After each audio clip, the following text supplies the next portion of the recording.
Chapter 2007. It was said that Tang Taihuang, the assistant minister of the Ministry of War who had inherited Jiyu Lu's legacy, was about to leave the capital and lead most of the elites in the capital to set up a second line of defense behind Wu Zhongshuan's army. They were only waiting for the two groups of Liaodong cavalry to come down south. At that time, they would be able to turn defense into offense and push the rebel army back to the south bank of Guangling River. The Shu soldiers of the white-clothed war Saint Chen Zhibao, the barbarian soldiers of the Yang King Zhao Zun, and the lone king of Jing'an were not worth mentioning.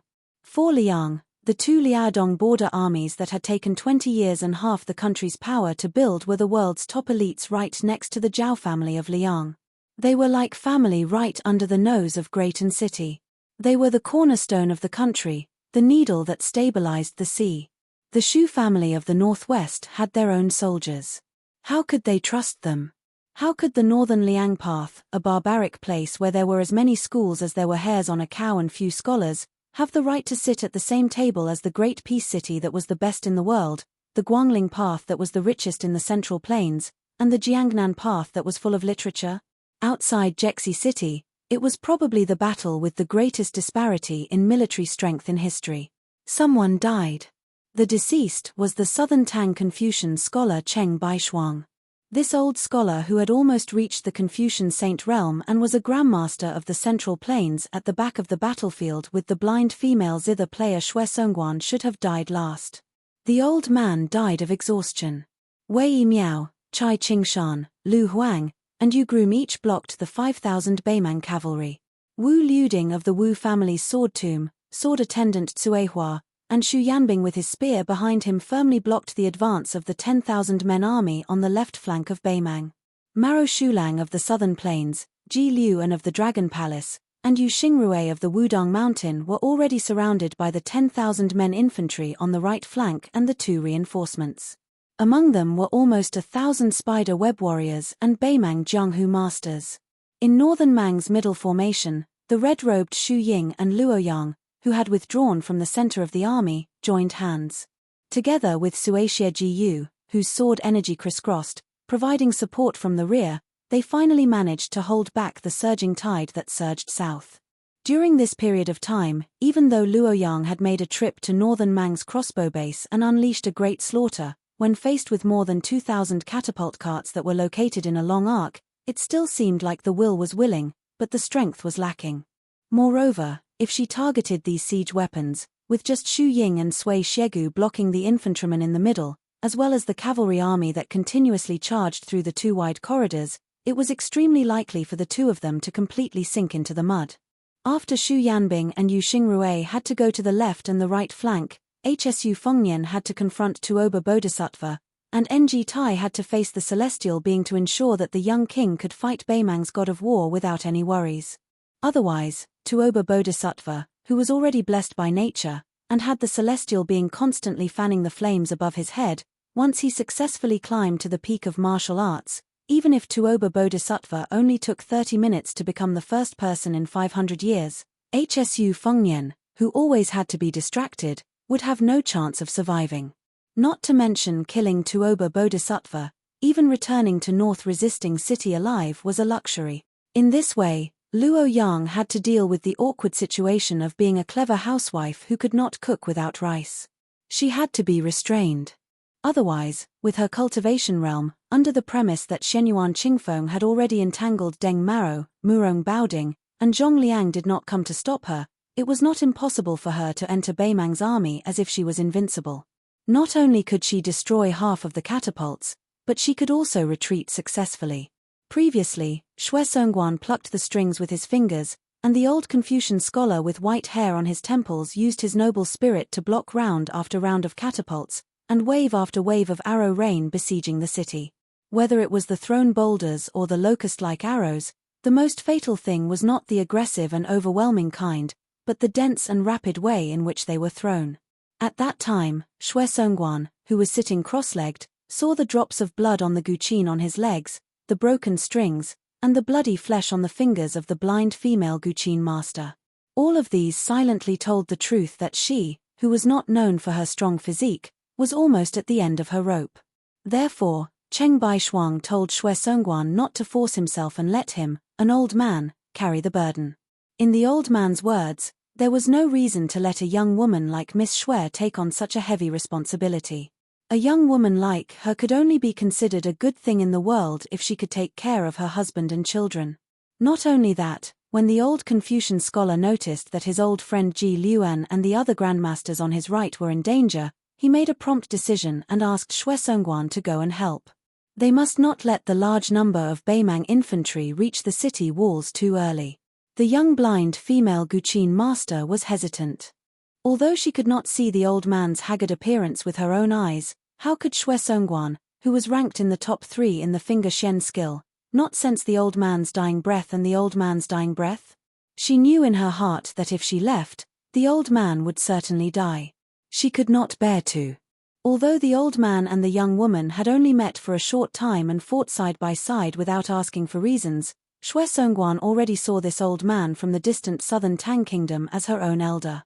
Perhaps he was as old-fashioned as this old man's son Zhao Dingxiu and had a scholarly spirit that she was unfamiliar with.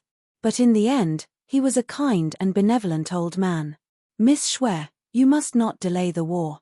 Cheng Baishuang took a deep breath and forcefully swallowed a mouthful of blood that had already surged up her throat.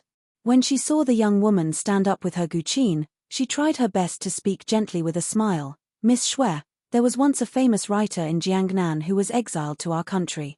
Before he died in a foreign land, he left behind many poems that were not widely circulated. Among them, there were 2 lines that this old man must pass on to Xue Songguan. I eat 300 lychees a day and I travel the most in my life.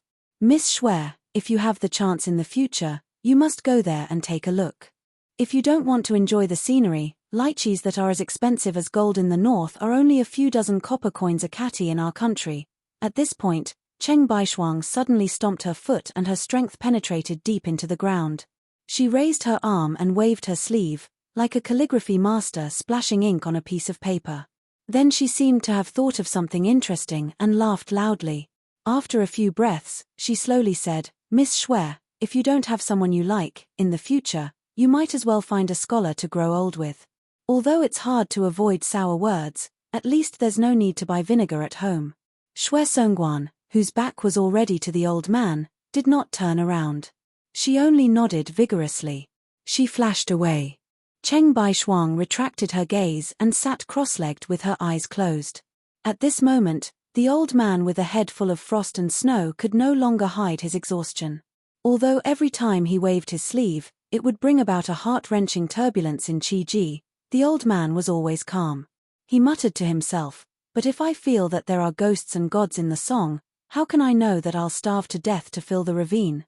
Therefore, I can't do it.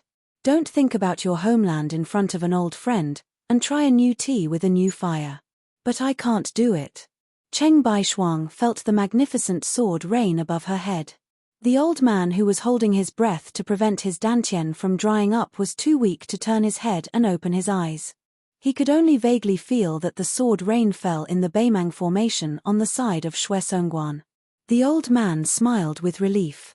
The country's misfortune is the poet's fortune. First, I hope that there will be no more frontier poems and no more great poets in the future.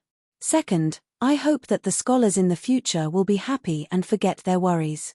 They don't know that old age is coming. They don't know that old age is coming. Cheng Baishuang raised her arm for the last time. She was wearing a long robe with wide sleeves, looking like a scholar. The child asked, "Why is it too late to return? Why is it too late to return?" When her arm fell down, the old man's lips moved slightly, but he could no longer raise his arm. The old man lowered his head silently in front of the hundreds of thousands of Beimang troops with his back facing the Beimang city, which was the northwest gate of the Central Plains. During Cheng Baishuang's lifetime, Beimang had never let a huge rock or a crossbow arrow fall into the Beimang city. Who said that a scholar was a useless scholar? Suishie Jiyu, who was the closest to this remnant of the old southern Tang, did not turn his head. He sighed softly. Originally, with the place where he stood as the center, there were more than 100 snow-white sword auras that were as thick as the mouth of a bowl within 20 feet. Suddenly, the sword auras expanded to 10 feet, and there were 60 more sword auras. More than 80 shield-wielding infantrymen who were cautiously moving forward were killed instantly. Their ending was even more miserable than being torn apart by 5 horses. Ji Liuan, the foreign minister of Dragon Palace who was fighting in the middle of Beimang's infantrymen on the right, split a heavily armored Beimang centurion in half with his sword. He suddenly turned his head and roared, "Old bookbag." At this moment, 7 or 8 spears stabbed toward him. The master bladesman, Maro Shulang, took a big step forward and blocked in front of Ji Liuan. He swept his blade horizontally, and the vigorous upstanding qi swept out, cutting all the Beimang infantrymen in half. The great immortal of Wudang, Yu Xingrui, shouted, "How dare you!" The peachwood sword in his hand flashed and pierced through the necks of 3 spider-web death soldiers beside Maro Shulang. The power of the sword was so powerful that the flying sword of the immortals took their heads. On the left side of the battlefield, Yu Groom and Lu Huang, the 2 apprentice brothers of Martial Emperor City, one was called Cold Blade, and the other was called Sword Shudao. Both sides advanced side by side. Since Xu Yanbing was at the back to help block the infantrymen, these 2 apprentices of Wang Xianji were completely at ease and advanced forward. Chapter 2008. With a half-step martial sage guarding the rear, there was no need to worry about blocking. They only needed to focus on killing. Yu Groom and Lu Huang seemed to be more powerful than Ji Liuan and the other 2. Lu Huang's sword momentum was strong and his sword moves were simple. Like a woodcutter chopping firewood, no matter if it was a Beimang soldier or a warhorse, under one sword, there was no complete corpse. Yu Groom put away the cold blade that was about to break and put it back into the scabbard. He pulled out the ancient sword Fu Ji that had been vibrating in the scabbard for a long time. He still casually pointed and pointed. Yu Groom moved like a hare and a falcon fell like a falcon, appearing and disappearing like a ghost. Although his killing momentum was not as terrifying as Lu Huang's, even Xu Yanbing was surprised when he noticed the subtle change in this person's qi. As expected of Wang Xianji's first disciple, Yu Groom actually showed signs of breaking through in the battlefield. Naturally, he was only 1 step away from becoming a land sword immortal. Although even after stabilizing his realm, he was still not a real land immortal. As long as his realm reached that level, it would not be comparable to a mysterious celestial and celestial swordsman who accidentally comprehended 1 or 2 sword immortal sword moves. He would probably be the second person after Ng Tai. Bridegroom Yu's sword pressed against the space between the brows of a northern Mang soldier. He didn't look at the corpse that fell off the horse, instead jumping onto the horse's back. He looked forward and reminded Lu Huang in front of him with a sunken voice, "Northern Mang has another 1,000 elite cavalry that is currently hurrying over." Lu Huang was about to speak, but Yu Groom had already rushed forward with a laugh, "Let me fight him first." On the far right, just as Chai Qingshan and Wei Miao were changing their positions at the critical moment, a silhouette as swift as a startled swan smashed down from above. A fist as powerful as a thunderbolt hammered into the chest of Chai Qingshan, who was just about to retreat. Even though this sword master whose name shook Li Yang had already subconsciously placed his sword horizontally in front of him and used the tip of his sword to meet the enemy, hoping to make the uninvited guest retreat in the face of difficulties, he didn't expect that the fist still collided with the tip of his sword without any hesitation. The Dongyu sword pool sect master who was currently taking a breather and had already fought for a long time was caught off guard, actually being injured by his own long sword. Fortunately, Wei Miao quickly rushed forward, grabbing Chai Qingshan's shoulder with one hand and pulling him back, while blocking the second fist of that northern Mang martial grandmaster with the other. Taking advantage of the momentum, Chai Qingshan flew back over 30 meters. A bloody groove was cut on his chest so deep that his bones could be seen. Blood gushed out and soaked his clothes. As Wei Miao's left hand clenched that fist, because his right hand had to help Chai Qingshan dodge the sword, his second punch was slower than the Beimang experts by a hair's breadth. However, it was precisely this hair's breadth that allowed the shrewd and treacherous assassin to gain the upper hand. Wei Miao was punched in the forehead. Wei Miao stomped his feet and only took half a step back before stopping himself. He refused to take a single step back. From this, one could see the unyielding nature of the number 1 expert of Nanjiao. Wei Miao exchanged blows with the newcomer. Both sides took 3 steps back. Wei Miao's fist landed on that person's chest, while his own forehead suffered another punch. With his head heavily injured, Wei Miao's ears were already oozing blood. In his blurred vision, the Beimang general clad in shining silver armor laughed savagely. Wei Miao is a fist, but there's no fist in the world. The one I'm going to kill is you. While the tall general was speaking, Chai Qingshan hastily took a deep breath and was about to reverse the situation for Wei Miao. But at this moment, the old man heard the blind zither player behind him shout, "Watch out above your head." A second Beimang assassin with a ghostly figure descended from the sky without a sound or a trace of qi. He was like a wandering ghost. The silver-armored general's opening was clearly a deliberate diversion. Perhaps this was the true killing move of the two Beimang grandmasters after they had worked together. Chai Qingshan quickly took a step back. As Xue Songguan gave the warning, his palm brushed viciously across the zither strings. But a scene that caused the blind zither player to feel grief and indignation appeared. The assassin completely ignored the heavy wound in his chest, as if he could not feel the slightest bit of pain. The extremely slender, 4-foot-long sword in his hand, without sword aura or sword light, chopped straight down between Chai Qingshan's eyebrows. Beimang's willow, Li Fengshuo's haunting spirit. On the brink of life and death, Chai Qingshan still used all his strength to deliver what might be the last strike of his life. It pierced straight for that person's heart. The master of the Dongyu sword pool only hoped that this strike would be able to pierce that person's heart. I, Chai Qingshan, don't care if I die. It's good if I can kill one more person. Originally, he should have used this chance to have Li Fengshuo kill Chai Qingshan, and then have the silver-armored general use his fists to kill the unstable Wei Miao. That would have been the best situation for both sides to win, but at this moment, Chai Qingshan suddenly realized that although the long sword had left a deep gash in his forehead, it only needed a little more strength to break open his head. If there was a little more strength, it would not be difficult to dismember his body. But that assassin with extremely strange swordsmanship chose to be merciful. At the same time, the silver-armored general of Beimang's Orange Province, Murong Baoding, seemed to have been immobilized by an immortal, wasting a rare opportunity to deliver a punch. Chai Qingshan's eyes widened. Even the old man, who was a seasoned sword grandmaster, felt that the scene in front of him was too absurd. The Beimang assassin in front of him was suspended in the air, his arms drooping, and the willow long sword falling to the ground. A section of willow Li Fengshuo's head was grabbed by the neck by someone behind him and lifted in the air.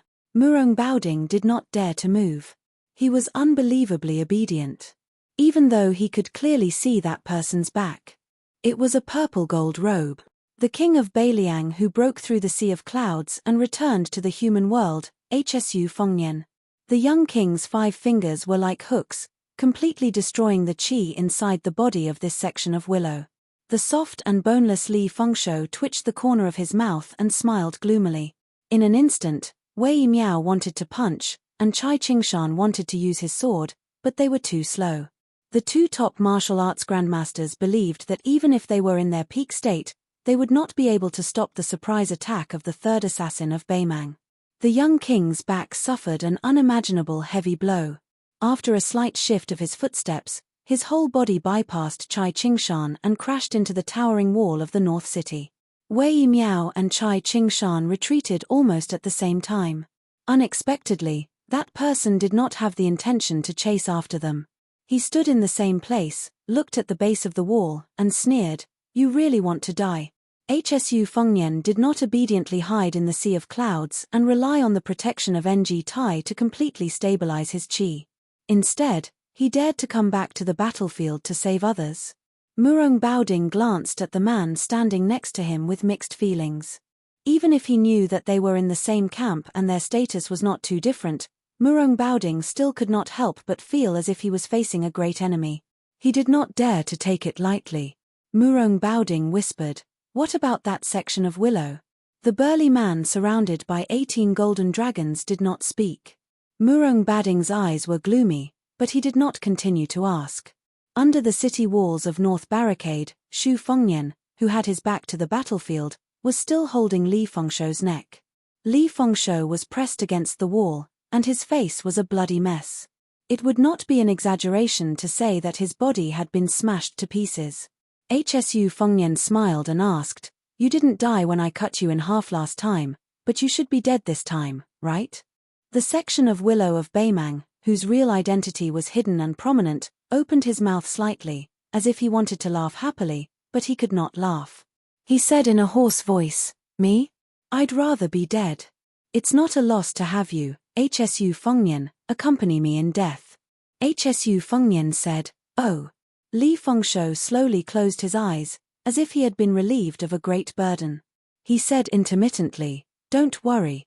I'm really going to die this time, but I'll tell you one last secret. I don't need Tuoba Bodhisattva to avenge me. I, Li Fengshuo, can do it myself." Hsu Fengnian, do you believe me? Hsu Fengnian twisted his neck and laughed. Guess? Hsu Fengnian threw away the corpse, turned around, and looked up at the sky. He knew what Tuoba Bodhisattva was waiting for. The suppression of the heavenly Tao that Baemang had planned had two uses. First, it would wear down his Bailiang destiny. This was what the immortals in the heavens cared about the most. Next, it would destroy his body, and add flowers to the brocade of the Baemang military god. Because he had not expected Zhao Changling to lead many exiled immortals to land in Bailiang and add so much destiny to Bailiang, and then NG Tai arrived with Tai'ar and slashed through the air, the pillar of light targeted at him had to be retracted early. As to where half of the heavenly Tao was, Hsu Fengnian did not know and did not care, but it definitely had something to do with this dead branch of the willow. Li Fengshuo was more or less the primer. Whoever killed this illegitimate son of Li Mibi would attract the next suppression.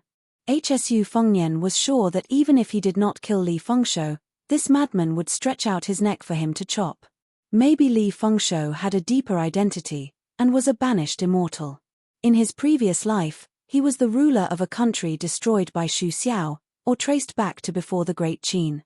In short, it was an old debt that could not be settled by reason for several lifetimes. Hsu Fengnian had long seen through it. Too much debt was not a burden, but since there was no next life, he would resolve it completely in this life. Hsu Fengnian walked out of the shadows step by step. On and below the city walls, this Liang Wang tore off the python robe. His clothes were like snow. Just like when white robes left Liangju. This young man who no longer wanted to be some bullshit Liang vassal king smiled brightly for no reason. Then he raised his head and said in a clear voice, "Xu Xiao's eldest son, Hsu Fengnian, seeks death here." Chapter 2009. Previously, the Northern Mang War god, the young vassal king, the peach blossom sword deity, and the white-clothed Luo Yang had left the Northern Mang armies hinterland one after another. Only Mount Huishan Zi, who insisted on continuing to advance, was left to face Deng Maro and the layers upon layers of grassland cavalry alone. Deng Maro with the broken spear couldn't help but admire the courage of this Central Plains woman. She was not inferior to any man in the world. Deng Maro, who had always been a man of few words, couldn't help but ask, "Shenyuan Qingfeng, why do you have to do this?" Shenyuan Qingfeng had broken through the enemy's formation so far, and her killing intent was extremely heavy. Her attacks were worthy of the saying, "Strength like a bowstring, strike like a thunderclap." Along the way, no matter whether it was the heavily armored infantry or the elite cavalry, as long as they were touched by her, they would definitely die without a complete corpse. The reason why she could be called the twin jade annulus of Liang, together with the young feudal lord, was not only because of her extremely high realm, but also because her foundation, both her body and qi, was very solid. The qi in her body was both vigorous and long. Shenyuan Qingfeng put her hands behind her back. On the battlefield, the south wind blew, and this mistress of the great snow meadow, whose back was facing Baeming City, had her hair and skirt fluttering to the north. She was as beautiful as a goddess. Deng Maro had followed Luo Yang and Yelu Dongchuang to Mount Shulu in the Central Plains years ago, and even intercepted the convoy that was escorting Jiao Shulu south to Guangling Road. He had followed the two of them around Liang, so he was not unfamiliar with the Jianghu of the Central Plains. He was a nominal guest of Yelu Dongchuang's branch of the Yelu family, which was somewhat similar to Huang Fengfua of Mount Huishan and Ji Liuan of Dragon Palace. His status was relatively high, but it was not as simple as a vine attached to a tree.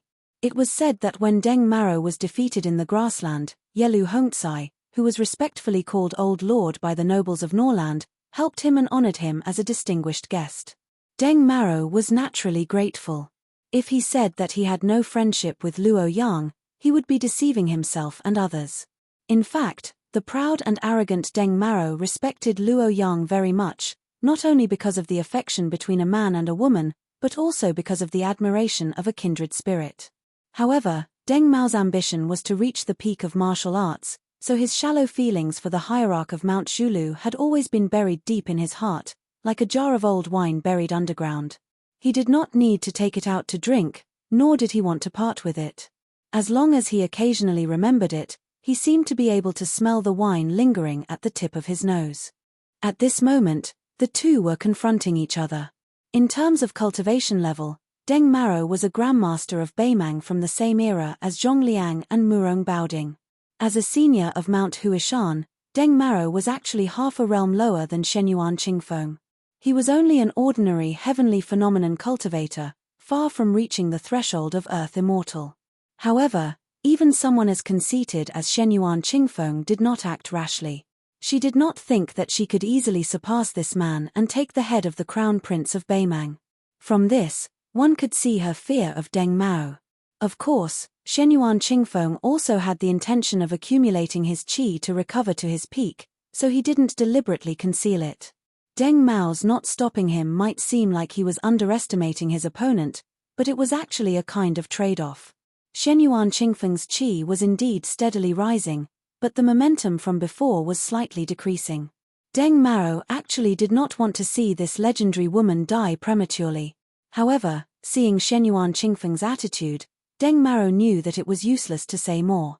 Since he was able to be placed near the Qianyuan of this chessboard by Beimang's peace order, as the most important chess piece to keep the king of Beiliang in check of Hsu Fengnian, how could Deng Mao's trump card, which he did not have time to use against Hsu Fengnian, be judged by common sense?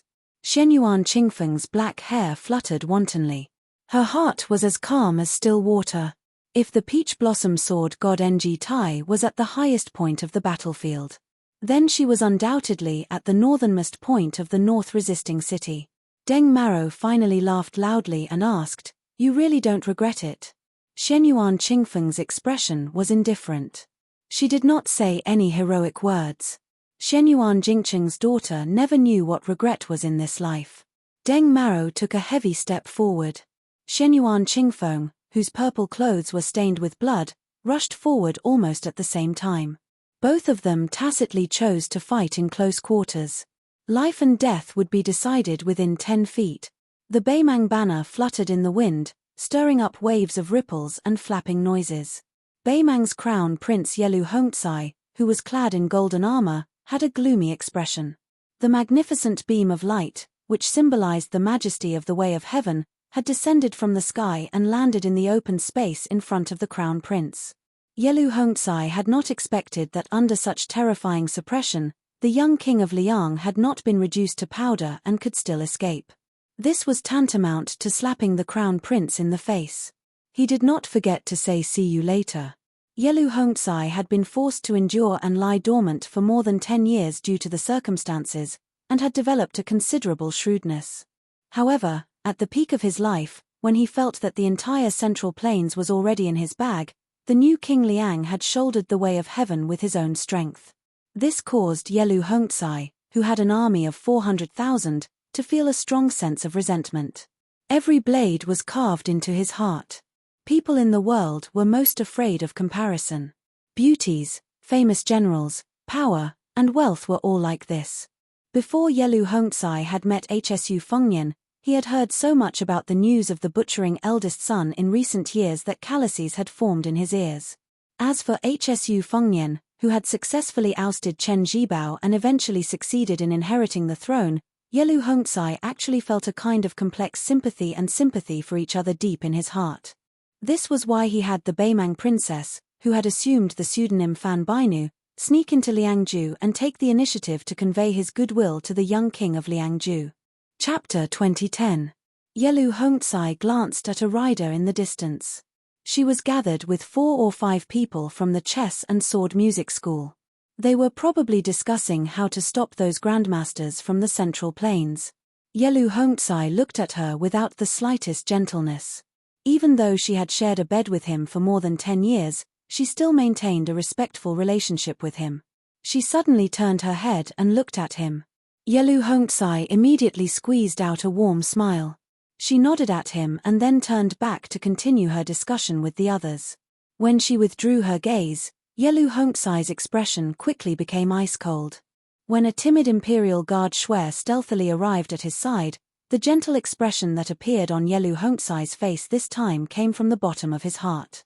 In this vast prairie, the only person this northern Mang Crown Prince could share some intimate words with was actually this person at his side. Different from the Fergana horse that Yelu Hongzai rode, the retainer's mount was a tall, snow-white steed that exuded a glossy luster similar to fine jade. The young rider wore a slightly large helmet that covered his eyebrows, revealing half of his extremely feminine and handsome face. Yelu Hongzai looked at the retainer, carefully maintaining a distance from him, his eyes revealing undisguised affection. He smiled softly and said, "Come closer, there's no harm." The young rider narrowed his naturally charming eyes and looked at the battlefield in the south. He slowly said, "Horses galloping from the north are full of arrogance, singing from the south is full of death. The first half is appropriate, but the second half is not." The Beimang Crown Prince, who was not familiar with poetry and disdained to pretend to be cultured, couldn't help but ask curiously, "What do you mean? Is there an allusion to it?" The personal retainer with the title of bodyguard Shui rolled his eyes boldly and said angrily, "Even if we conquer the Central Plains in the future, with your little knowledge, how are you going to deal with the refugees of Liang in the future?" Yelu Hongzai laughed loudly and suddenly lowered his voice. "Don't I have you?" The young cavalryman curled his lips and looked at the eye-catching bright purple dress in the distance. He clicked his tongue and said, "A woman should be content with her life."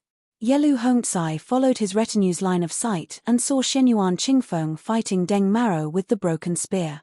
He said disapprovingly, "So what if he's good at martial arts?"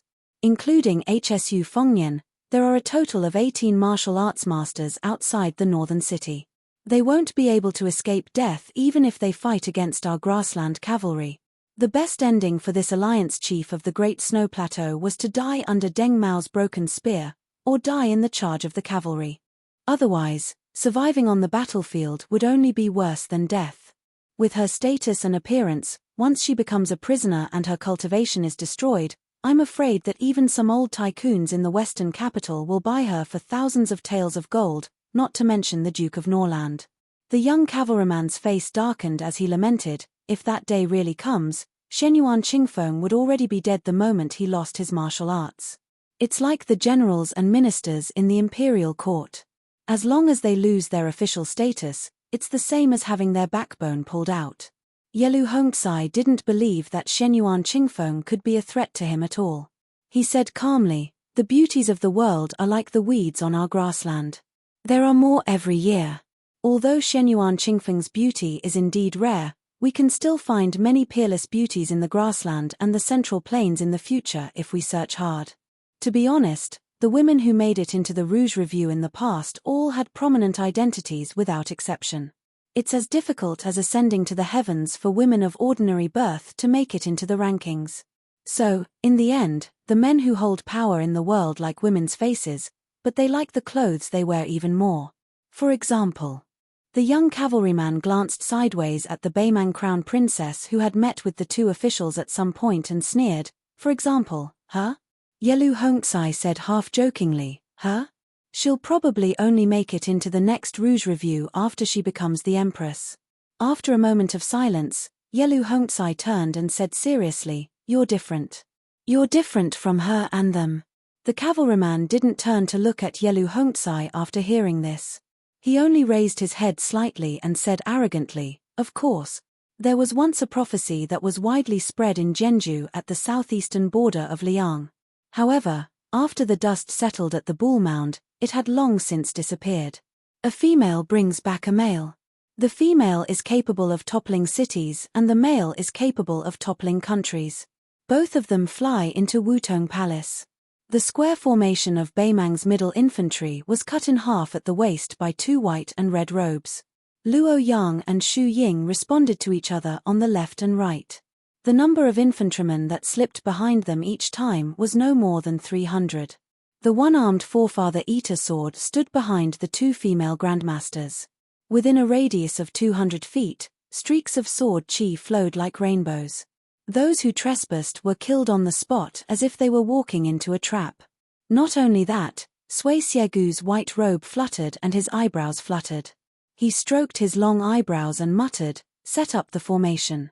Of the remaining flying swords that were left behind by the young vassal lord, more than 2,000 undamaged longswords were pulled out of the ground one by one. The long swords soared into the air and connected with each other. They landed in front of Sui Siegu and stabbed into the ground. More than 1,000 swords formed a row. There were a total of 2 rows. They lined up neatly in front of Forefather Eater sword. The sword formation formed a step formation. Sui Siegu closed his eyes and smiled. He muttered to himself, "The cornerstone of the river rises suddenly. The rolling flood, the vast eternal spring."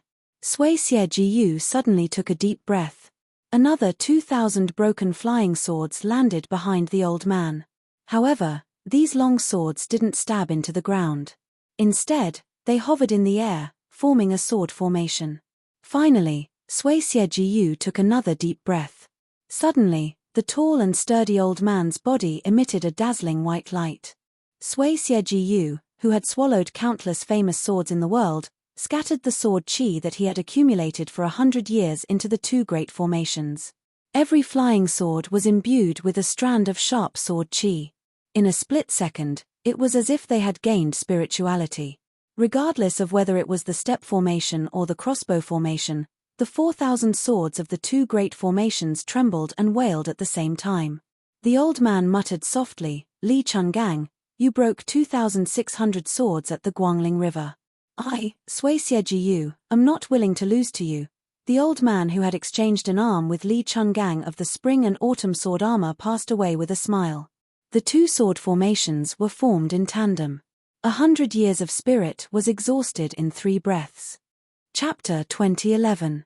Beimang's god of war and the young king of vassal state, the 2 enemies who might decide the fate of countless people in Liangmang, intentionally or otherwise, moved the battlefield away from North Resisting City. The former was probably afraid of Hsu Fengnian's fate of Beiliang that had not been exhausted by the way of heaven. Once he had North Resisting City as his backing, he might be able to suppress Tuoba Bodhisattva's trump card. The latter was more worried that once the 2 entered North Resisting City and fought, it was very likely that the victory of the 18 grandmasters would be completely nullified by Tuoba Bodhisattva's wanton destruction. When Hsu Fengnian floated away, he told Wei Miao and Chai Qingshan to be careful, who still needed to confront thousands of cavalry. The current leader of Dongyu Sword Pool signaled the young king of vassal state not to worry about the battle here. Hsu Fengnian clasped his fist to the 2 grandmasters of the Central Plains, who had disregarded life and death as a sign of gratitude. Chai Qingshan laughed it off, his chest was filled with pride. The space between Chai Qingshan's eyebrows was split open, and his chest was cut by a Beimang willow. However, compared to Chai Qingshan, who looked miserable but did not suffer any injuries, Wei Miao of the Southern Jiao was the one who was seriously injured, whether in terms of physique or qi. Wei Miao was worthy of being the #1 master of Southwest Jianghu. Whether in terms of physique, martial arts attainment, or improvisation, he could be said to be the world's top martial artist. However, the sneak attack by Murong Baoding, nicknamed Half-Faced Buddha, and Li Fengshou, the spider web assassin, was too insidious and vicious. Wei Miao took 2 full punches from Murong Baoding, especially the punch on his head, which actually caused his eardrums to burst and blood clots to form in his brain. If it were not for Hsu Fengnian's attitude of wanting to kill Murong Baoding at the cost of losing the initiative while holding back Tuoba Bodhisattva, the restless Beimang did not dare to make a move. This bought Wei Miao a moment of respite, and also allowed Chai Qingshan's momentum to recover slightly.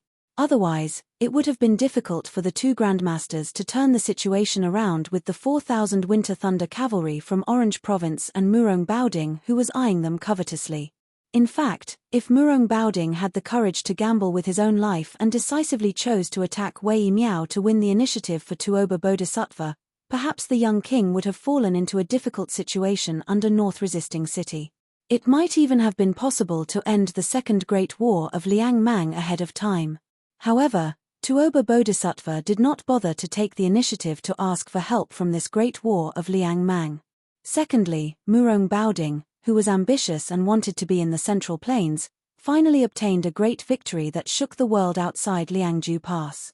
He defeated Lu Deyuan's left cavalry, and his great military achievement was enough to compare to the First Great War of Liang Mang when the king of the Southern Academy, Dong Zhuo, broke through Hutu City. How could Murong Baoding be willing to take the risk for others? Lastly, in the ambush on the Longyang Plains, the king of New Liang killed Hong Jingyan right under Tuoba Bodhisattva's nose. This made Murong Baoding have to think carefully. Murong Baoding was not in a hurry to make a move. He looked at the two martial masters of the Central Plains, Wei Miao and Chai Qingshan, and said in a clumsy Central Plains official's accent, "There is Lu Deyuan on the battlefield, and there is Wei Miao and Chai Qingshan in the Jianghu. God has treated me, Murong Baoding, badly for more than 40 years, and finally treated me well for once.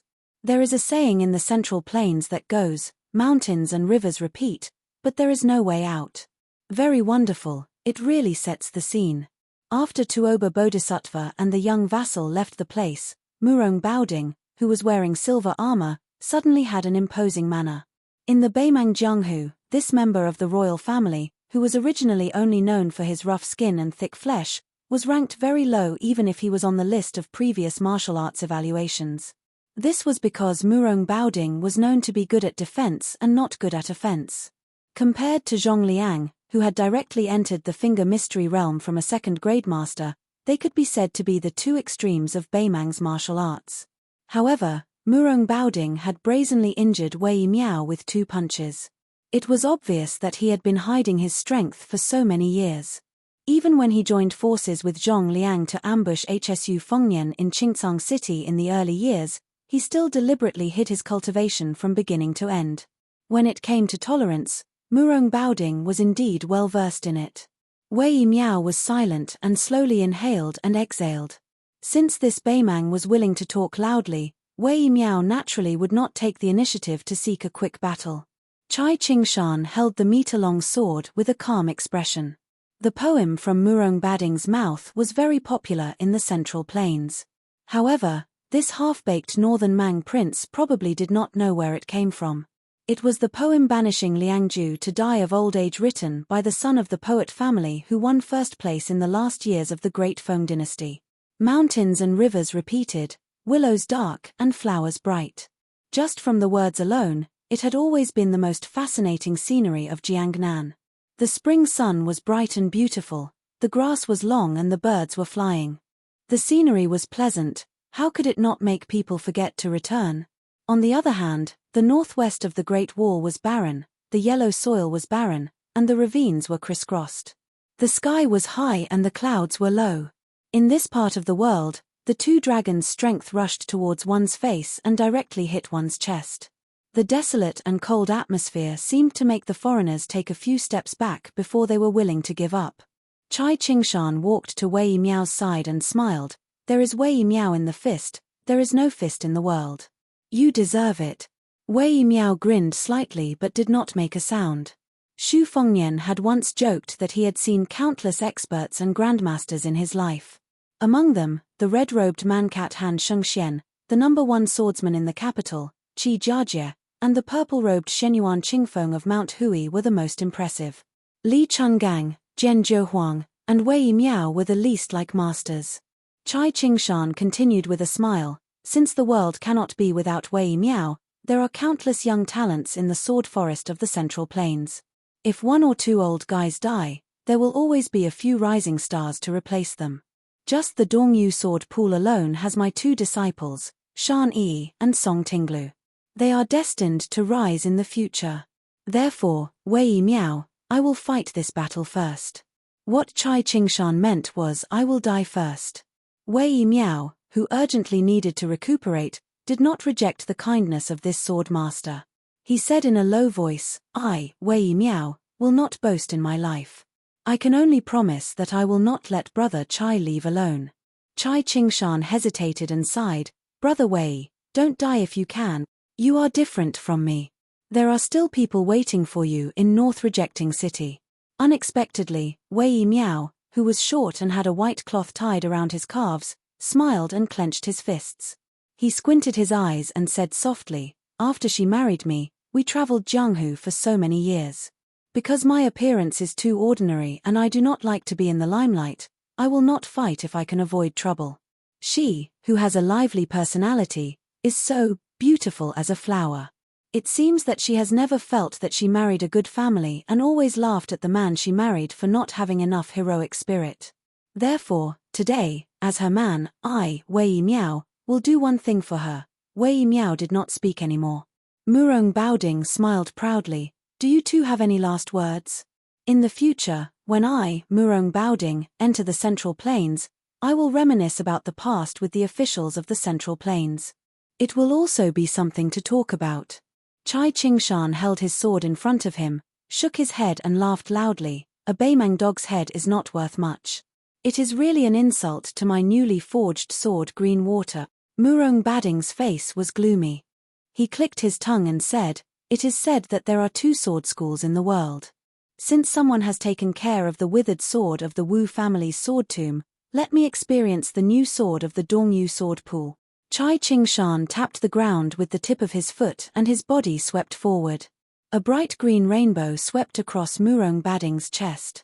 "A deathbed struggle. You are only half as strong as you were in your heyday. So what if I let you, old dog surnamed Chai, attack me 100 times first?" Murong Bading's lips curled into a mocking smile. He did not dodge but raised his arms in front of his body. The sword edge brushed against Murong Bading's silver armor and cut through iron like mud. However, after breaking through the armor, it fell on the sleeve of the Orange Province's disciplinary medallion. It was like fine iron hitting each other, producing an unusual sound of metal hitting stone. Murong Baoding furrowed his brows and retreated. He had made up his mind to exhaust Chai Qingshan's chi bit by bit. His body was known as the Great Vajra Realm, which was 1 in a million among pure martial artists. It was said that his indestructible body was not inferior to that of the Dragon Tree Monk and Li Dangshan, the master and disciple of the 2 Zen temples. More importantly, the armor he wore was one of the best treasures in Beimang's treasury. It was forged in the early Sweet Dew period and was once a secret treasure of the royal family of Dafeng. It was said that its material was similar to the red armor of one of the 4 grandmasters of the spring and autumn period. With this armor, Murong Baoding originally thought that he could withstand 2 or 3 strikes from the peach blossom sword god Ng Tai, who had the greatest killing power. However, he did not expect Chai Qingshan's sword to break through his armor. This made Murong Baoding retract his underestimation of the grandmasters of the Central Plains. In fact, Liu Fengshuo, who was proficient in assassination, had made a good start but also a bad one. Li Fengshuo almost killed Chai Qingshan with his willow leaf sword. It was not because Chai Qingshan was weak, but because his cooperation with Murong Baoding was flawless. Chai Qingshan's swordsmanship was especially high. It was the best in the southeast of the Central Plains.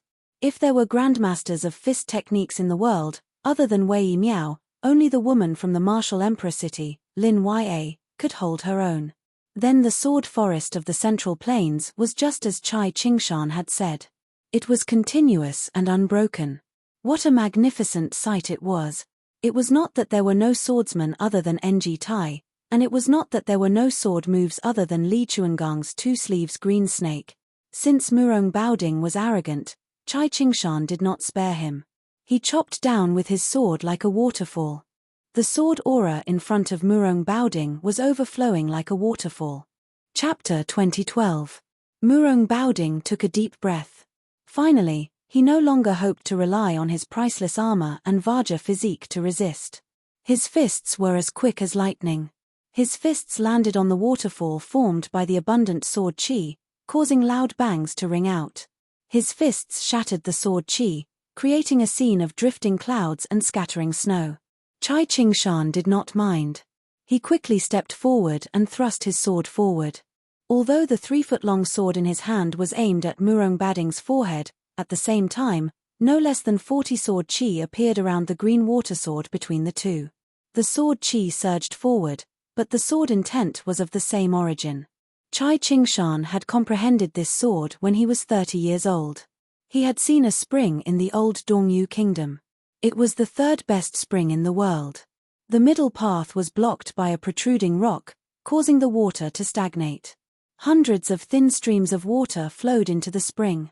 Chai Qingshan had once told 2 of his proud disciples that he could use 80 swords in one breath to turn Vajra into dust. Unfortunately, this sword master could only produce 40 swords in one breath at this time. Even so, the power of the sword was extremely grand and shocking. Murong Baoding snorted angrily. He actually wanted to retreat. As his burly figure retreated, he stretched out his arm. His 5 fingers were like hooks as he controlled his chi to grab a rider and his horse. He blocked the curtain of sword rain formed by the majestic sword chi. Chai Qingshan's sword pierced the horse's head. With a light shake of his wrist, the pitiful horse and rider were instantly sent flying. Taking advantage of this opening, Murong Baoding was still one of Northern Mang's few martial arts masters after all. He heavily stepped out, stamped his foot, and took half a step back. The aura around his entire body instantly reached its peak. He was certain that Chai Qingshan would definitely continue to charge forward, so he punched out towards the air in front of him. Facing Murong Baoding's overbearing fist aura, Chai Qingshan and his sword did not stagnate. They continued to float forward. The old man tilted his body slightly and allowed the fist aura to explode his left shoulder. His sword was as fast as a rainbow as it accurately pierced Murong Baoding's chest. Injury for injury, death for death. Murong Baoding's chi sank into his dantian. At this moment, he realized that he had no power to fight back and chose to defend with all his might. The chi in his body circulated rapidly, and his face glowed with a dark yellow color. His feet were rooted to the ground, and he was as immovable as a mountain. The sword chi of the 3-feet-long sword pierced through the armor like a hot knife through butter. After the tip of the sword was pressed against Murong Baoding's chest, the long sword bent like a crescent moon. In the end, it was almost a full moon. Chai Qingshan, whose shoulder had been shattered and whose body was covered in blood, laughed loudly. Scram! The tall and sturdy Murong Baoding was sent flying by the sword like a kite with its string cut. Murong Baoding's face turned pale after he landed heavily on the ground. He didn't lower his head to look at the old swordsman. He just stretched out his hand and wiped his face. His palm was scarlet red. Chai Qingshan, who was surrounded by the Beimang cavalry, had no choice but to draw his sword and kill the horsemen who were swarming towards him. Thus, the line of sight between the two of them was blocked. Murong Baoding took the opportunity to slap the ground with his palm. He stood up again with some lingering fear in his heart. This old fellow was somewhat difficult to deal with. Murong Baoding, who didn't want to meet force with force, kept retreating, and said angrily, "Smash him to death." With Chai Qingshan at the center, the Northern Mang cavalry began to rapidly charge forward, charging forward. The horsemen at the outermost edge finally had the chance to show off the grassland cavalry's riding and archery skills. The aristocratic generals, who were frightened to death, had already given the order to kill regardless of whether they were friend or foe. Chai Qingshan, who had to stop the cavalry's charge and break through the rain of arrows, swung his sword like a dragon. When he was trapped in a hopeless situation, the old man still tried to break through the cavalry formation and chase after the governor of Orange Province who was avoiding the battle. However, his chi pulled at the wound on his chest, and the blood turned into a strange dark green color. He was only a hair away from rushing out of the encirclement that the Beimang cavalry had built with their lives. Murong Baoding, who had retreated again and again, had already retreated to the front of the Winter Thunder elite cavalry. His face was ferocious as he spat out a mouthful of blood. If it wasn't for the poison on his willow sword, he might have been chased to this place by Chai Qingshan. It didn't mean that he would lose.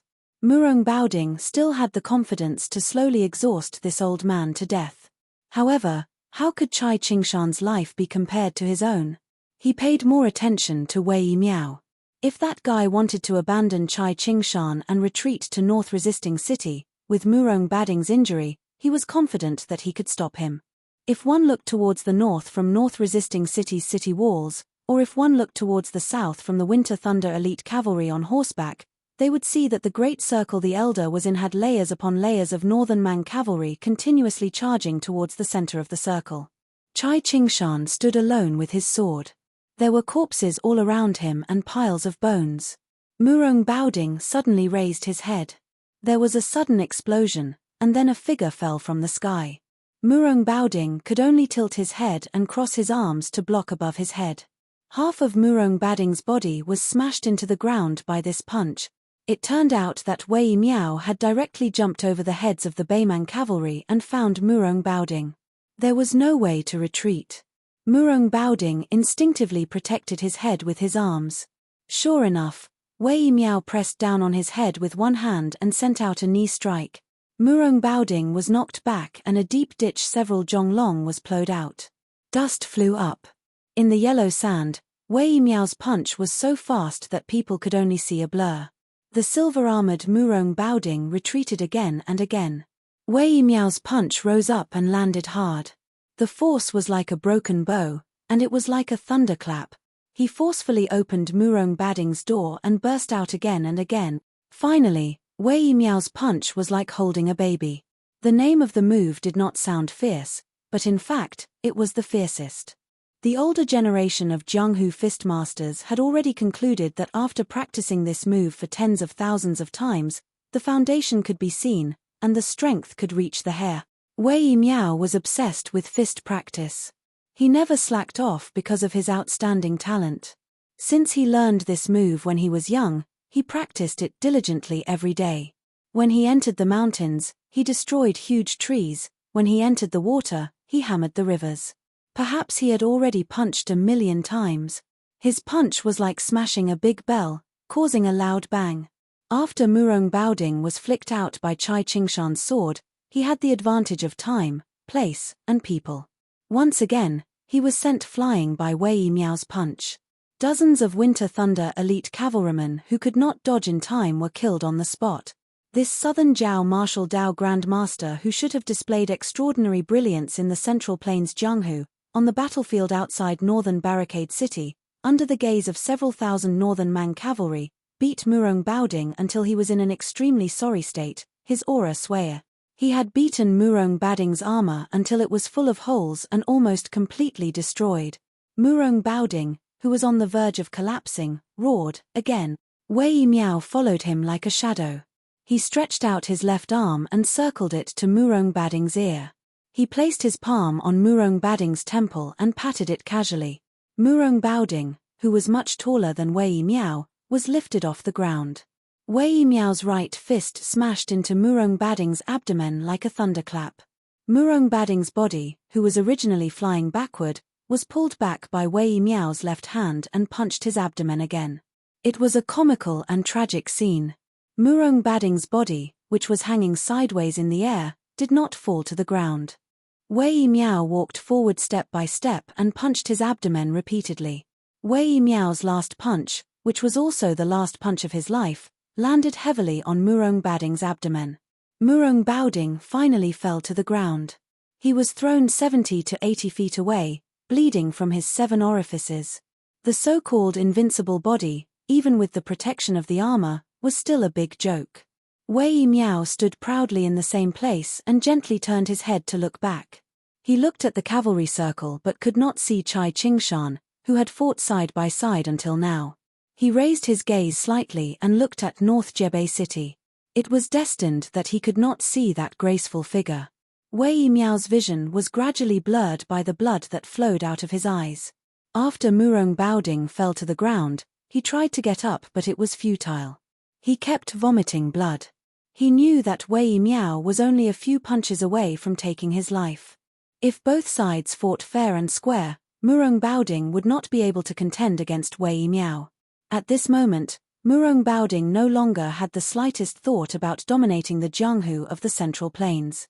Murong Baoding got up 3 times in a row but gave up halfway. He could only lie on the ground dejectedly. His face was pale and colorless. He had completely lost the ability to fight. This Beimang, whose heart was higher than the sky, held the edict with a bitter expression. He cursed softly, *ck the Jianghu of the Central Plains. Not far away, Wei Miao stood silently in the same place. Nanjiao Grandmaster Wei Miao, all the tendons and veins in his body were broken, but he did not fall down. Since the world fist has Wei Miao, how can I, Wei Miao, be afraid of death and withdraw my fists? There is no such reason. She was watching. Before Wei Miao died heroically in battle, the Beimang cavalry circle was strangely still. That old man had killed them until they were terrified. Moreover, the corpses of the cavalry and the war horses had formed a natural barrier, which was not conducive for the cavalry to gallop and kill. The old swordsman, who had been hit by several arrows, spat out a mouthful of black blood. He knelt on one knee, using the long sword in his hand to support his body from falling. Chai Qingshan did not want to die kneeling on the ground, but he also did not want to fall down and die. In the end, he sat cross-legged with the sword across his knees. Since the sword was named Green Water, the sword blade was naturally green, just like the spring scenery in Jiangnan of the Central Plains. The ripples of the sword light under the sunlight were just like the ripples of the Dongyu sword pool in the spring breeze. Chai Qingshan used his sleeve to gently wipe off the black blood on the sword blade. Before the old man died, he smiled with a trembling voice, "My Dongyu sword pool has been established for 500 years. With a sword in hand, I looked at the Jianghu. The mountains are high, the water is deep, and the sword aura is long. I, Chai Qingshan, have never let the 3-foot sword be humiliated." After Cheng Baishuang and Sui Shegu, the 2 grandmasters of the Central Plains, Chai Qingshan died in battle. Wei Miao followed him, silently meeting his death. Chapter 2013. The martial emperor city's Yu wielded the famed sword Fuji and charged directly at the 1,000 family elite cavalry. His sword fell. This sword was completely different from the previous one, which killed people with a light touch. It was brilliant, and the sword chi was so strong that it blotted out the sky. Wang Xianji, who was never willing to praise anyone, once joked with the green-robed girl that Yu was the only one who stood out among the tens of thousands of martial artists in Donghai. It was obvious that Wang Xianji had high expectations for Yu. More than 40 family elite cavalry were directly smashed by the swift and fierce sword chi.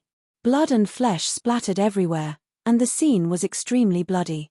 One of the armored cavalrymen who should have died under the sword chi suddenly retreated and stepped on the warhorse head accurately every time.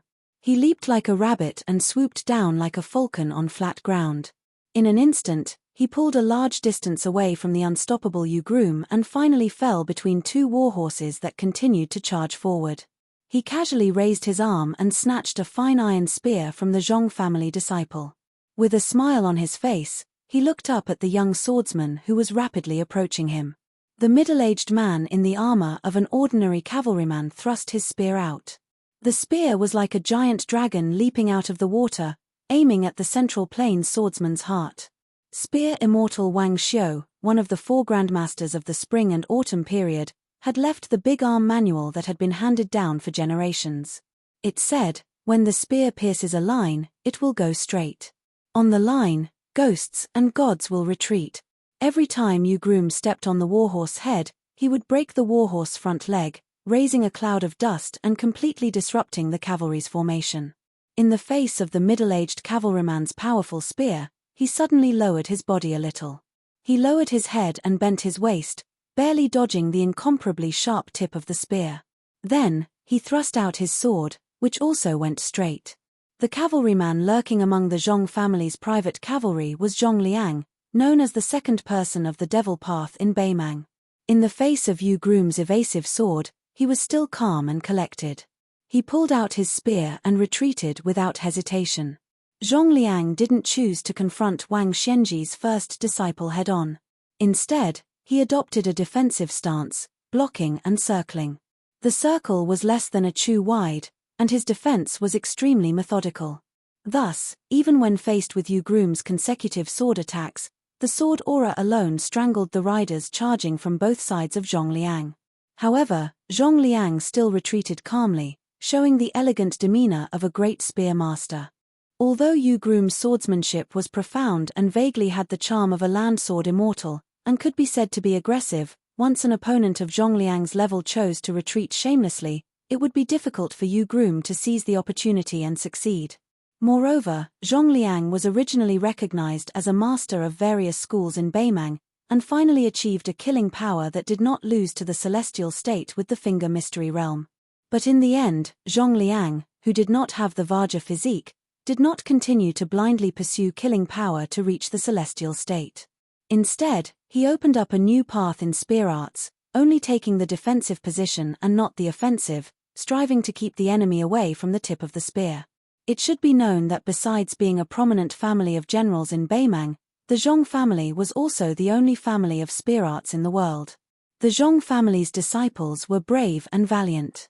Regardless of gender or age, they were all skilled in spear arts, especially the big spear. Young children had to practice spear arts with a white wax pole in hand. After the initial success in spear arts, they had to reach the level of not letting water in. That was, the family's 10 riders would run in a circle at a distance of 30 paces, and the person holding the spear would have to deflect all the arrows that were shot at him. After that, in the heavy rain, brandishing the long spear so that his clothes were not wet in the slightest. Only then could he be considered to have reached the level of great success in spear arts. Therefore, the long spear iron cavalry under the command of Beimang's general Zhong Shentong, whether it was Dongzhu's private cavalry, Murong Bading's Winter Thunder elite cavalry, or the inferior Ruran iron cavalry, they were all inferior to the long spear iron cavalry. It was a pity that the Zhong family had only cultivated less than 2,000 iron cavalry in 20 years. Limited by their numbers, they were unable to have an absolute advantage on the battlefield. After the Beimang Empress saw the Zhong family's iron cavalry practice with her own eyes, she sighed, "The Zhong family's children are really like the grassland's eagles flying across the plains with iron spears in their hand." The Zhong family's second master, Zhong Liang, who had always been famous for deviating from orthodoxy and rebelling against orthodoxy in the grassland, chose spear arts as his martial arts return to the roots to make up for his shortcomings in martial arts. This was unexpected but also reasonable. Groom Yu looked deeply at Zhong Liang, who was retreating again and again, and suddenly put away his Fuji. Zhong Liang then stopped and laughed. "You finally remember to go back to help Lu Huang? Don't worry, first ask if the iron spear in my hand agrees or not." Zhong Liang held the spear in one hand, and his chi was firmly locked onto Groom Yu. For the first time, he really had the intention to fight. Then, he raised his arm and made a gesture. The 2 wings of the Zhong family's cavalry that were constantly rushing forward suddenly broke in half. The elite cavalry that stopped moving forward lined up behind Zhong Liang. At the same time, the Beimang cavalry that was originally at the rear turned over and fell off their horses. No less than 300 people rushed forward from the gap between the cavalry formation. There were the Spiderweb's elite men of sacrifice, Beimang's Jianghu masters, and even the Zhong family's consecrated guests who had been raised by the Zhong family for many years. Without exception, all of them, including Zhong Liang, stared at Groom Yu, who was holding the long sword and Fuji. The 300 people quickly formed a huge encirclement and desperately surrounded Groom Yu, who had a cold blade at his waist and a long sword in his hand. Zhong Liang held his spear and stood in the same place. He saw more than 30 people taking the lead to surround and kill the sword genius from Liang's Eastern Sea. He smiled confidently. "Groom Yu, bullying with numbers is something we have no choice but to do. Although my Zhong family's men are not afraid to fight to the death, this is only on the battlefield. After all, we are not in Jianghu. I hope you can forgive us." This battlefield was exactly the same as the one where Murong Baoding and Li Fengshou were overseeing. How similar. Unexpectedly, Groom Yu held the Fuji upside down, using only 2 fingers of his left hand as a sword. His lips moved slightly. The sword energy in Groom Yu's left sleeve was abundant and overflowing. The 30 experts who were prepared to die were killed on the spot by the sword chi that rose from the ground without any warning, regardless of whether they were running wildly or leaping high into the air. Not only that, with Groom Yu as the center, the sword energy suddenly rose from the ground, spectacular like a big spring gushing out. This strange phenomenon was really like thunder rising from the ground. 100 feet, 200 feet, 300 feet, all of them were vast and mighty sword energy that rose into the sky. After the 30 Beimang experts that Groom Yu purposely targeted died, there were 60-odd people who couldn't dodge in time or just happened to bump into the sword energy, dying with their eyes wide open. Apart from most of the Beimang people who were lucky enough to dodge the sword energy, In truth, the number of experts who could take the sword energy head-on could be counted on two hands. Zhong Liang was naturally the most relaxed. He just raised his spear and landed heavily, smashing the sword energy that rose from the ground beside him. Zhong Liang wasn't in a rush at all. The one who should be anxious was Groom Yu. Lu Huang, who was at the end of his rope, faced the continuous charge of 3,000 cavalry. Apart from death, what else could he do? When the cavalry of the Zhong family entered the battlefield, Lu Huang would probably go and meet his master who made Jianghu bow to him for 60 years. Zhong Liang only needed to delay Groom Yu at the crucial moment. If he could capture Groom Yu alive, that would be the best. He didn't believe that his nephew, Zhong Tan, who was responsible for the prosperity of the family, had died at Miyun Mountain Pass. He was most likely imprisoned by Beiliang, most likely in Beiju City. Not only did Zhong Liang have high hopes for Zhong Tan, who had a similar temperament, but the entire Zhong family needed Zhong Tan alive. Otherwise, the Zhong family's 20 years of hard work and planning would all be for naught. Even if he and his brother Zhong Shentong achieved great military exploits in the future, without an heir, what benefit would it bring? Zhong Liang hoped that it would be used by Groom Yu or someone else in exchange for Zhong Tan's chance to return to the family. Zhong Liang, who was in a complicated mood, suddenly looked around for no reason, as if he was looking for something. He was very curious. As a top guru with outstanding attainments in Shen Finger, he could feel a huge and suffocating invisible momentum, but he couldn't catch any clues. He only knew that Tuoba Bodhisattva had dragged the young king into a real dangerous battlefield. Ordinary people couldn't touch it at all, and even Zhong Liang couldn't see it. After this battle, the casualties of Beiliang's siege infantry would be beyond imagination, and it might even affect the future southern expedition to the Central Plains. Because of those 18 people, the Southern Dynasty's infantry that had been accumulated for 20 years would be long gone before they could break through Beiju City. At that time, the grassland cavalry would have to dismount and fight, and the casualties would only increase. Liang Mang and Beiliang knew that whether Beiju City could be defended or not depended on the number of the Southern Dynasty's infantry. This was also the reason why the 18 people didn't retreat. It was also the reason why Beiliang quickly sent out so many elite cavalry, and the cobweb men of sacrifice and Jianghu masters didn't hesitate to go all out. Killing one more Southern Dynasty infantry that was familiar with siege warfare would increase the chances of Beiliang's Beiju City. Zhong Liang, who was tenacious and indomitable, was at a loss for the first time. Why did this battle have to be so bleak? Shouldn't the millions of grassland cavalry have targeted Beiliang from the beginning? In the hinterland of Beimang, the broken spear in Deng Mao's hand was less than 2 feet long. At this time, it became more and more like a broken spear, with only a foot-long spearhead left. However, one of Shenyuan Qingfeng's sleeves was also shredded, and a ghastly wound appeared on her fair, jade-like arm. Blood flowed out incessantly. Deng Mao didn't let the purple-clothed man get within 50 steps of the Crown Prince of Beimang, but his palm was bloody and couldn't be said to have the upper hand. Chapter 2014.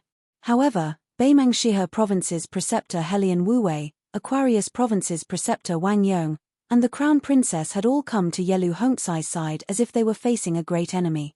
They wanted to make sure that the Crown Prince wouldn't be killed by that crazy woman in broad daylight. Regardless of what attitude the Emperor held toward the life and death of his son, if the Commander-in-Chief died under the protection of the army, in the end, it was an unprecedented and shocking comical matter. 2 armies facing off against each other and having the head of a general taken away by the enemy of 10,000 men was a ridiculous ending that would only appear in the streets and alleys of romance novels. Although Helian Wuwei wasn't famous in the grasslands as a martial arts grandmaster and was only known for his strict management of the army, and Wang Yong had never killed an enemy in Jianghu or on the battlefield. However, judging from the fact that these 2 riders were flanking the Crown Prince of Beimang, their strength must be extraordinary. After all, the Crown Princess of the Chess and Sword Music School was rumored to be second only to Hong Jingyan, Huang Baozhuang, the Copperman Grandmaster, and several masters whose sword chi was close to Huang Qing. At this moment, she was still standing on the right side of Wang Yong. Even in the face of such a lineup, Shenyuan Qingfeng still had no intention of retreating. Unreasonable. Wang Yong, the preceptor of Aquarius Province, shook his head lightly. This woman didn't know how to judge the situation. Not only did he steal the limelight for the young king, but he didn't expect this woman to really think he was a pushover. Yelu Hongzai made up his mind to use her to rope in a group of grassland bigwigs with unique hobbies. He smiled sinisterly and said, "Deng Mao, remember to keep her alive." Shenyuan Qingfeng coldly glanced at the crown prince of Beimang, who was sure to win, a mocking smile on his lips. Logically speaking, the crown prince was more precious than his royal highness. However, no matter if it was Liang or Beimang, they were all trash. Deng Maro said in a low voice, "Shenyuan Qingfeng, I'll give you a chance to kill yourself." Broken Spear Deng Maro didn't deliberately lower his voice. Yelu Hongzai was immediately enraged after hearing this, but due to his forbearing and gloomy nature, he didn't say anything. However, in this crown prince's heart, Deng Maro and his benefactor, Yelu Dongchuang, must die. Shenyuan Qingfeng laughed loudly as if he had heard the funniest joke in the world. After he stopped laughing, he asked, "Shenyuan Qingfeng, do I need others' pity?" At this moment, although Shenyuan Qingfeng's expression appeared to be calm, the splendor that blossomed from her beautiful eyes left a deep impression on others. Bigotry, madness, and ruthlessness. No matter when or time and place, these grandmasters of martial arts evaluation masters, or even Wang and Li Chungang and Wang Xianji would never have such an extreme demeanor and SSS or Li Swang and Wang Xianji, Wang and Wang, who had these in, no matter where and the, no. To them. This Yong's lady was female woman was. White dress Luo Yang, martial emperor cities Lin Ya, and Wu family's sword tombs Jade Flower would never be so cold and extreme. Shenyuan Qingfeng slowly raised her injured arm, allowing the blood to drip from between her fingers onto the yellow sand. Her eyes turned red. "Deng Mao, do you really think you're that bastard with the surname Shu?" Strands of scarlet aura that reeked of blood appeared on her arm.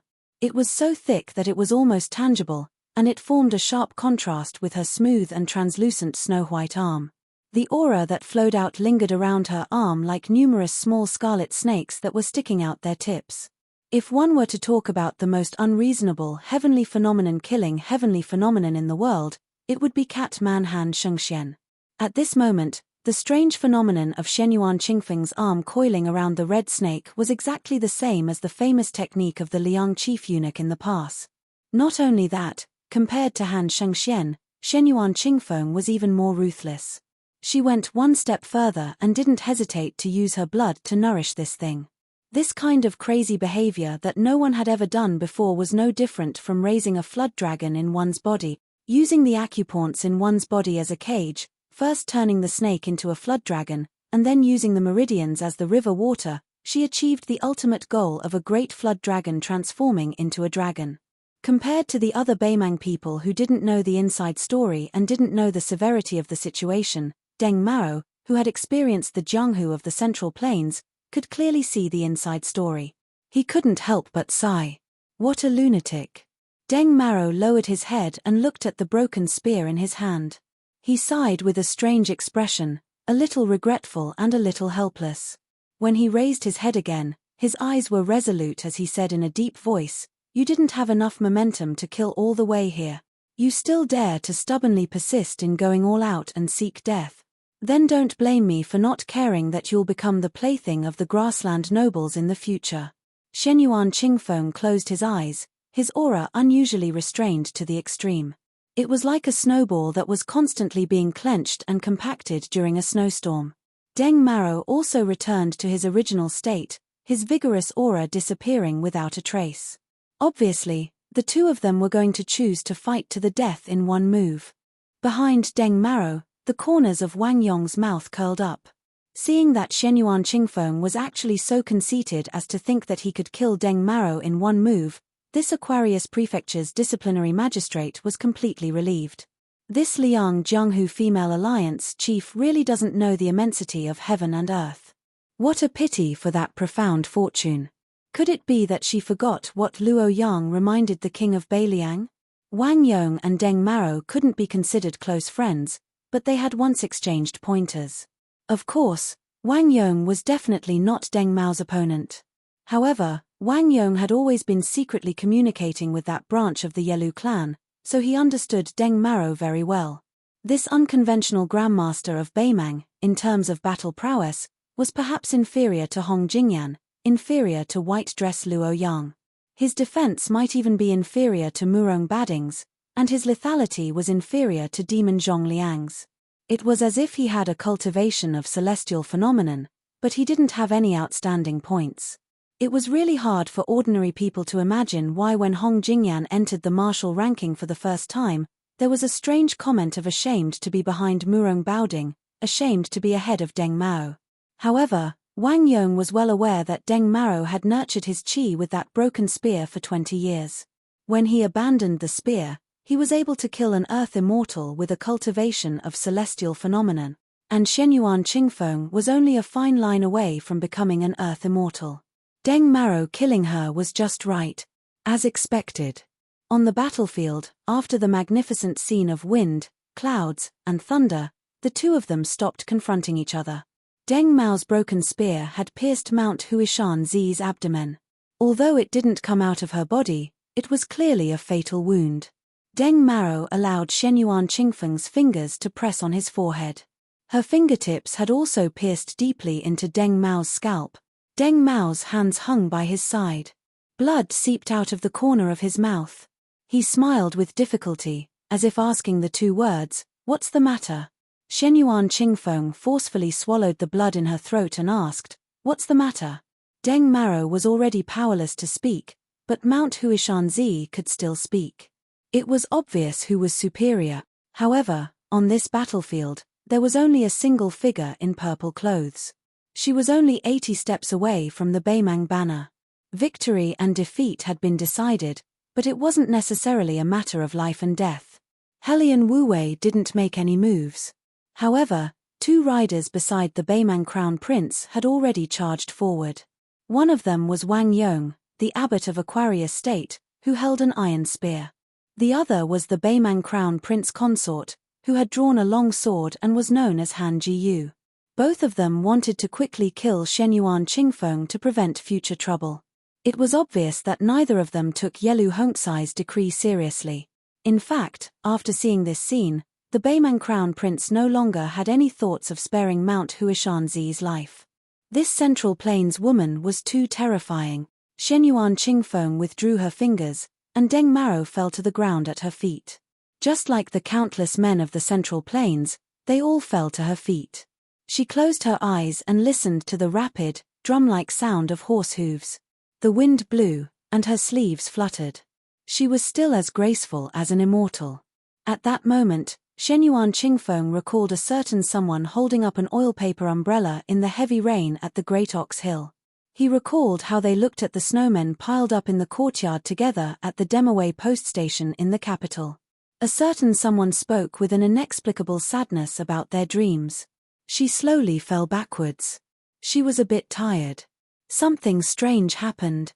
In a certain inconspicuous battlefield in the heart of the Northern Mang army, a petite and exquisite figure had actually emerged from the ground mysteriously. She arched her back and sprinted as fast as lightning, practically passing through the bellies of the Northern Mang war horses. In a short few blinks of an eye, she arrived at Shenyuan Qingfeng's side of the battlefield, and then disappeared in a flash. Sensing a strong sense of danger, the Beimang Crown Princess abruptly stopped her horse. She widened her eyes. She was already behind the Aquarius Prefecture's provincial governor, so she was in disbelief. In her line of sight, Wang Yong was still charging forward with his spear in hand. He was unstoppable. However, a young girl had unknowingly squatted on the back of his horse. This prefecture's provincial governor, who had great authority, had his chest pierced by a karate chop. After the young female assassin pulled out her karate chop, she glanced back at the Beimang Crown Princess, who was shivering all over. She seemed to chuckle before she disappeared again. In the next moment, she happened to carry Shenyuan Qingfeng, who had fallen to the ground. After a brief moment of shock, the Crown Princess no longer cared about breaking the rules of etiquette. She angrily shouted at the surrounding cavalry with a ferocious expression, "Stop the assassin." No one knew why this young girl appeared on the battlefield. Even the young vassal king of Beiliang did not know. Hsu Fengnian only knew that she had promised him that she would not go to the battlefield outside Beimang City. She also promised him that if the battle did not go well, she would take the young cat out of the city and go to the western Shu where the sea of bamboo billowed. No one knew how she was able to hide underground for so long, and how she was able to hide not far away from the Beimang army without making any mistakes. Previously, in Beimang City, everyone only knew that there was an extremely interesting and strange young girl who liked to hang outside the young prince's study or sit on the eaves in a daze. The new Prince Liang also never restrained her. Even when they were discussing matters in the meeting hall, the young girl would also sit on the roof beam, seemingly bored. On the roof. Therefore, she knew the general arrangement of the Beimang army. She silently memorized it in her heart before silently disappearing into Beimang City, her whereabouts unknown. Her name was Jiao. Hsu Fengnian liked to call her Miss He. She had killed Wang Mingyan and Liu Haoshe. Chapter 2015. She had even stopped Wang Xianji all the way to Beiliang's border. Again and again, she was unwilling to back down. Today, she had killed another Beimang official. Shenyuan Qingfeng, who felt the warmth of that delicate back, whispered, "Don't worry about me." The girl, who was running all the way to the north barricade, pulled a long face and said softly, "Don't die. If you die, he will be very lonely. He said that you are the most like him among all the men and women in the world." Shenyuan Qingfeng, who was still bleeding from his abdomen, couldn't help but laugh. He tried to open his eyes and looked at the sky, murmuring, "Is that so?" In a situation where Northern Mang's top-notch experts were all hurrying to the battlefield, especially in a situation where she wasn't being deliberately targeted and was being chased down and besieged, with this young lady's nimble figure that moved like a crafty rabbit, even if she had to pass through half of Northern Mang's army, as long as she didn't continue fighting, it was still extremely possible for her to safely return to Northern Mang. In the city. But when she had to carry Shenyuan Qingfeng out of the battlefield and dodge countless arrows along the way, especially the girl on her back, she was in danger.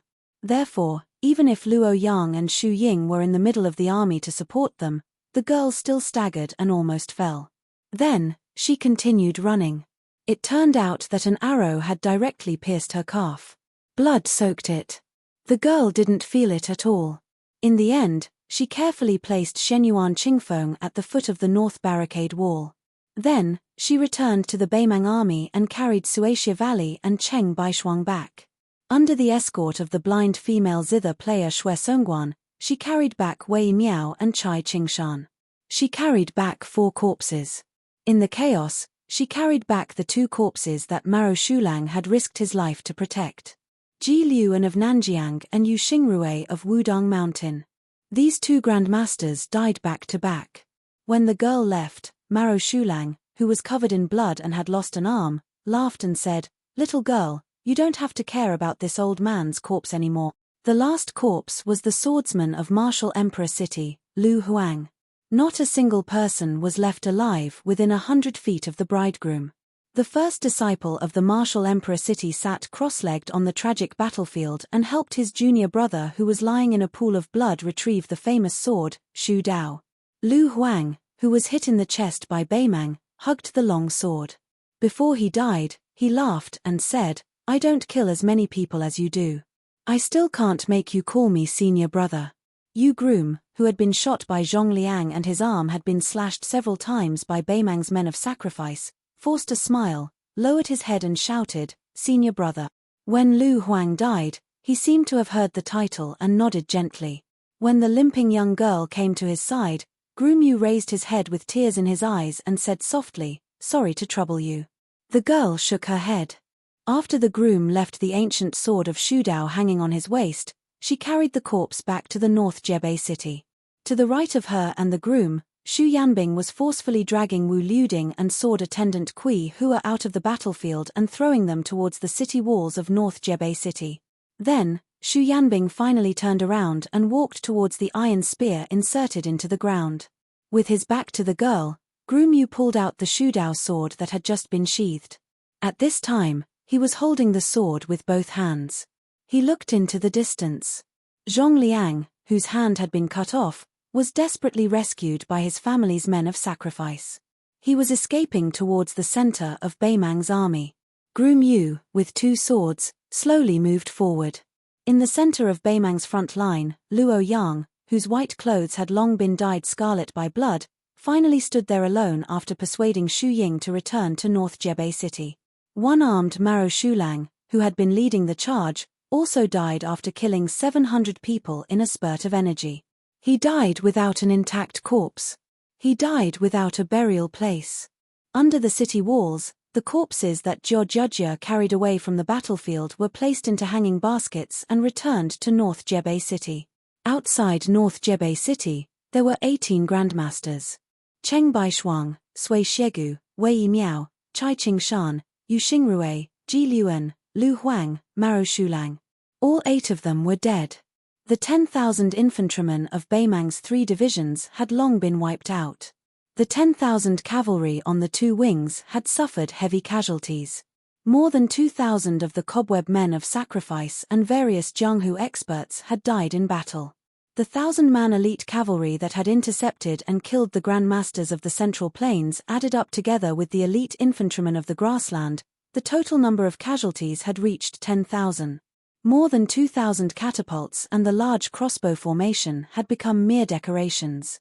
Shenyuan Qingfeng sat on the ground with her back against the city wall. She had already pulled out the broken spear head and pressed her hand against the wound with a cold expression. Wu Liuding, whose internal organs had been injured, covered his mouth with all his might.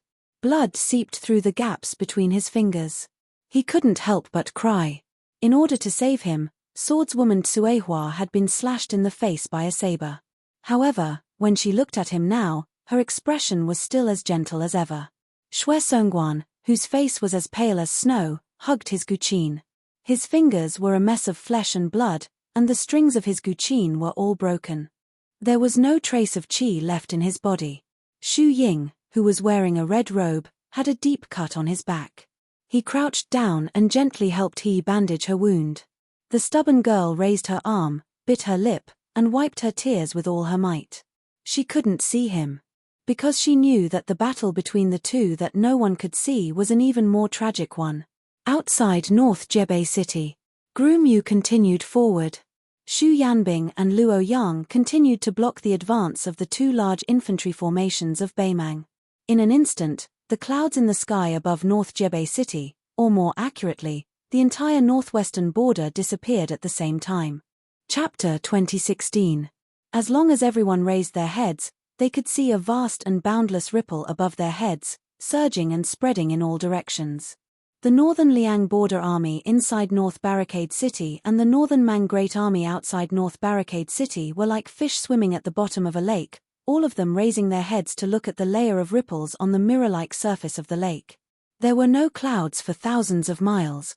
Then, it was as if 2 huge rocks had smashed into the surface of the lake, breaking through the surface and falling straight to the bottom of the lake. 2 figures landed on the ground at the same time. The earth shook. That brilliant golden color landed in the Baimang army. The white figure landed in front of the city gate of Beiliang City. The 2 figures that had just descended from the sky collided almost at the same time. One person went from north to south. One person went from south to north. The illusory battle of Providence was in the Fangjong world in the sky. The Baimang army god had the upper hand. The young king's providence had been cut off by the remaining heavenly Tao contained in Li Fengshou. But in the end, Hsu Fengnian still brazenly broke through that world and returned to the human world. Then, the next battle would be an unrestrained battle in the human world. When the 2 streaks of light collided in the middle of the Northern Mang army's abdomen, the momentum was so great that several hundred cavalry in the vicinity were instantly sent flying. Before the men and horses even landed on the ground, they had already died. The burly golden figure slid back a few thousand feet. The white rainbow crashed into the city wall of Beiliang City. His elbows were pressed against the wall, and he did not allow his back to hit the city wall. Both sides did not take a breath. Instead, they collided violently in the previous straight line at a speed faster than when they retreated. The location of the collision this time was a bit closer to the south, which was why there were several hundred Northern Mang cavalry soldiers who were caught in the crossfire, their men and horses sent flying. The Baimang army completely stopped advancing south. They did not dare to. Even though close to half of the 18 grandmasters outside northern Mang City had died, and the remaining half had completely lost the ability to fight, when the northern Mang barbarians personally witnessed this horrifying scene that shook their hearts, all of them were stunned. The two rainbows collided again and again at a speed faster than before. By the time the Baimang army that was unfortunately in that straight line, which penetrated through the north resisting city to the rear of the 400,000-strong army, had finally had time to frantically flee to both sides, more than 20 collisions had already occurred. On this straight line, even if you were a celestial phenomenon expert, as long as you blocked the path of both sides, you would die instantly. It was unknown just how many northern Mang infantry and cavalry, how many centurions and chiliarchs, how many southern court generals and influential figures died mysteriously just like that. Later on, there was a martial arts grandmaster who sighed from the bottom of his heart. The battle outside Jebaicheng is probably only comparable to the battle between Lu Zhu and Lu Zhu. Since there was only one ancestor Lu in this world, a battle between the two of them had not happened in 1,000 years. The next collision was even more shocking. Even the ordinary soldiers could see the chi ripples that surged out with their naked eyes. This time, the golden figure almost directly withdrew from the battlefield. The Baimang army god paused for a moment, then stepped forward step by step. His roar and footsteps were as loud as thunder. Hsu Fengnian, I'll break all your meridians and destroy all your acupoint. Tuoba Bodhisattva was obviously enraged. He rushed forward and collided with Hsu Fengnian, who had moved at the same time. This time, it was Hsu Fengnian's turn. His entire body was embedded in the north-resisting city's walls. Everyone could finally see Tuoba Bodhisattva's burly figure clearly. 18 golden flood dragons as thick as bowls circled around his body rapidly. He sneered loudly, "Let's see how many pounds of blood you have left to boil and convert into chi." Hsu Fengnian, who was dressed in white, landed at the foot of the city. There was not a speck of dust on his body, and there was indeed no trace of blood. On the drum platform at the top of the north-resisting city's walls, the drumming never stopped. Jiang Ni, who was beating the drum non-stop, had tears all over her face. She did not dare to look at Hsu Fengnian. She suddenly shouted, "Bailiang's millions of poor families are wrapped in iron clothes and withered bones. Come, come, come, let's see who's the butcher of the Yang realm. Come, come, come, let's see who's beating the beauty drum." With his back to the north-resisting city and the remaining grandmasters of the Central Plains, the young man who had already torn off the vassal king's robe stood barefoot outside the city. After hearing the voice from the top of the city wall, he said with a hoarse voice, "Don't worry, I won't lose." Hsu Fengnian raised his head and took a deep breath. He shouted angrily, "Ng Tai." Laughter came from the distant sky. "I'm already outside the divine gate. You can fight to your heart's content." Ng Tai, the peach blossom sword god, had ascended to the sky step by step. He held his sword and arrived outside the divine gate alone. Ng Tai stopped in midair. He held his sword horizontally and asked with a smile, "Let me ask the immortals in the heavens, who dares to come to this mortal world?" After hearing this, Hsu Fengnian exhaled softly. It was as if he wanted to release all the pent-up anger of the 300,000 Bailiang cavalrymen and 20 years. He smiled and said to himself, "Then I'm really going to be invincible in the mortal world for once." He was dressed in white and had an extremely happy expression on his face. It was as if a heavy burden had been lifted off his shoulders. "For the time being, I don't care about how many wisps of smoke there are in the Central Plains. I don't care about the outcome of the war between the two countries. I don't care about the Liang imperial court scolding. I don't care about the million cavalrymen of Baimang. I don't care about how many famous stone tablets there are in Mount Qingliang. I, Hsu Fengnian, will only be Hsu Fengnian for once." Hsu Fengnian laughed loudly and said, "Heaven, earth, and mortal world. Wait for me, Hsu Fengnian, to stretch my body." Sure enough, the young man did a big stretch. A snow-white giant python that seemed both tangible and intangible suddenly appeared behind the young man. It was as huge as a mountain range, occupying the North Jebei city. Its python head poked out of the towering North Jebel city and let out an earth-shattering roar toward the grassland in the north. Chapter 2017.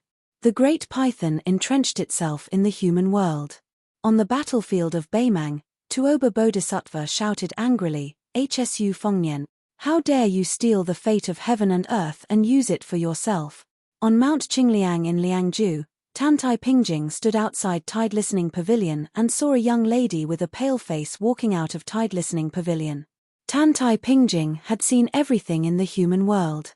It seemed that only a few people, including Bai Hu Face, Chen Yu, and Jiang Genai, could be compared to this young lady.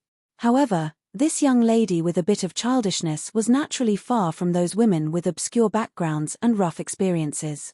Standing in front of Tantai Pingjing, she was timid and weak, like a little flower that quietly grew and died in a secluded corner. No one saw or appreciated her, but once one met her, regardless of gender, one would feel pity for her. Tantai Pingjing looked around. In her eyes, Mount Qingliang was empty. The people and things were still there. However, the fate that the Shu family had accumulated in the northwest of Liang for 20 years was gone. In the world, everyone had fate. It was just a matter of quantity. Only the person with the most fate could gather into fate. The current emperor of Liang, Zhao Zhuan, was naturally one of the outstanding figures. The old Grand Secretary, Zhong Julu, also had fate. Now, Chen Wang also had it. The Great Pillar State, Jiyu Zhentang, had always had it. Back then, the illegitimate son of the late emperor, Zhao Kai, also had it. Among the women in the world, the empress of Da Chu, Jiang Genai, who was beating the drums on the city wall of Baimang City, also had it. Shenyuan Qingfeng of Liang River Lake had it. Bodhisattva of Mount Lantuo had it. The young lady in front of Tantai Pingjing had no fate at all. This was definitely a huge anomaly in the eyes of Qi cultivators. Or it could be said that this woman once possessed a great amount of luck. Perhaps she should have been the Empress of Baimang or even the next Empress of the Grassland. But for some reason, her luck was integrated into the luck of the Shu family in the end, and then it was taken away by someone in Beicheng City. The Qi refinement grandmaster who was originally rushing south to the South Sea sect was just passing by Liangzhu City. After seeing the strange phenomenon here, he could not help but rush over. Staring at the little girl who was full of confusion, Tantai Pingjing thought for a while and understood. She asked softly, "Are you called Huyen Guanyin?" The young girl nodded. "Big sister, who are you?" Tantai Pingjing smiled and then asked with a frown, "Did Hsu Fengnian beg you to do this?" She hurriedly shook her head and said, "Young master only knows that I've returned to the Grassland tribe. He doesn't know that I've been staying in Tide Listening Pavilion all this time. It was Grandpa Shu who secretly told me those things before he passed away. I'm willing to do anything for you." Tantai Pingjing looked at the determined expression on that beautiful face and sighed secretly. She raised her head and said softly, "Are you willing to do this?" Beiliang's North Rejecting City, West Chu's Divine Phoenix City, Liang's Imperial Astronomer, Western Region's Mount Lantuo, and a portion of the Northern Grasslands Providence contained in this silly girl. Eternal emblem, auspicious talisman. He had been in the pugilistic world 3 times, the Central Plains twice, and Baimang once. He had been to the Imperial Court 3 times, Great Peace City twice, and Guangling Path once. Everywhere he had been, he had gained something. The providence he had obtained in the end was more than enough to be the emperor of the Central Plains, let alone the king of a territory. Why are you still unwilling to judge the situation, take a step back, and wait for an opportunity to take action? Tantai Pingjing stretched out her hand and rubbed the little girl's head. "You're as silly as I am. But compared to me back then, you're more courageous." "Very good. The stupidest thing a girl can do is to be angry with the person she loves. Huyen Guanyin, live well in the future. You'll definitely be happy." Huyen Guanyin smiled in a daze and nodded, "Thank you, big sister." Tantai Pingjing smiled knowingly. "Big sister? Me? I'm an old granny." The girl was at a loss. The tall female Qi cultivator had disappeared. Huyen Guanyin, who had finally seen the light of day from Tide Listening Pavilion, sat down on the edge of Tide Listening Pavilion's platform. She raised her small fist and waved it as if she was encouraging someone. Young master, you must win this fight. The grass grows next year, and the geese go and come back. Xu Fengnian took a small step, just an inch or so. Such a small step was simply negligible. But at this moment, the Beimang military god who had clashed with the young king dozens of times actually began to move more than 10 steps in an instant. There was actually an unstoppable edge in the world. On the battlefield, there was probably only the great snow dragon cavalry. On the court, there was only Li Yang Zhongjulu. Now, it was this young man who had abandoned all burdens. Even if he was facing more than 300,000 Beimang soldiers and an immortal Beimang military god who was already a celestial being, dressed in white, his sleeves swayed in the wind as he swept forward. The snow-white python followed Hsu Fengnian's white clothes and rushed out of North Jebei City. Tuoba Bodhisattva began to retreat. At the same time, he constantly flashed and disappeared in various places on the battlefield. Although the huge white python rolled on the battlefield, it did not cause any impact to the Beimang army. It leaped high like a white rainbow. The next moment, its huge head, which was as big as a building, suddenly smashed down fiercely. Tuoba Bodhisattva, whose body had stagnated for some reason, fell to the ground. Dust flew everywhere. Hsu Fengnian stepped on the forehead of the man who had fallen to the ground. He leaned forward and looked down at the stabilizing force of Beimang's military and politics. He laughed and said, "Tuoba Bodhisattva, since you want to control both the martial world and the court, I'll let you have it. In the end, I can't ask for it." The 18 golden flood dragons entwined around Tuoba Bodhisattva's burly body crazily crashed into the high and mighty white python. Every time the python lowered its head to bite, it could crush or chew a golden flood dragon that was as thick as the mouth of a bowl. The dazzling golden lights collapsed extremely quickly. Most of them dissipated between heaven and earth as if they were ownerless objects. Only a few dozen spots of light that ordinary people could not detect merged into the space between the eyebrows of some people on the battlefield outside the city and in North Jebei City. The light flickered unsteadily. Some fell silent, while some still bounced out of the space between the eyebrows and gradually disappeared. How could 18 slender bamboo poles support the force of a mountain peak? After more than 10 times, Tuoba Bodhisattva, who had been lying on the ground, suddenly roared. He sucked the remaining 7 flood dragons into his 7 orifices like a big dragon drinking water. However, there was still a 20-foot-long flood dragon that was held in the palm of Hsu Fengnian. It was like a snake that was held by its 7 inches. It struggled desperately and its head and tail crazily slapped Hsu Fengnian's body. Tuoba Bodhisattva, who was stepped on the forehead, took the opportunity to slide back 300 feet and escaped from Hsu Fengnian's control. The latter twisted hard and the flood dragon was broken into 2 parts. The dazzling golden light scattered in all directions. Then, the white python that was entrenched beside the young king opened its mouth and gently swallowed the golden light into its stomach as if it had eaten a full meal. Tuoba Bodhisattva, who had golden blood flowing all over his body, stood in the distance. He was panting. His eyes were gloomy as he carefully watched the young king's movements. Hsu Fengnian did not take advantage of the victory to chase after him. He just stood there and said sarcastically, "Half of your luck has already been used by others." Tuoba Bodhisattva, do you feel sad? Tuoba Bodhisattva sneered, "How long can you maintain this peak state? 15 minutes? Or 30 minutes? But you will definitely collapse earlier than me." Hsu Fengnian casually shook his cuffs and said with a smile, "Take a guess." Tuoba Bodhisattva took a deep breath and spread out his hands. Through his skin, his veins and bones showed a rich golden color that was clearly visible. He gradually recovered his state of mind. He raised his head and said in a deep voice, "You will regret it." Hsu Fengnian looked back at Jebeicheng City and looked back to the south. Those martial arts masters who died in the battle outside Jebeicheng City and those generals who died in the battle outside Beiliang Pass are respectable. But those ordinary soldiers who bravely stepped forward in every battle outside Beiliang Pass are the real backbone of Beiliang. In the forest of Steles on the back mountain of Mount Qingliang, I'm not trying to win the hearts of the people for the Shu clan. I just hope that the common people of northern Liang who can't hear the drums or see the smoke signals will know just who died for them on the battlefield outside the pass. In my life, I have a clear conscience. Why would I regret it? Back then at Mount Wudang, he stood side by side with the first-generation sage Zhong of the Confucian school. The old man sighed, I once led my students and disciples to travel all over the country. I lived in Shangyin Academy until now. I like to boast that in the past 800 years, I have read the most books and traveled the furthest.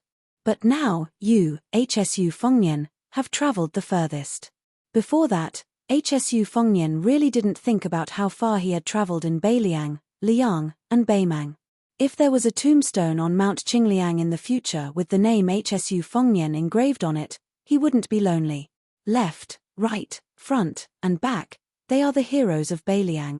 HSU Fengnian turned his head and smiled at Tuoba Bodhisattva, don't worry. I will definitely beat you up until your parents can't recognize you. Tuoba Bodhisattva's figure flew backward and laughed, come and fight. HSU Fengnian's hands hung down naturally. In each of his palms, there was a purple heavenly thunder surrounded by electric light. Looking at Tuoba Bodhisattva's retreat, he curled his lips, why? Not only do you want to stall for time, but you also want to use Dongzhuo's troops to kill me at Huayang Pass? To be honest, you are worse than Wang Xianji.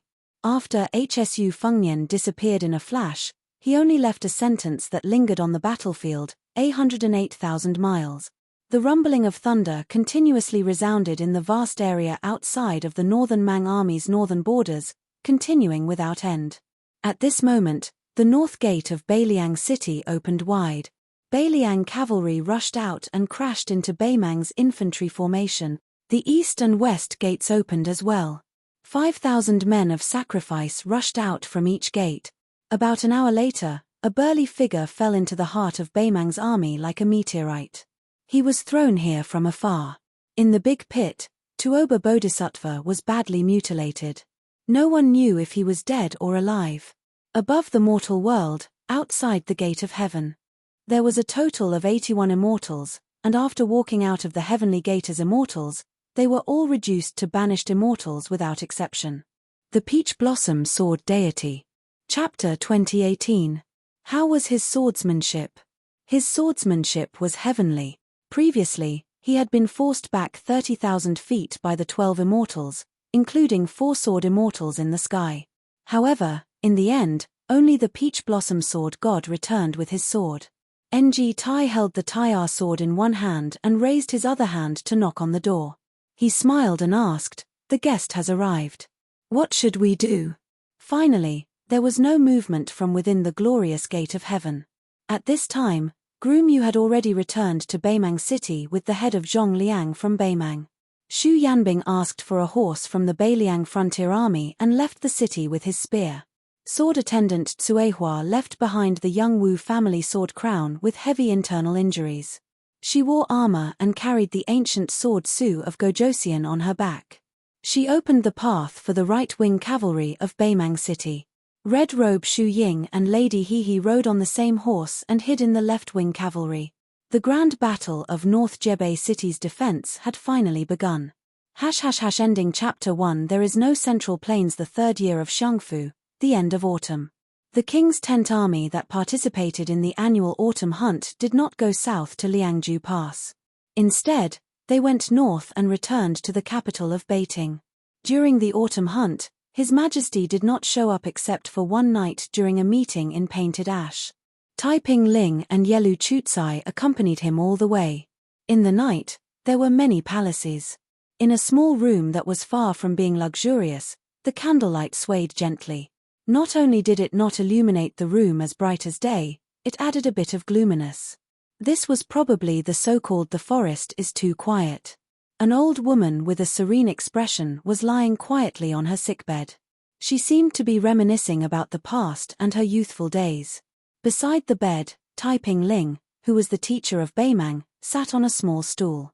He lowered his head and stared at the old woman with protruding cheeks. Her white hair was like frost. Li Mibi, who had single-handedly created the Beimang spiderweb, behaved even more strangely. He just sat on the threshold of the house. At this moment, the shadow prime minister, who had made countless Baemang nobles' hair stand on end, was truly like an old man past his prime, lonely and bitter. "Your Majesty, do you feel uncomfortable?" The magistrate of peace spoke calmly, without the slightest hint of nervousness or fear, nor the slightest hint of sorrow. Instead, there was a rare gentleness that was out of place at this time. The old woman didn't answer his question. Instead, she asked softly, "Are you wondering why I don't want to accept the gift from the celestial being and why I don't want to live for another 4 to 5 years?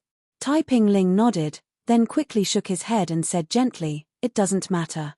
The old lady laughed it off and asked, "Do you think that foolish son of mine, with his heart higher than the sky and his life thinner than paper, will be able to take down the north resisting city with his 400,000 soldiers?" Tai Ping-ling answered cautiously, "As long as Tuoba Bodhisattva defeats Hsu Fengnian, the situation is set. Not to mention a dozen or so martial grandmasters of the Central Plains, even 10 more would be useless. Even if Tuoba Bodhisattva loses, we may not lose. Your Majesty, you don't have to worry too much about the war." The old lady gently placed her hands on her abdomen, the corners of her mouth twitching slightly. "Worry? I'm not worried about the war outside Liangju Pass at all. After handing over the military power to Yelu Hongzai, I put it down. This child has been a wronged crown prince for more than 30 years. Let him be high-spirited for once. The relationship between mother and son, as well as the relationship between monarch and subject, can be considered as not owing each other anything. As for whether the flames of war will burn into Liangju Pass or spread to the southern dynasty, I'm a dying person. What do I have to worry about? What do I have to worry about? In my life, I think I'm the best at the word ease. The guilt I feel towards others doesn't last long. I can also let go of the regret I feel towards myself. In this life, the first half of my life was like walking on thin ice, but at least the second half of my life was comfortable and comfortable. It's quite good. Moreover, as a woman who wears the dragon robe and sits on the dragon throne, I'm the first person in all of history. Whether I'm remembered for hundreds of generations or infamy for tens of thousands of years, my name is destined to not be forgotten in the history of each dynasty. What great regrets do I have in this life? Probably none. It was rare for the old lady to be so long-winded, and it was even rarer for her to be so calm. The old man made a sound of acknowledgement. This chess and sword music school's Taiping commandant had angrily left the grasslands back then and went to the central plains of Liang to live in seclusion for 20 years. She had changed her identity more than 10 times, traveling north and south of the Great River. She had seen all kinds of things in the world and studied the mountains and rivers to her heart's content. There were tens of millions of scholars in the world. Perhaps only the great demon Huang Sanjia, who had caused chaos in the spring and autumn period, was more read 10,000 books and traveled 10,000 li than this Baemang imperial tutor whose real name had long been forgotten. The old lady took a deep breath and asked, "If Zhao Bing and Chen Zhibao work together, will they be able to fight their way north to the outskirts of Tian City?" The old man nodded and said, "Definitely. If nothing unexpected happens, the 2 rebellious kings will purposely hold back their troops and wait for the battle between us and the Beiliang frontier army to be over. Otherwise, if they take the capital of Liang too early, they will be worried that we will retreat back to the grasslands. They are even more worried that we will simply abandon the territory of the southern dynasty and decisively retreat to Norland. Then, it will be the awkward situation when the Zhao clan of Liang unified the Central Plains. With the temperament of Yang King Zhao Bing, he will not let his efforts go to waste. At that time, Hsu Fengnian will really be the next Beiliang, and Beiliang will still be the powerful Beiliang. It is not worth it. The only variable in the Central Plains is Jiyu Jiantang's Liang frontier army. He has 300,000 elite soldiers openly and secretly. If he grasps the right opportunity, he may become the Shu Xiao after the Battle of the Western Wall. Furthermore, Jiyu Jiantang will not let go of this opportunity. After all, Liang no longer has the wise old Emperor Zhao Li. The world today is no longer the world of the past. At that time, Shu Xiao ruled by drawing rivers and was unpopular. However, once Jiyu Jiantang successfully takes over Tian City, he will comply with the will of the heavens. It will be very different. The old man saw that the old woman's spirit was still good, so he tried his best to be concise and to the point. The Central Plains is in troubled times. Among the generals, Liang's Lu Sheng and Xu Gong are few and far between. They are outside of the storm and still have the opportunity to choose a tree to live in. Tang Tai's Huang and the others who are in Taiyan City will most likely end up in a more miserable state. As for the civil officials in the imperial court, the short-lived Emperor Zhao Zun won't say much. Zhao Bing and Zhao Zhu, father and son, no matter who usurped the throne, would be willing to treat those scholars well. Only Chen Wang, the regular attendant of the left scattered cavalry, has an unfathomable future. The key is whether the new emperor is truly magnanimous or not. The old woman mocked herself. I gave up the chance to live for 4 or 5 more years just to not see that magnificent scene. Am I wrong? The imperial decree of peace said softly, "If your majesty." The old woman seemed to know what the imperial preceptor wanted to say. She smiled broadly and said, "Forget it. There is no medicine for regret in the world.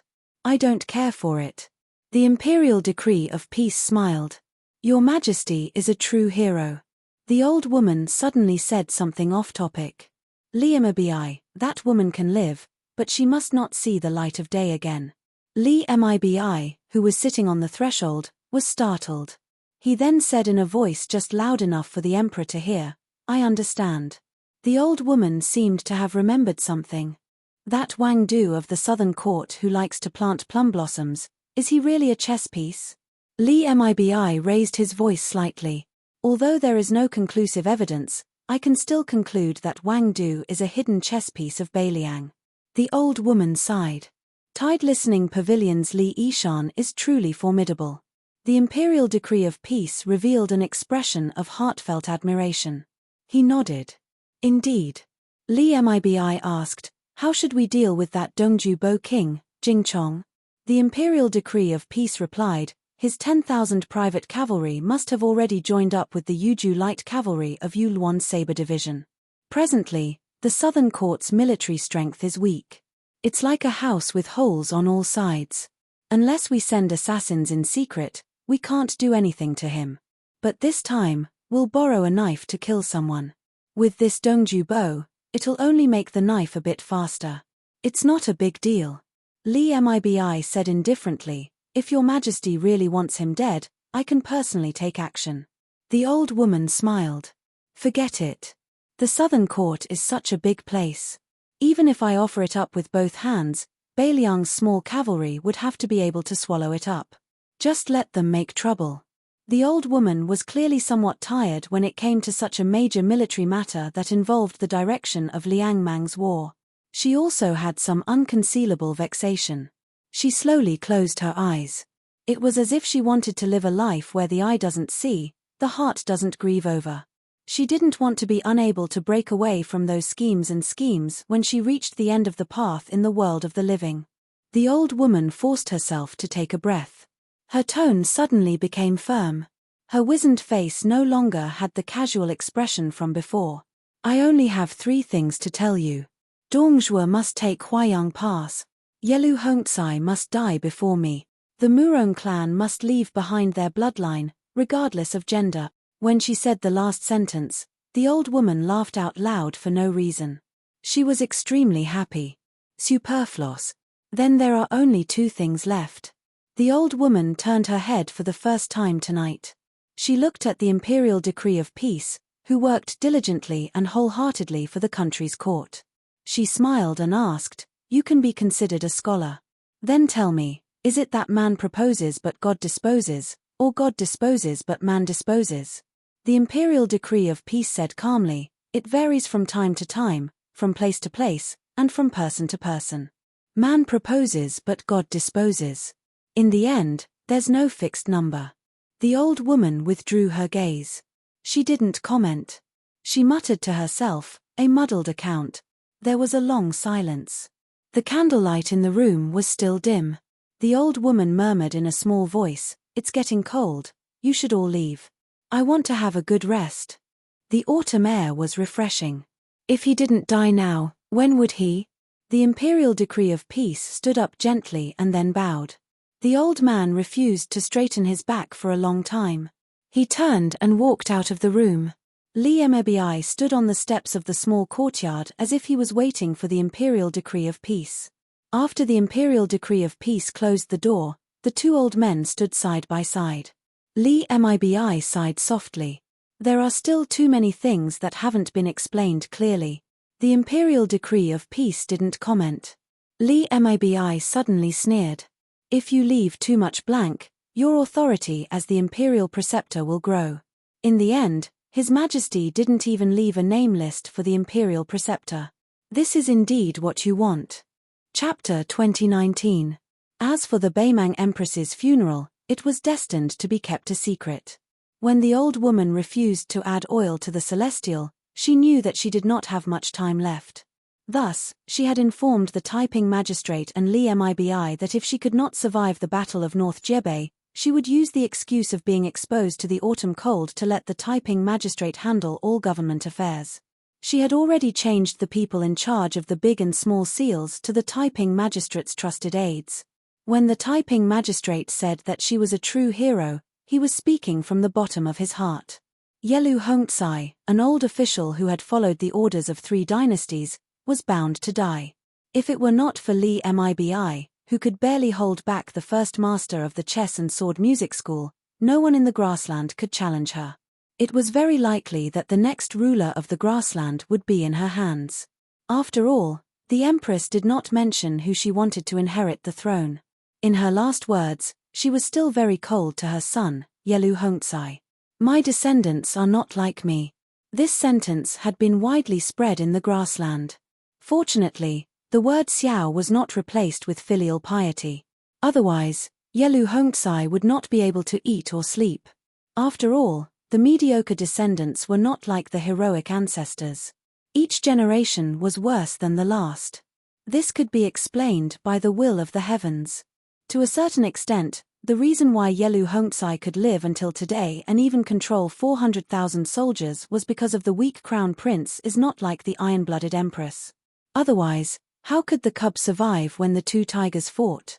Li Mibi's words did not cause the Taiping magistrate's face to change at all.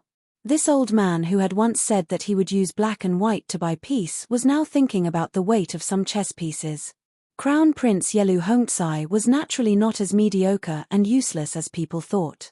However, the private meeting with Wang Du had caused the Crown Prince to completely lose the Empress's favor. The Empress had always thought highly of the youngest general in the grassland, Dong Zhuo. However, he was ambitious and difficult to control. Even the best person in the world could do the worst thing in the world if he became the Empress. The common people in the world could be divided into 2 types of people, the Empress and everyone else. Would Yelu Hongzai be unable to recover after losing the protection of his grandfather, Yelu Hongzai? Could the Murong family's treasured cauldron become the life-saving talisman for the entire Murong family? Could Tuoba Bodhisattva, the loyal guardian of the grassland, have also thought of wearing the yellow robe? After all, to Tuoba Bodhisattva, the presence or absence of His Majesty made a world of difference. Taiping Ling finally came to his senses and turned his head with a smile. You, Xu Huainan, and I seem to have all lost. Li Mibi, who had never expected the Taiping order to say this, stared blankly for a moment. Then he put his hands behind his back and sneered, everyone has their own way of living. Xu Huainan's thoughts are the deepest, so his life is the most tiring. You're not any better. People who know how to play chess tend to have a strong desire for victory. I'm the only one who thinks the least and has the easiest life. Taiping Ling chuckled softly. You didn't think the least, but admitted defeat the earliest. The expressionless spy neither admitted nor denied it. The peace order sighed. I'll have to trouble you from now on. Li Mibi said unhappily, it's my duty. What trouble? Taiping Ling patted Li Mibi's shoulder and joked, that's right. You're the kind of person who likes to hide and scheme against others. You should be enjoying it. Beimang's shadow prime minister, who was used to being alone, was obviously not used to the other person's actions. He frowned, but some of the depression in his heart dissipated. The night was dark. Outside the house, The two elders with the greatest authority in the grassland walked down the steps one after another and parted ways at the door of the small courtyard. After Tai Ping Ling had walked far away, he suddenly turned his head back. Tears streamed down his face as he muttered, "Miss Murong, Miss Murong." On the sickbed in the house, the old woman gently grabbed an old mink coat on the side and covered herself with it. She slowly fell asleep. Her withered fingers gently brushed the mink coat. Just like that little girl whose face and peach blossom blushed, she was in a foreign country. The first time she saw that young man from Liaodong, she felt as if she was bathed in a spring breeze. The third year of Xiangfu, winter. The central plains were not stable. The situation in Guangling, Jiangnan, and north instantly took a turn for the worse. This was because the king of Shu, Chen Zhibao, and the crown prince of Yangkai, Zhao Zhu, went to the tent of Wu Zhongshuan's army without any retinue. They persuaded the south conquering general, who held the title of Minister of War, to change sides again. The rebel army went up north. Lu Shengxiang, whose army was stationed in the south of the capital, fell into a perilous situation in the blink of an eye. When the Huangzi officials of the Great Peace Palace heard this shocking news, everyone panicked like ants in a hot pot. Tantanan, who had already resigned due to illness, had no choice but to participate in the court meetings again. Only then did the people calm down. In the middle of winter, the weather was cold and people's hearts were cold. A carriage slowly drove out of the Huan Manor and came to a dilapidated manor just a street away. The signboard had been taken down long ago, and it was an ownerless place. The old man carried 2 jugs of wine and walked down the carriage. He walked up the steps and reached out to tear off the seal on the door. There were a few Zhao Go spies hiding in the shadows. Although they were of high rank, they tactfully ignored him. The old man hugged the 2 jugs of wine to his chest and pushed open the door with great difficulty with one hand. The old man familiarly walked around the corridors and came directly to the study. Some books had already been moved away, some were still left. The ones that were moved away were just collecting dust. It was just a change of location. There was still only one chair in the study. Thinking back to the past, in the court, other than Zhao Li and Zhao Dun, the 2 kings of Liyang, probably only he, Huan Wen, could casually sit here and take over the place with a clear conscience. Huan Wen walked around the empty study table and placed the 2 jugs of wine on the table. He used his sleeve to wipe away the thick dust before slowly sitting down. If it was in the past, that purple-bearded and blue-eyed man would be standing by the window. Tantanan looked at the window and said softly, "Blue-eyed man, look. You threw away your responsibilities and left. You didn't get the peace and prosperity in your heart. You only got this messy situation. Don't you feel guilty? It's lucky you died early. Otherwise, you would regret it to death." The old man snorted coldly. "It's lucky you weren't here. Otherwise, I really wanted to slap you on the head. I really wanted to slap you, not to scare you." The old man sank into silence. It was unknown whether Guangling Jidushi Lu Baijie was dead or alive. Administrator Wang Xiongui had been exiled for some reason. Whether it was his life or his reputation, he had escaped. In the end, he was about to return to the capital under the escort of Lu Shengxiang. In the matter of welcoming Wang Xiongui back to the capital, the Grand Peace City Court still had the leisure to argue. Originally, Wang Xiongui was the successor of Zhong Lu, the former Minister of Revenue, and the current administrator of the First Wei. It was natural that Sima Puhua, the Minister of Rights, would come out of the city to welcome him. However, the fall of Guangling Dao had caused half of the country to be ruined. Wang Xiongui was in dire straits. Even if he returned to Grand Peace City alive, his future days would be bleak. It was easy to imagine. The position of the Ministry of Rights Yamen in the Liang Imperial Court grew higher and higher. Right now, it was only second to the Ministry of Appointments, which was second only to the heavenly official Yin Mao Chun. Sima Puhua was worried that his reputation in the capital would be damaged. He was even more afraid that Wang Xiongui would implicate him and vent his anger on the young emperor. Naturally, he was not willing to personally take over the hot potato that was Wang Xiongui. The second-in-command of the Ministry of Rights, Jin Lanting, had publicly scolded Wang Xiongui many times at scholarly poetry gatherings. He would not come out of the city to welcome him. Thus, it was the pitiful right assistant minister Jiang Yongla's turn. In reality, the Liaodong scholar group that had recently risen in the court was determined to beat the administrator, who had always been close to the Jiangnan scholars. They wantonly proclaimed in Grand Peace City that Wang Xiongui could not bear the heavy responsibility.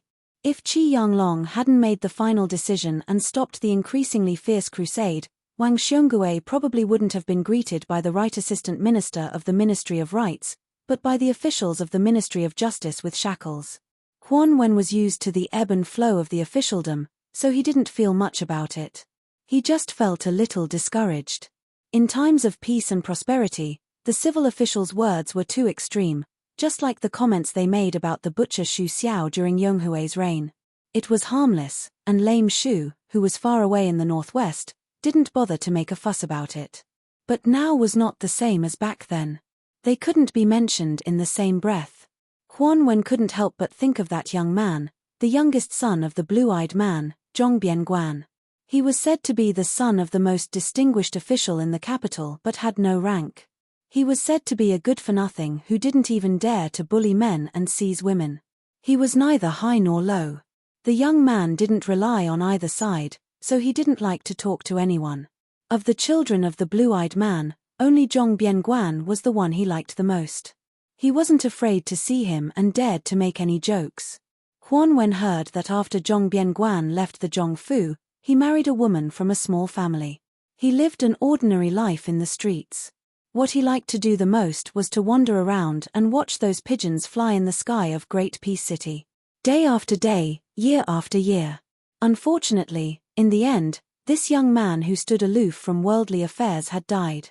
The old man opened a jug of wine, raised his head and drank. He suddenly felt slightly sorrowful. The old man held the jug of wine and walked to the window. He pushed open the window and looked at the grey sky. It's late and it's snowing. Can I drink a cup? How could one cup be enough? A jug was just enough. The old man drank a mouthful of wine, wiped the corner of his mouth, and said with a smile, you can't drink this kind of fine wine. You'll be starved to death. This Tantanan, who had been in a high position for 3 dynasties, sighed and said in a small voice, I almost forgot, you are someone who doesn't like to drink. The old man said angrily like a child, there is someone in the world who doesn't like to drink. Preposterous. Tantanan leaned against the window and looked at the desk. He took small sips of wine and quickly drank more than half of it. His eyes were slightly hazy. A little tipsy but not completely drunk, this was the end of life. The old man seemed to see a scholar with a purple beard and blue eyes sitting upright behind the desk, looking at him with a smile. Chapter 2020. Tantanan remembered the time when he and that guy were young, studying the books of the sages together. He slowly raised the wine pot and laughed softly. Don't think of the errors of Confucianism, reading does not disappoint. That person seemed to reply, in the morning I am a farmer, in the evening I ascend to the hall of emperor. Tantanan then continued to recite, the court is full of Juzigue, all scholars. In the end, the two recited together, the emperor values heroes. Tantanan laughed loudly, not daring to look in that direction, afraid that he would not see that figure again in the next moment. The old man drank the last mouthful of strong wine in the pot, placed the pot on the windowsill, and staggered out of the study. Only my generation betrays the books of the sages. Since ancient times, the books of the sages have not betrayed me. On the desk, there was a pot of wine that no one drank. Since ancient times, the sages have been lonely. Only the drinker leaves his name. Unexpectedly, after Wang Xiongui returned to the capital, the emperor was not angry. Instead, he comforted this Guangling Confucian at the court meeting. However, after learning that the fate of Tangxi sword Saint Lu Baijie was unknown, and that he did not join the rebel vassal King Zhao Bing, the young emperor seemed to be moved. After hearing this news, not only did the emperor, Zhao Zhuan, let out a sigh of relief. In reality, all of the court officials from the Jiangnan circuit felt as if a heavy burden had been lifted from their shoulders. Of the 4 great clans of Jiangnan, after Lu Daolin and Lu Baijie had successively become ministers of Liang, the Lu family could be said to have surpassed them and become the leader of the Jiangnan officials. Once Lu Baijie, as the leader of the southern party on the surface, betrayed the Zhao family of Liang, it was certain to be a disaster in the officialdom of Liang. Perhaps the three great clans of Jiangnan, who were of the same breadth and branch as the Lu family, more or less hoped that Lu Baijie would rather commit suicide than live an ignoble life of riches and honor. Taking a step back, as long as there was no news of Lu Baijie, it was definitely a blessing in disguise. In fact, after the incident of the spring snow building, the performance of the generals was too disappointing. Jiju General Yuan Tingshan betrayed them. The old general of the spring snow building, Song Li, who had become a new nobleman of the Liyang imperial court by quelling the remnants of West Chu, a general with real power, had rebelled. Qi Shentz, a disciple of one of Guangling Dao's great clans, was a first-rate talent of Shangyin Academy. He had just made a name for himself when he turned traitor. Moreover, it was rumored that the three of them led a cavalry as the vanguard and were about to force their way into Lu Shengxiang's army south of the capital. It was not that there was no encouraging news. The newly appointed Jidushi Shu Gong of the Lianghuai Dao had deployed troops to the south, in preparation to form a north-south defensive line. He had already firmly secured several major passes and military towns, so that for the time being, there was no need to worry about Jingji's western gate. The two Jiju deputy generals, Han Fang and Yang Huchen, each personally led their elite riders to gallop down south, coordinating with the newly appointed Jinggan Jidushi Ma Zhongxian in the north and south, so that the central plains north of Guangling River would not be in turmoil. The original Jidushi Cai Nan's adopted son, Cai Bai, under the strong recommendation of Administrator Han Lin, was promoted to Hezhou General. He quickly led troops to Jiju to assist Shu Gong, without any intention of shirking his responsibilities. They were both local generals who held military power. On one side, there were traitors who wanted to help the dragon.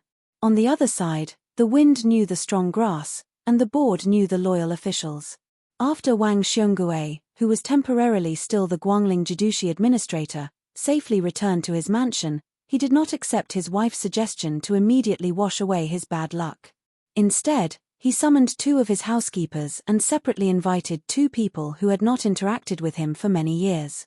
One was the assistant minister of the secretariat, second only to the current Grand Secretary, Qi Yanglong, Zhao Yuling. The other was Yin Marochun, who was appointed as the Minister of Personnel from the Hanlin Academy. Wang Xionggui's two trusted housekeepers were greatly surprised. It had to be known that not only had their master made it clear that he did not have any contact with those two officials, in reality, although the Crown Minister of Eternal Hui, Yin Marochun, and Zhao Yuling were relatives by marriage, their relationship had always been shallow. After the marriage alliance, they had even less private contact. Therefore, after the two of them left the deserted mansion, they both felt that they had made a wasted trip.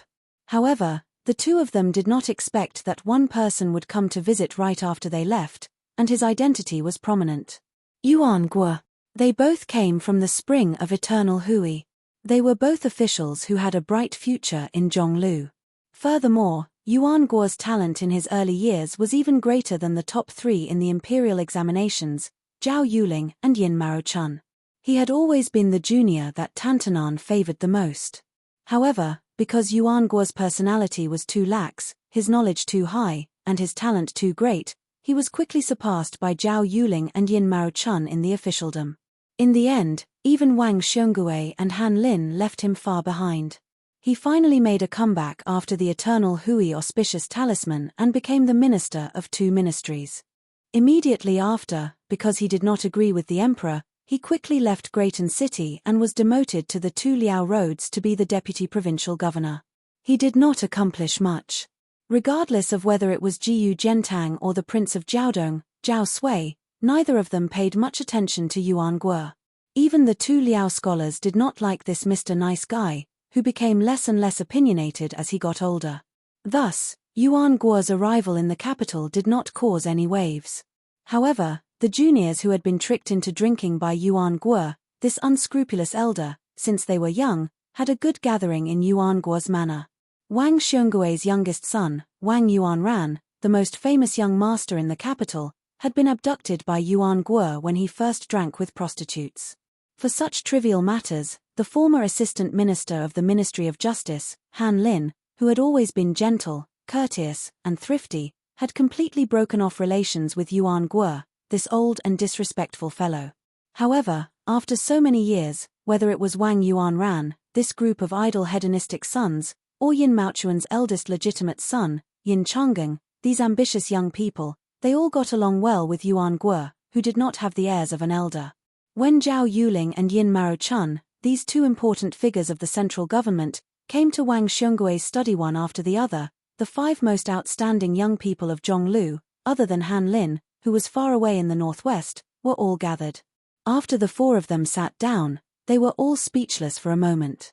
As the host, Wang Xiongui raised his teacup and said with a light laugh, "I will use tea in place of wine. In the future, I will have to trouble you to take care of Zi Sai." Zi Sai was Wang Yuanran's courtesy name, a gift from Tantanan's Huan Wen. However, the 4 of them all knew that there was another secret matter involved. In the beginning, Wang Xiongui had hoped that their teacher, Zhong Julu, would bestow him a courtesy name. However, Grand Secretary Zhong had never been interested in this type of icing on the cake, never opening his mouth to anyone. On the other hand, the knowledgeable Tantanan had always never refused anyone. Regardless of whether it was his colleagues in the officialdom or his scholarly friends, he would always accede to their requests. The reason why Tantanan's officialdom didn't collapse was probably because of this kind of bit-by-bit accumulation.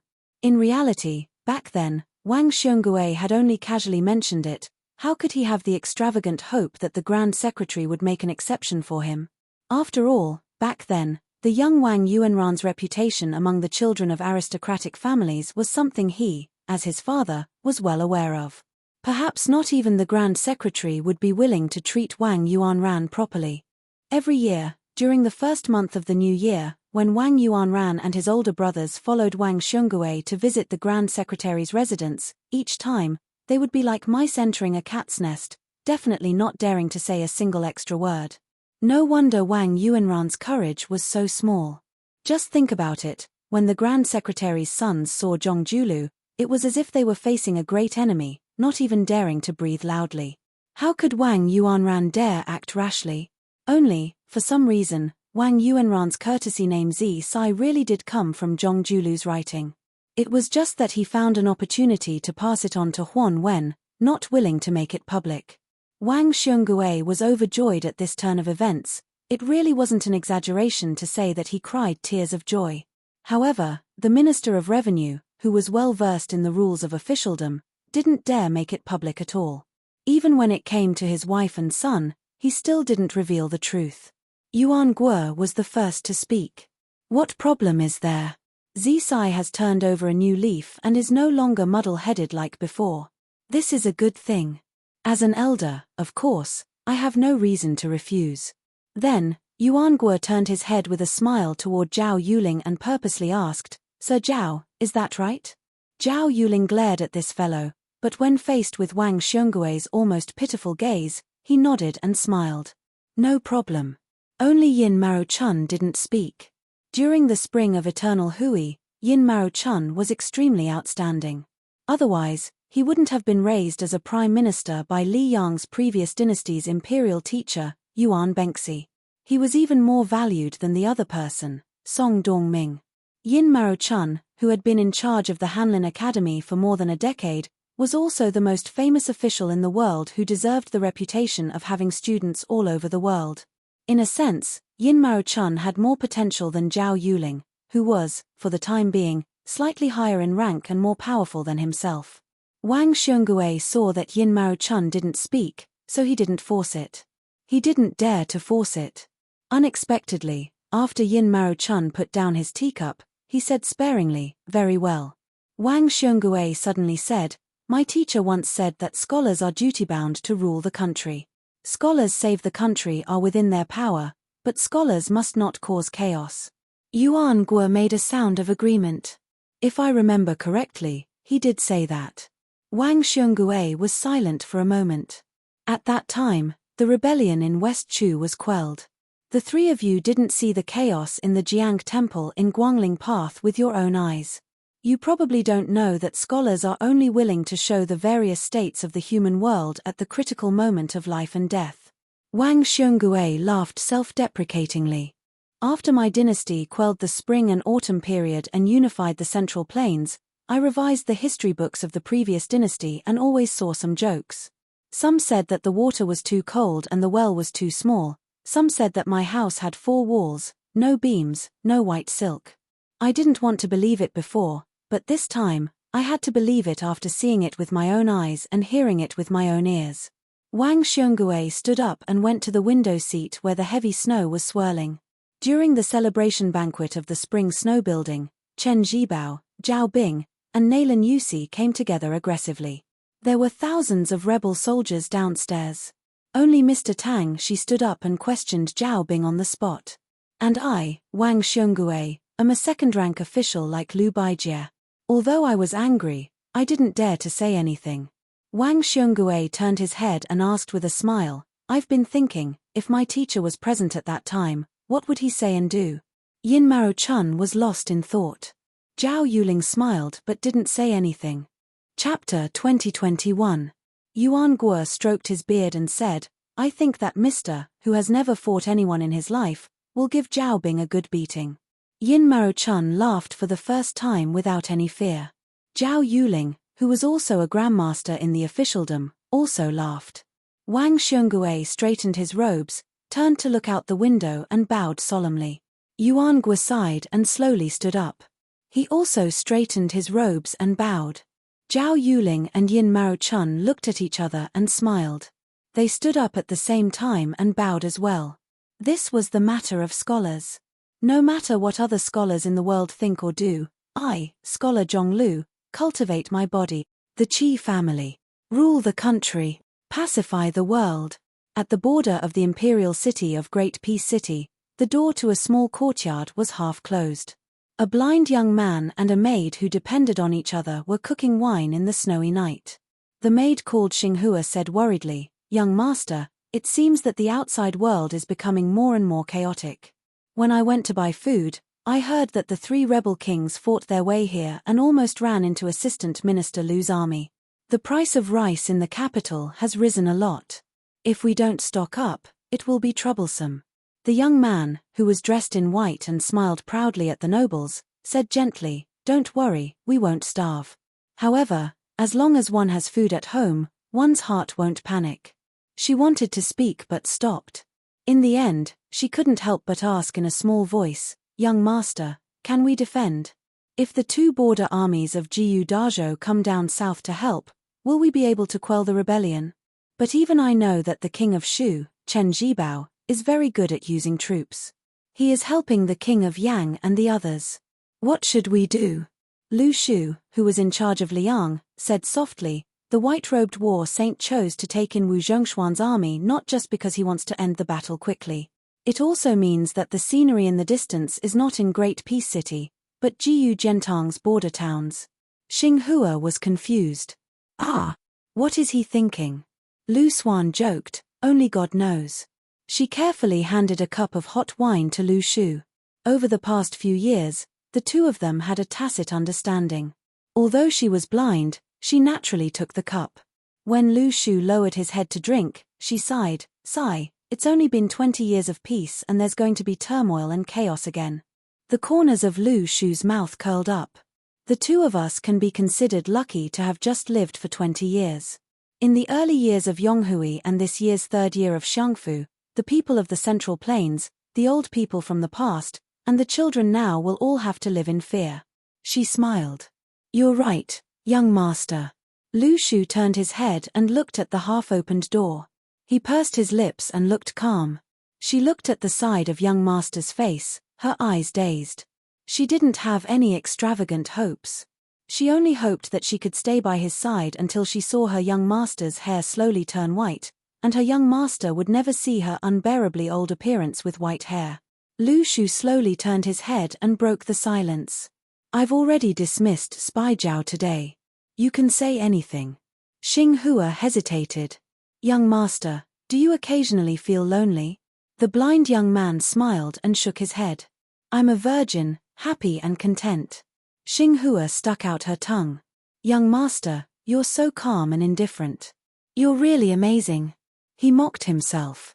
The frog in the well talks about the sea, The worm in the summer talks about the ice. That's amazing. She didn't really understand, so she didn't say anything. Lu Shu suddenly said, I remember that there's spring water in my hometown. It's known as the 9th best spring in the world by the Dafeng dynasty's tea sage. If you pour the spring water into a cup, the water will not overflow. It can even float copper coins. Xinghua widened her limpid eyes. Is it really that magical? Lu Shu laughed. Floating copper coins are definitely fake, but it's true that it's like drinking wine in a cup. If there's a chance, we can use the spring water there to boil wine. Xinghua nodded her head vigorously. Lu Shu raised his head slightly and whispered, This spring is the most pleasant. The 18 spring seasons. She asked curiously, Young master, who wrote this poem? It's quite good. Lu Shu stretched out his finger and pointed at himself with a gentle smile. Xinghua immediately said in a serious tone, It's really a good poem. Lu Shu pointed at her. You're not very good at flattery. Xinghua blushed. Lu Shu gently opened his palm to the woman beside him. She felt as if she was struck by lightning. She was timid and gentle. Finally, she gathered her courage and stretched out her cold and slender hand and placed it in his palm. Lu Shu held her hand tightly and said, Xinghua, I'm blind. In the future, help me look at those great rivers and mountains. If you see them, I will see them too. She choked and said, Young master, don't despise me for being stupid. Lu Shu shook his head and said softly, I don't dare. Outside the house, the heavy snow fell on the world. Inside the house, the people were as warm as spring. The 4th year of Xiangfu, early spring. The last heavy snow at the end of last year had yet to melt. Jiaodong King Zhao Sui led his elite troops to the south. At the same time, Hezhou General Cai Bai's elite cavalry and Yang Huchen's and Han Fang's cavalry successfully merged. Jinggan Jidushi Ma Zhongxian announced that he had gathered 100,000 elite troops and was about to head east. These good news added a festive atmosphere to this year's first court meeting. After the court meeting, Sun Yin found Fan Zhonghu in the crowd. He said that he had recently picked up an incomplete chess piece. It was true that he had achieved great success. His chess skills had skyrocketed. He would definitely be able to teach this 10th level chess saint a lesson. Fan Zhonghu was originally walking side by side with Song Kelly, who was also in the Hanlin Academy. The two of them had a good relationship. The young phoenix of the Song family, whose family had declined, had always been silent. Only Fan Zhonghu and he often talked at night. After hearing Sun Yin's provocation, Fan Zhonghu smiled and agreed. They agreed to meet tonight at Sun Yin's house. Sun Yin repeatedly reminded this great national player to not forget to bring the liuji mutton from the horse stop. Fan Zhonghu had to promise that even if he did not show up, he would not miss the mutton. Only then did Sun Yin give up. The top scholar of the last imperial examination, Li Jifu, ran all the way. When he reached Sun Yin's side, he was slightly out of breath. After being glared at by Sun Yin, Li Jifu smiled shyly. Li Jifu's appearance was average and his temperament was dull. He had always been ridiculed as one of the bottom 3 candidates in the Liyang imperial examinations. He was neither a distinguished scholar nor a military strategist. Not to mention the distinguished and outstanding leader of the Yonghui's court officials, Yin Mao Chun, he was far inferior to the second-place Gao Tingshu Tanhua Wu Tsongxian of the same imperial examinations. His family background, his career prospects, and his prospects in the capital were all like this. Li Jifu had done nothing for 3 whole years and was not famous. Now, they were about to welcome the next court examination. Even though there were no results, Qin Guanhai from last autumn's autumn assembly had surpassed Li Jifu in both style and bearing. Qin Guanhai of a noble family was already famous in Great Peace City. With the help of Jin Lanting, Gao Tingshu and the others, Li Jifu naturally became a supporting character. Occasionally, he would be mocked and ridiculed. The only thing that attracted attention about Li Jifu, this honest person, was that he was willing to be a follower of the Beiliang's mad scholar, Sun Yin. For no reason, he would go find Sun Yin, who had just been transferred to the Ministry of Rites. Every time he left court, he would follow behind Sun Yin as if he would not be at ease if he did not do so. The civil and military officials of the court were used to this. On the other hand, Sun Yin was a person who did not stop. After the debate at the Imperial College, he quickly lost his position. Within a year, he had been transferred from the Ministry of War to the Ministry of Rights. Not long after, he was scolding a minister, second assistant minister, and third Longzhong. The only remaining Longzhong, who had luckily escaped, was chased and questioned by the leaders of other ministries every time he went to court. Questions such as, "Longzhong Ma, who blocked the door and scolded you yesterday, will you be able to escape today? Official Ma, you have to hold on, I bet that you will be fine this month. Whether or not you can get your salary next month depends on you." Soon, Assistant Minister Ma inexplicably became a well-known figure in the court. It was enough to show the arrogance of the minor official of the Ministry of Rights, Sun Yin. At dusk, in the small house rented by Sun Yin Quangren, the two people playing chess were not Fan Zhonghu and Sun Yin Quangren, who boasted of his godlike chess skills. Instead, it was an ordinary scholar from outside the country who was playing chess with the world-famous Shangfu chess sage. Moreover, after more than 60 moves, the former was still not at a disadvantage. Those who knew about Fan Zhonghu's powerful chess skills knew that this was not an easy feat in the contemporary Go world. Fan Zhonghu, who was publicly recognized as the Fan Zi, had already surpassed the West Chu's Guosha, Li Mi. It was very likely that he would be able to catch up with Huang Sanjia and Cao Chongqing. Therefore, there was a humorous saying that Shu Weixiong is not in the capital, Fan Zhonghu is within one arm's reach. The national players of Liang Go waiting for the imperial edict were thoroughly convinced of their loss. Among them, Yuan Mai, the famous Go master of the Peach Spring Go manual, admitted that Fan Zhonghu's invincibility was a misunderstanding. It was only because no one in the capital was truly able to drag the game into the middle game. In addition to Sun Yin and the two players, Li Jifu and Song Kelly were also in the room. Sun Yin was squatting on a small stool, holding a large plate of peanuts in his hands. A gentleman would watch the game without saying anything. Sun Yin, who was not good at Go, would watch the game and talk nonsense. Fortunately, the young scholar did not listen to his advice at all. Song Kelly did not watch the game. He was flipping through an ancient book that Sun Yin had picked up from somewhere. Li Jifu, who had no chair to sit on, squatted directly next to Sun Yin. Occasionally, he would pick up a peanut from the plate and chew it slowly. If he picked it up too quickly, Sun Yin would slap it away. Li Jifu could only look resentful. After more than 80 moves, that young scholar threw in his chess piece and admitted defeat. Even though this person's strength was already extremely shocking, the only flaw was that no matter if it was the pick or the placement of the chess piece, his posture was too unpresentable. It had nothing to do with that confidence and ease. Fan Zhonghu raised his head and looked at his peer who was staring down at the game. He asked gently, "Brother Liu, may I ask how long you have been learning Go?" Chapter 2022. The young man surnamed Liu raised his head and smiled. "Less than 3 years. I only learned it after I came to the capital for the imperial examinations. I haven't played much. After my good friends left the capital last year, no one was willing to play chess with me." Fan Zhonghu smiled bitterly. Brother Liu is like a god on the chessboard. Amazing. Sun Yin laughed heartily. He felt even happier than when he had defeated Fan Zhong. This scholar with the surname Liu, who was going to take the imperial examination, was only able to obtain this residence after much effort. Even so, if it were not for Sun Yin's identity as Northern Liang, this fellow would most likely not have come to stay here. The young man's surname was Liu and his name was Huai.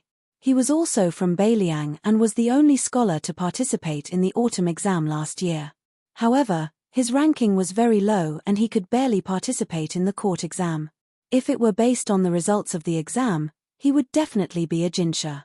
However, Liu Huai could not be considered unknown because there was a middle-aged scholar surnamed Zhong who had helped Liu Huai copy scriptures at the entrance of the Imperial College. After Liu Huai settled down here, he lived in seclusion and devoted himself to studying.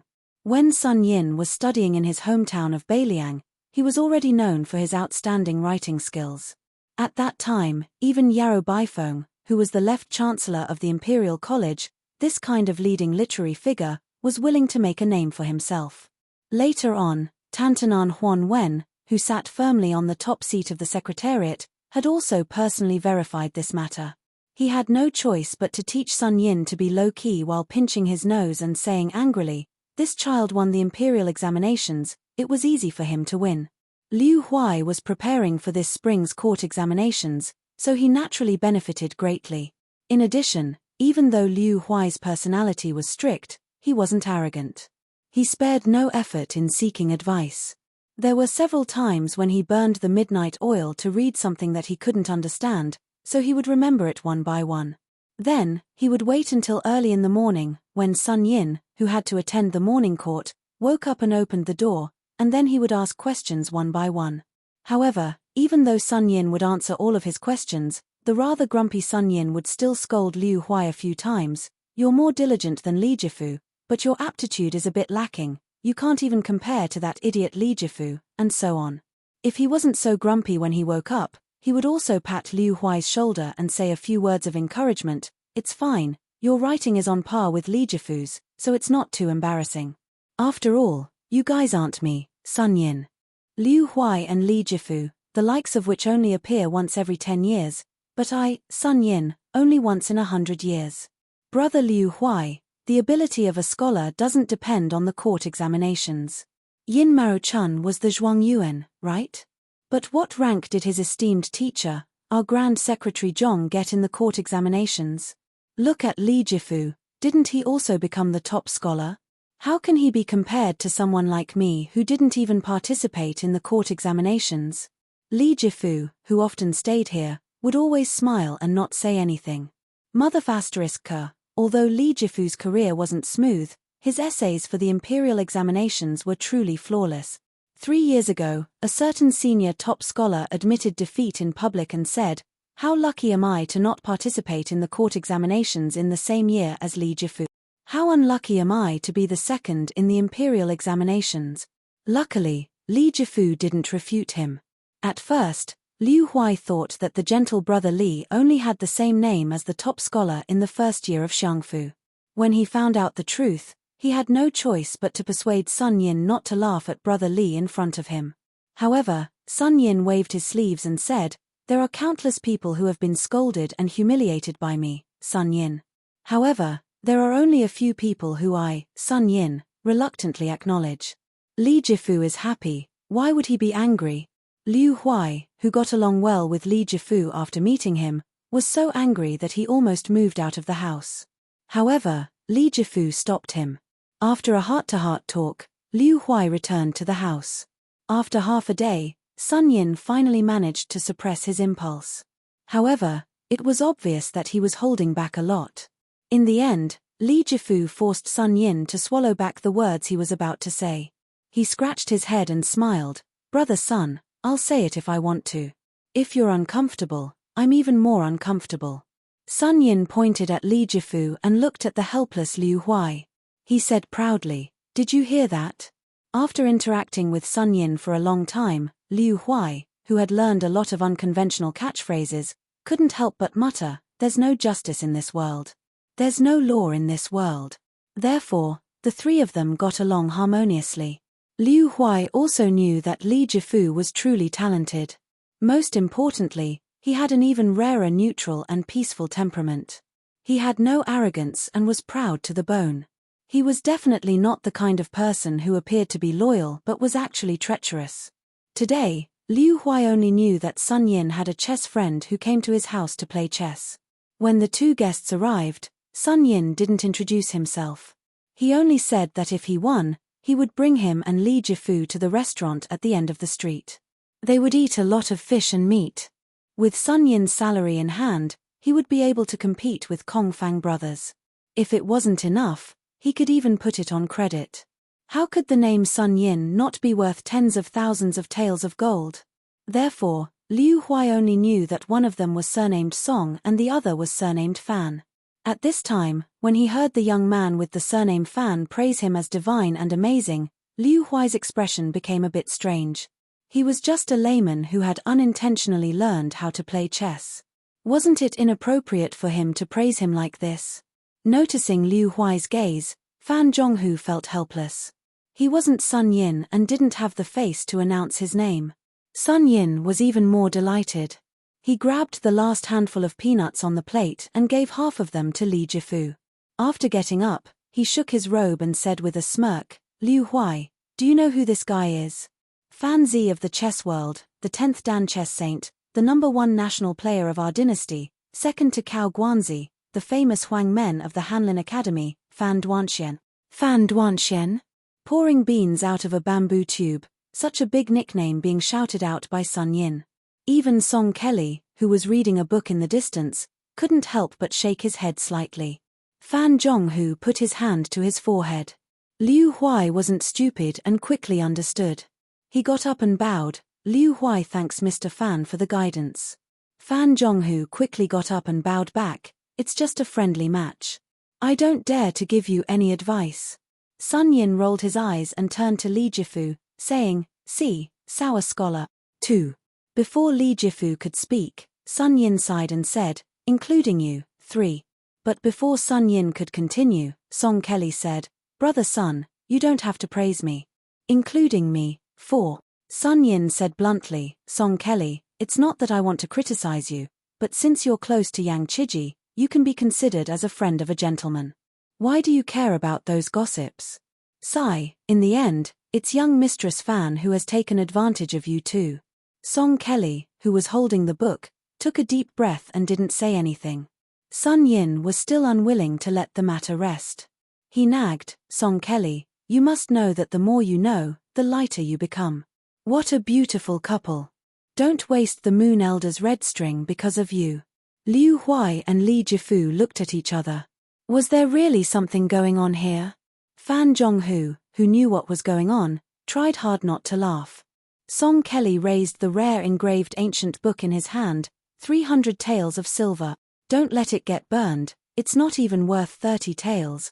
Sun Yin quickly gave him a thumbs up and praised, "Attacking the enemy's base directly, you use your troops like a god. I'm impressed." Song Kelly snorted and continued to read.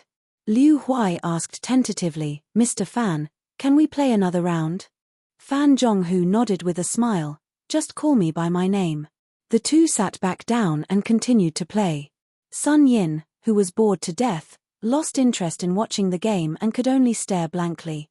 Li Jifu didn't have much interest in playing chess and his chess skills were average. However, he still enjoyed watching the game between two masters. As for his chess skills, he was naturally much better than Sun Yin. Sun Yin muttered to himself, "It's a pity that Chen Xiaobao and Yang Chiji aren't here. Otherwise, all the guys I like would be in the same nest." Liu Huai was very focused on playing chess. In fact, Liu Huai was always so focused whether he was reading or doing things. Fan Zhonghu, who had played chess countless times, was also the same. It could be said that when he placed a piece, even thunder wouldn't move it. Song Kelly thought for a while. Only Li Jifu smiled. He was very happy. It was very strange.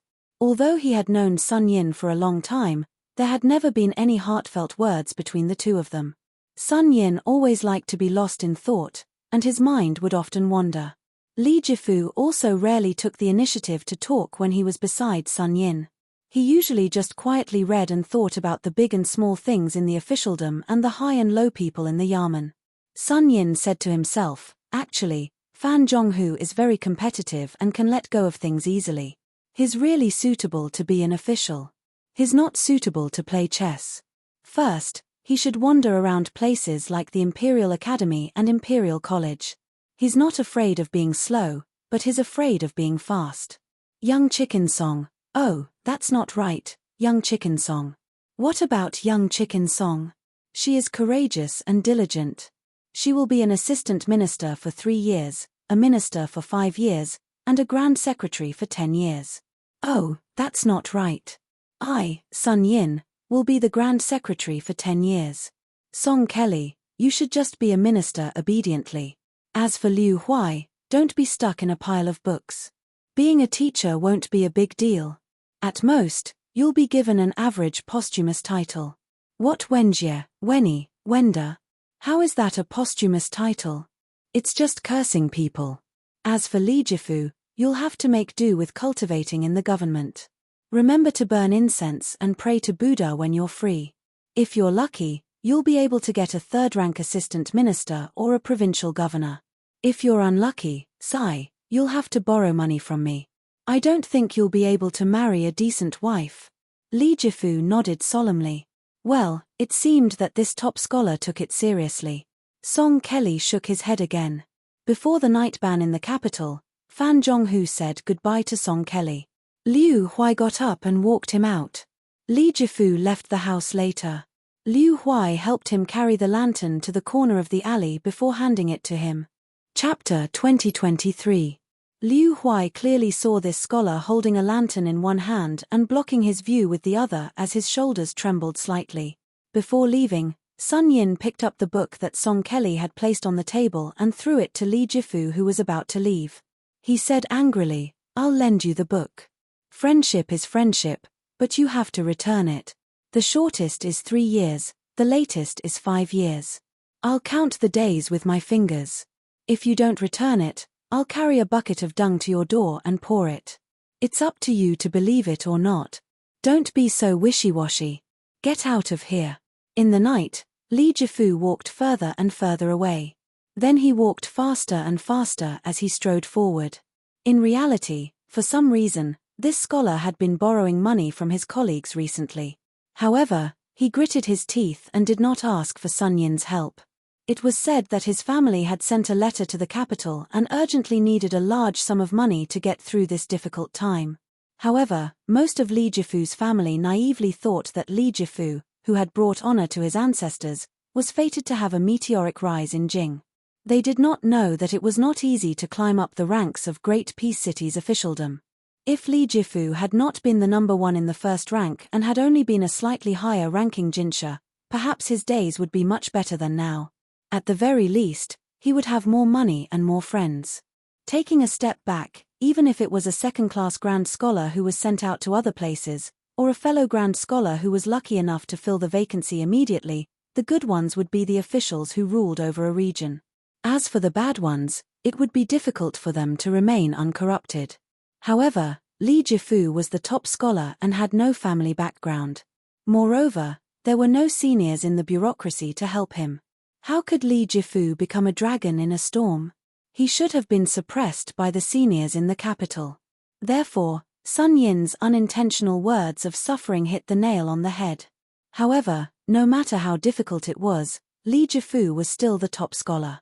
As long as there were not too many twists and turns in his future career, it would be smoother and smoother. Not to mention an extremely high official, with the generosity of the previous emperors of the Liang dynasty, there had never been a top scholar who died halfway. At the very least, he had managed to become a fourth-rank official. In that case, after 3 to 5 years, Li Jifu would definitely be able to fork out the money for a printed book. If Li Jifu secretly sold the book, even if he sold it cheaply, he would still be able to get 200 taels of silver. For Li Jifu's family, this was a huge hurdle. As long as they had this amount of silver, they would definitely be able to cross it. Mad scholar Sun Yin. Since he was able to become the best scholar in Liyang, how could he be someone who only knew how to read? Was he really ignorant of the ways of the world? It was impossible. Liu Huai returned to the house with mixed feelings. Looking at Sun Yin, who was flipping through a book with one leg crossed over the other, Liu Huai said softly, "Even though I know it's unnecessary, I still want to thank you on behalf of Brother Li." Sun Yin didn't even turn his head as he said indifferently, "You're thanking me on his behalf? Heh, be careful that the blockhead surnamed Li doesn't care about your feelings in the future." Liu Huai said calmly, "Brother Li and I are friends of gentlemen.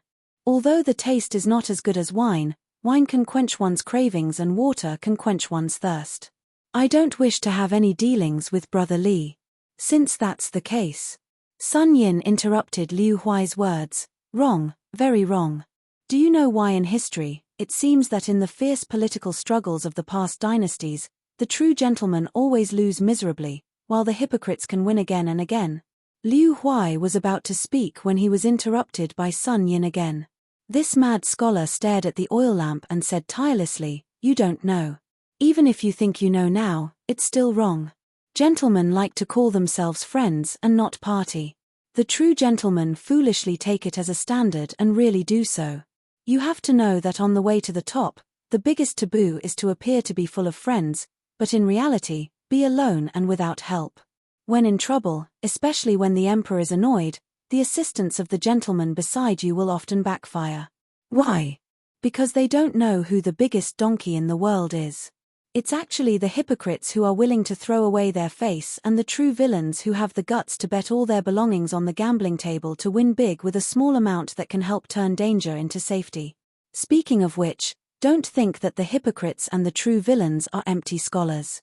Let me tell you, whether a scholar's moral conduct is noble and unsullied or not, it has a certain relationship with how many books they have read and how much fame they have obtained, but it definitely has nothing to do with it. Let me ask you, Song Kelly's father and grandfather, the two masters of the Song family who enjoyed fame overseas during Yonghui's reign, this old man Song, how is his handwriting? He's a first-class master. Who knows, maybe several hundred years later, there will still be countless scholars painstakingly copying and practicing. Is little Master Song's writing good? Of course it can't be better. There's nothing he can't master in poetry, song, and prose alone. I'm guessing that 1,000 years later, when there's a ranking of the top 10 masters of prose, Song Kelly's father will still have a place. But if this father and son pair can't maintain their integrity in their later years and ultimately lose their reputation, it's only because the old Grand Secretary Jongjulu is dissatisfied with their position as the overlord of the literary world. If you want to condemn someone, you can always find a pretext. Do you, Liu Huai, really believe it? I, Sun Yin, don't believe it, or to be more accurate, I only believe half of it. This matter needs to be discussed in depth, broken down into pieces. You'll have to listen to me until daybreak, because it involves too many secrets of the imperial court. The trend of the imperial examination in Liang, the rise and fall of the literary vein in the world, the direction of public opinion in Jiangnan, the serious problems of the two departments of civil service and etiquette, and so on and so forth. I reckon you'll have a headache just listening to it. Liu Huai stood in place, dumbstruck. Sun Yin was still crossing his legs, swaying back and forth. He chuckled and said, as long as you enter the imperial court, there won't be many people who truly share the same ideals, right? But you have to remember one thing, whether you're an official in the capital or a local government, the number of chairs in the officialdom is fixed. Once you sit down, there will definitely be a few people missing. The feud in the officialdom is far greater than in the Jianghu. This famous saying was said by a certain great writer. Yes, it was me, Sun Yin. When your position is high enough, there will be fewer and fewer chairs. It's even more so. Scholars with great ambitions, if they don't lose their original aspirations in the ups and downs of the officialdom, will only become more and more painful. This is because if you want to let go of your hands and feet to fulfill your ambitions, you need to have a large group of colleagues and subordinates to work with you. You have to take care of all aspects of interests. To give a simple example, if an opponent in the officialdom splashes dirty water on you, even if the emperor doesn't care, what if half of the capital follows suit and speaks ill of you? Or perhaps half of the scholarly circles blindly follow suit. What's even more frightening is that when the time comes, even the common people will follow suit and scold you. What will you do? Scold back. You're a gentleman who's well-read and virtuous books, and you're already an official of the imperial court. If you scold someone in front of them, you'll lose all decorum. Furthermore, you'll also ruin the emperor's impression of you. What do you need to do? Do you want to form a clique or not? Do you want to build a Zhong hut? Do you want to be the leader of the Green Party? Liu Huai, ask yourself honestly. I can't give you an answer. I just want to tell you that if you want the state affairs to be smooth and the politics to be clear, you will inevitably encounter all kinds of drawbacks that will eventually block the path of the court. And the drawbacks come from the corrupt government. It may also be that the good government is corrupted by the evil, or it may even be that the officials who don't do anything are indifferent. People who talk empty talk are the most carefree. People who do things are the most scolded. The world is bustling with activity, nothing more than profit and gain. Finally, I'll tell you a sad truth. The reason why Jongjulu sought his own death was because he saw that the sons of the aristocratic families who control the imperial court are used to wealth. No matter how much they value money, if they have the same temperament and character, the former will definitely not be as good as the son of the aristocratic family who rose to the top. I'm not saying that everyone is like this, but it's definitely not a small number. Let's ask the latter, after suddenly becoming rich, even if he can keep his hands clean, will there be people in his family who will ask for too much? Will they use their power to bully others in the local area? Will they become a tyrant who runs amok in the local area? Of all virtues, filial piety is the most important. After becoming an official, how many people dare not recognize their unbenevolent and righteous parents? Brothers are friendly and respectful. The elder brother has helped you all the way to become a talent. If he says he wants to marry a wife and take in a concubine, and wants thousands of acres of fertile land, will you agree? If the husband and wife treat each other with respect, if the wife's family member commits crimes and is exposed, do you dare to let his head roll on the ground? Are you willing to see the wife who shares the same bed as you wash her face with tears every day? You've been studying with the same hometown for many years. If you're rich and he's not famous, he's begging for a small official position. If he's really talented, but his fate is not good, how will you deal with it? If you're rich and prosperous together, and your children marry into a family, but in the future he's corrupt and harms the country, and comes to you to give him a way out, his close friends and dozens of family members, including the scholar you gave his courtesy name to, and the young child who recognized you as his god-grandfather, but all of them are hanging by a thread. What will you do? Sun Yin finally stopped talking. Probably because his mouth was dry from talking, he began to rummage through the chests and cabinets to find wine to drink. Liu Huai was dumbfounded and sweated profusely. Sun Yin finally found a pot of green ant wine. He raised his head and drank to his heart's content. Then he glanced at Liu Huai and said with a smile, "I'm not afraid of the rich being unbenevolent.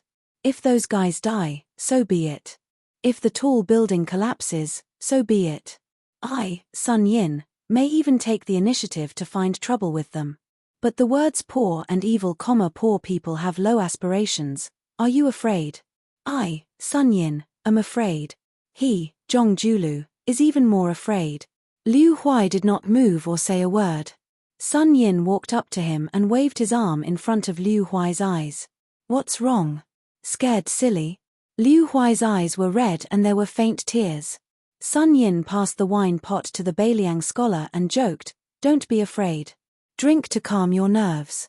Liu Huai shook his head and smiled bitterly. "I'd better not drink. I've never drunk wine before." Sun Yin rolled his eyes and withdrew his hand. He went to sit on the threshold and said with a cheeky smile, "All right, then I'll enjoy the good fortune alone." Liu Huai sat quietly beside him. In early spring, when the cold and snow melted, it was the coldest to the bones.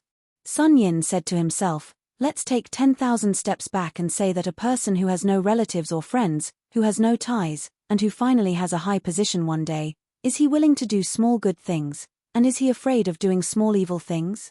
In any case, I, Sun Yin, am not willing to do these two things, but I'm also not afraid of doing them." Liu Huai sighed. Chapter 2024. Sun Yin had always been a fast drinker. He swayed the expensive half-flask of green ant wine and sighed, "Ah, my head hurt.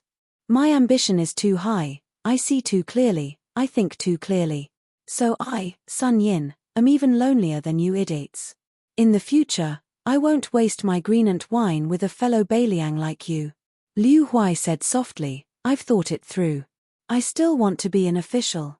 Sun Yin immediately scolded jokingly, "Son of a bitch, you're even more stubborn than Li Jifeng. When did I not let you be an official? If you don't become an official, how will you help me, Sun Yin, in the future?" Liu Huai said sullenly, "But I only want to be an official for myself and do things for Beiliang." This time, it was Sun Yin's turn to be stunned. After a long silence, Sun Yin stood up, put down the flask of wine and walked towards his room. He seemed to be talking to himself. "It seems that you've really thought it through. Then I didn't drink the wine for nothing, I didn't speak for nothing." Liu Huai hesitated and then picked up the wine flask. He sniffed and turned his head to ask, "I drank it." With his back to Liu Huai, Sun Yin reached out a hand and bent his little finger. "There are about 3 mouthfuls of wine left. Just treat it as you owe me 3 taels of silver. Seeing that we're fellow Beiliang, I'll only take 6 taels of silver from you. Liu Huai asked, how did you calculate this? Sun Yin walked into the room and suddenly closed the door. He said loudly, I, Sun Yin, am number 1 in the world in terms of craftsmanship. My ability to kill acquaintances is number 2 in the world. Liu Huai turned around and took a small sip of the green ant wine. He shuddered. From then on, Great Peace City had another drunkard. However, many years later, the young drunkard did not become an old drunkard. Instead, he became a wine immortal. The 4th year of auspicious charm, the spring flowers bloomed. Beiliang's Huayang Pass was located at the border of Dragon Waste State to the north. A little girl with a sable forehead and a Xianbei jade buckle on her waist was leading a crimson colt that looked like a ball of flame, slowly walking on the vast grassland. She looked like she was carved from jade, and could probably be called a top beauty in the world. Behind her were 3 old-fashioned guards. One was at the Finger Xian realm, one was at the Vaja realm, and one was at the 2nd Grademaster realm. On this tranquil grassland that was destined not to have any war, just the lineup of these 3 people was enough to make people speechless. It should be noted that right now, Liang Mang was in the middle of a war, and all the experts and grandmasters had already moved out in full force. The local snake that crossed the river, the 1,000-year-old tortoise under the pond, had all followed the 400,000-strong army to the north resisting city. For a child who looked like he was in his teens to have 3 retainers, it could be seen that his status was illustrious. In fact, it was not only the 3 top experts. Behind the 4 of them, there were also 600 to 700 armored elite cavalry, and dozens of assassins who were lurking in the dark. Finally, there were a total of 60 horse retainers patrolling around in an orderly manner. They were the Crow retainers. Before the Battle of Dragon Eye Plain, they were the only scouts in the world who could compete with the White Horse crossbowmen in Liangzhu. They were the elites that Dongzhi was spent a lot of effort to train. These 60 horse retainers were the last seeds of the Dong family, but at this time, they were all used to ensure the safety of a little girl. But in the Dong family army, no one dared to question them. Because everyone knew that in the eyes of General Dong Zhuo, this little niece of his was more precious than all the princesses of the northern and southern dynasties combined. The little girl did not like to talk, but she did not have an arrogant temperament. Moreover, she was born to make people feel close to her. Even the 3 expert retainers who escorted her aimlessly all liked this naive and unaffected girl from the bottom of their hearts. That finger-profound realm martial arts master suddenly turned his head and looked to the north. At the farthest place he could see, several Crow retainers were confronting a grassland cavalry of unknown origin. Soon, half of the Dong family's private cavalry galloped over and quickly surrounded the 4 people. The remaining 300 or so cavalry headed north. That dusty and haggard cavalry seemed to be exhausted from running for their lives. Their formation was stretched intermittently. In the vision of the 6 Crow retainers, there were at least 700 cavalry. Moreover, according to the information sent back by 2 of the retainers, there were at least 1,000 cavalry in this cavalry army. The cavalry leader in the chili arch attire raised his horsewhip high and shouted angrily, "Quickly get out of the way. I am chasing after a fugitive. This is the military order of the Jade-Toed Province's Commandant and General Huyen. Those who block me will die." The 6 Crow retainers turned a deaf ear and were completely indifferent. They did not move forward or retreat. The Beimang chili arch, who was full of anger, narrowed his eyes and gritted his teeth. If it were not for the fact that he saw more than 300 cavalry rushing over, he would have led his troops and charged over. It was only 6 cavalry. No matter how powerful you were, you would still die. The young Dong family cavalry stopped his horse and asked in a deep voice, "Who is it?" The Beimang chili arch turned his head and spat fiercely, "I am the commander of the Jade-Toed Province's commandant, Yelu Shenping. Why aren't you getting out of the way? If you delay the important matter, not to mention a kid like you who hasn't even grown hair, even your master will die." The Dong family cavalry said expressionlessly, "I am the chili arch of the cavalry army under General Dong, Yelu Shuezhen. No matter who you are, just charge forward." The chiliarch's arrogance instantly disappeared. It was as if he had become shorter. His lips moved slightly, but he could not say a word. In the entire 13 provinces of the grassland, there were countless generals of all sizes. However, there were only 13 commandants in 20 years. Until Fatty Dong, who was once the king of the southern courtyard, became the 14th. He was also a Chiliarch with the same surname, Yelu. The Chiliarch who came from the north gnashed his teeth in hatred. He glanced at the 6 crow retainers and then looked at the 300 cavalry. He was sure that it was really Dong Zhuo's private cavalry. Wasn't General Dong fighting to the death with the Beiliang commandant Chu Lushan at the Huayang Pass? How could there be cavalry leisurely strolling around the border of the Dragon Waste province? In the end, they even bumped into me. His face was bitter as he helplessly said, General Yelu, to tell you the truth, I am currently under orders to kill a Jianghu expert who escaped from Dunhuang.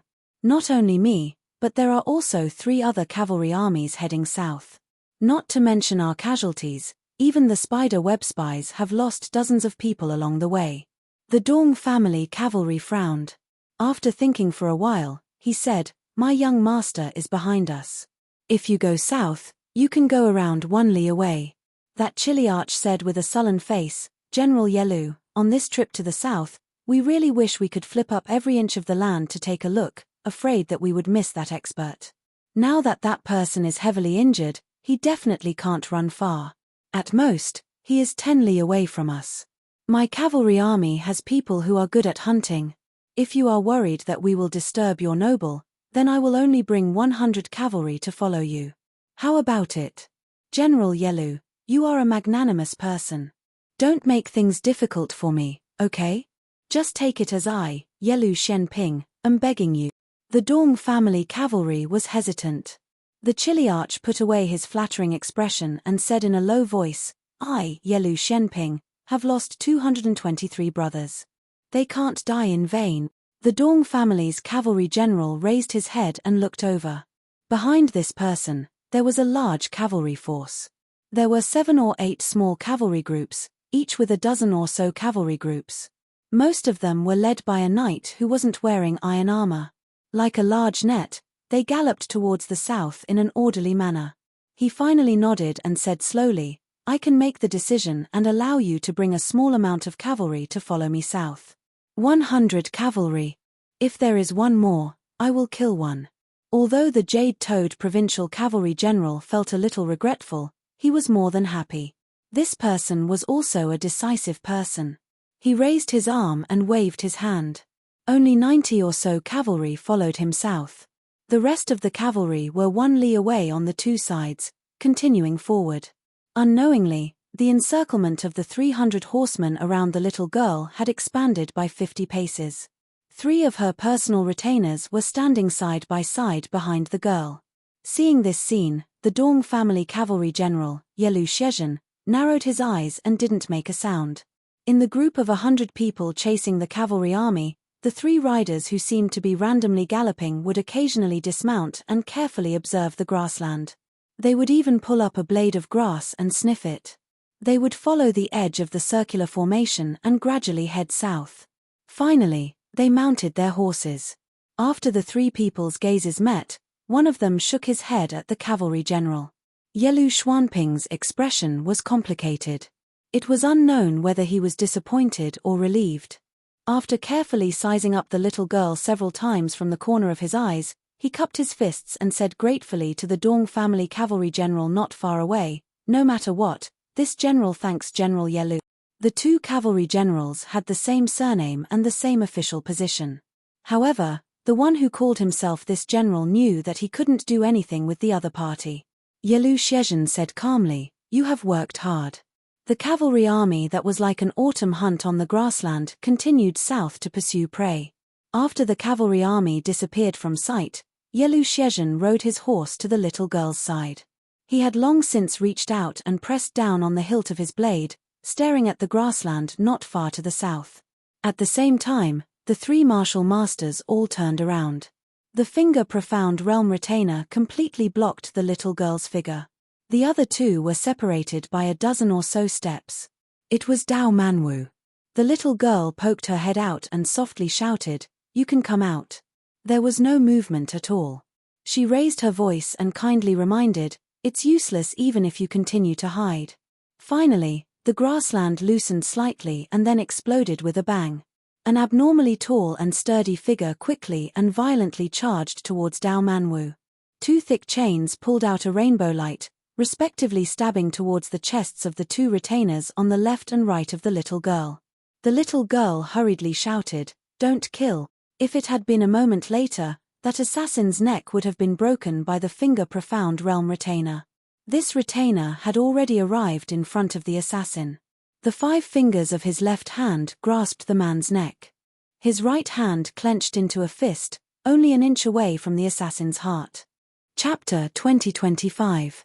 The two retainers to Dao Manwu's left and right each gripped a chain that came out of the assassin's shoulders. At the end of this chain were 2 enormous short knives. The little girl wanted to go forward, but for the first time, Yelu Shezhen showed an anxious expression. He jumped off his horse and crouched in front of her. His eyes were firm, but his voice was gentle.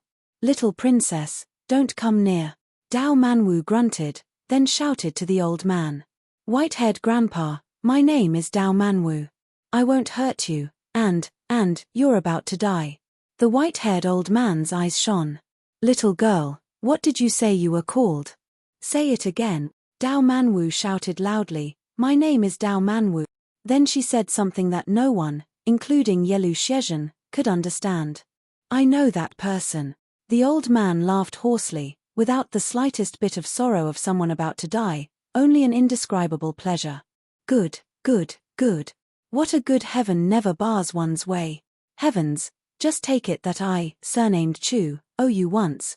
Dao Manwu tugged at Yelu Shezhen's sleeve and said seriously, "Big brother Shezhen, can I say a few words to white-haired grandpa?" "Don't worry, I know he won't hurt me. I won't lie to you." Yelu Shezhen was the only one who knew about the little girl's talent. He intimately rubbed her little head. "But me and the 3 elders will all stay by your side, okay?"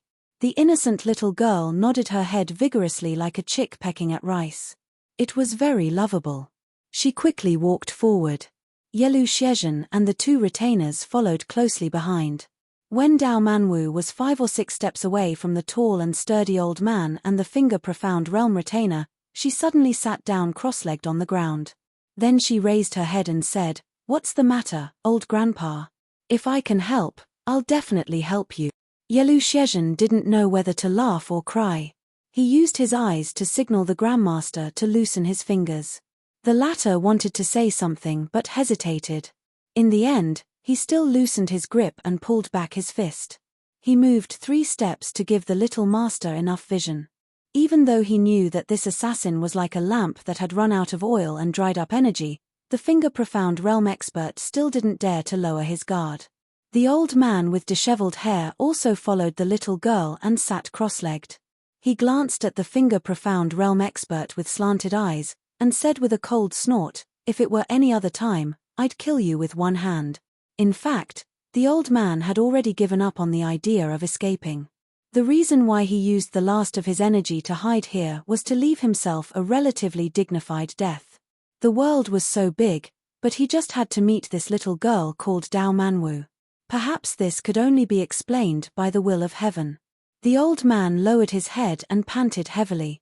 His broad chest heaved up and down violently.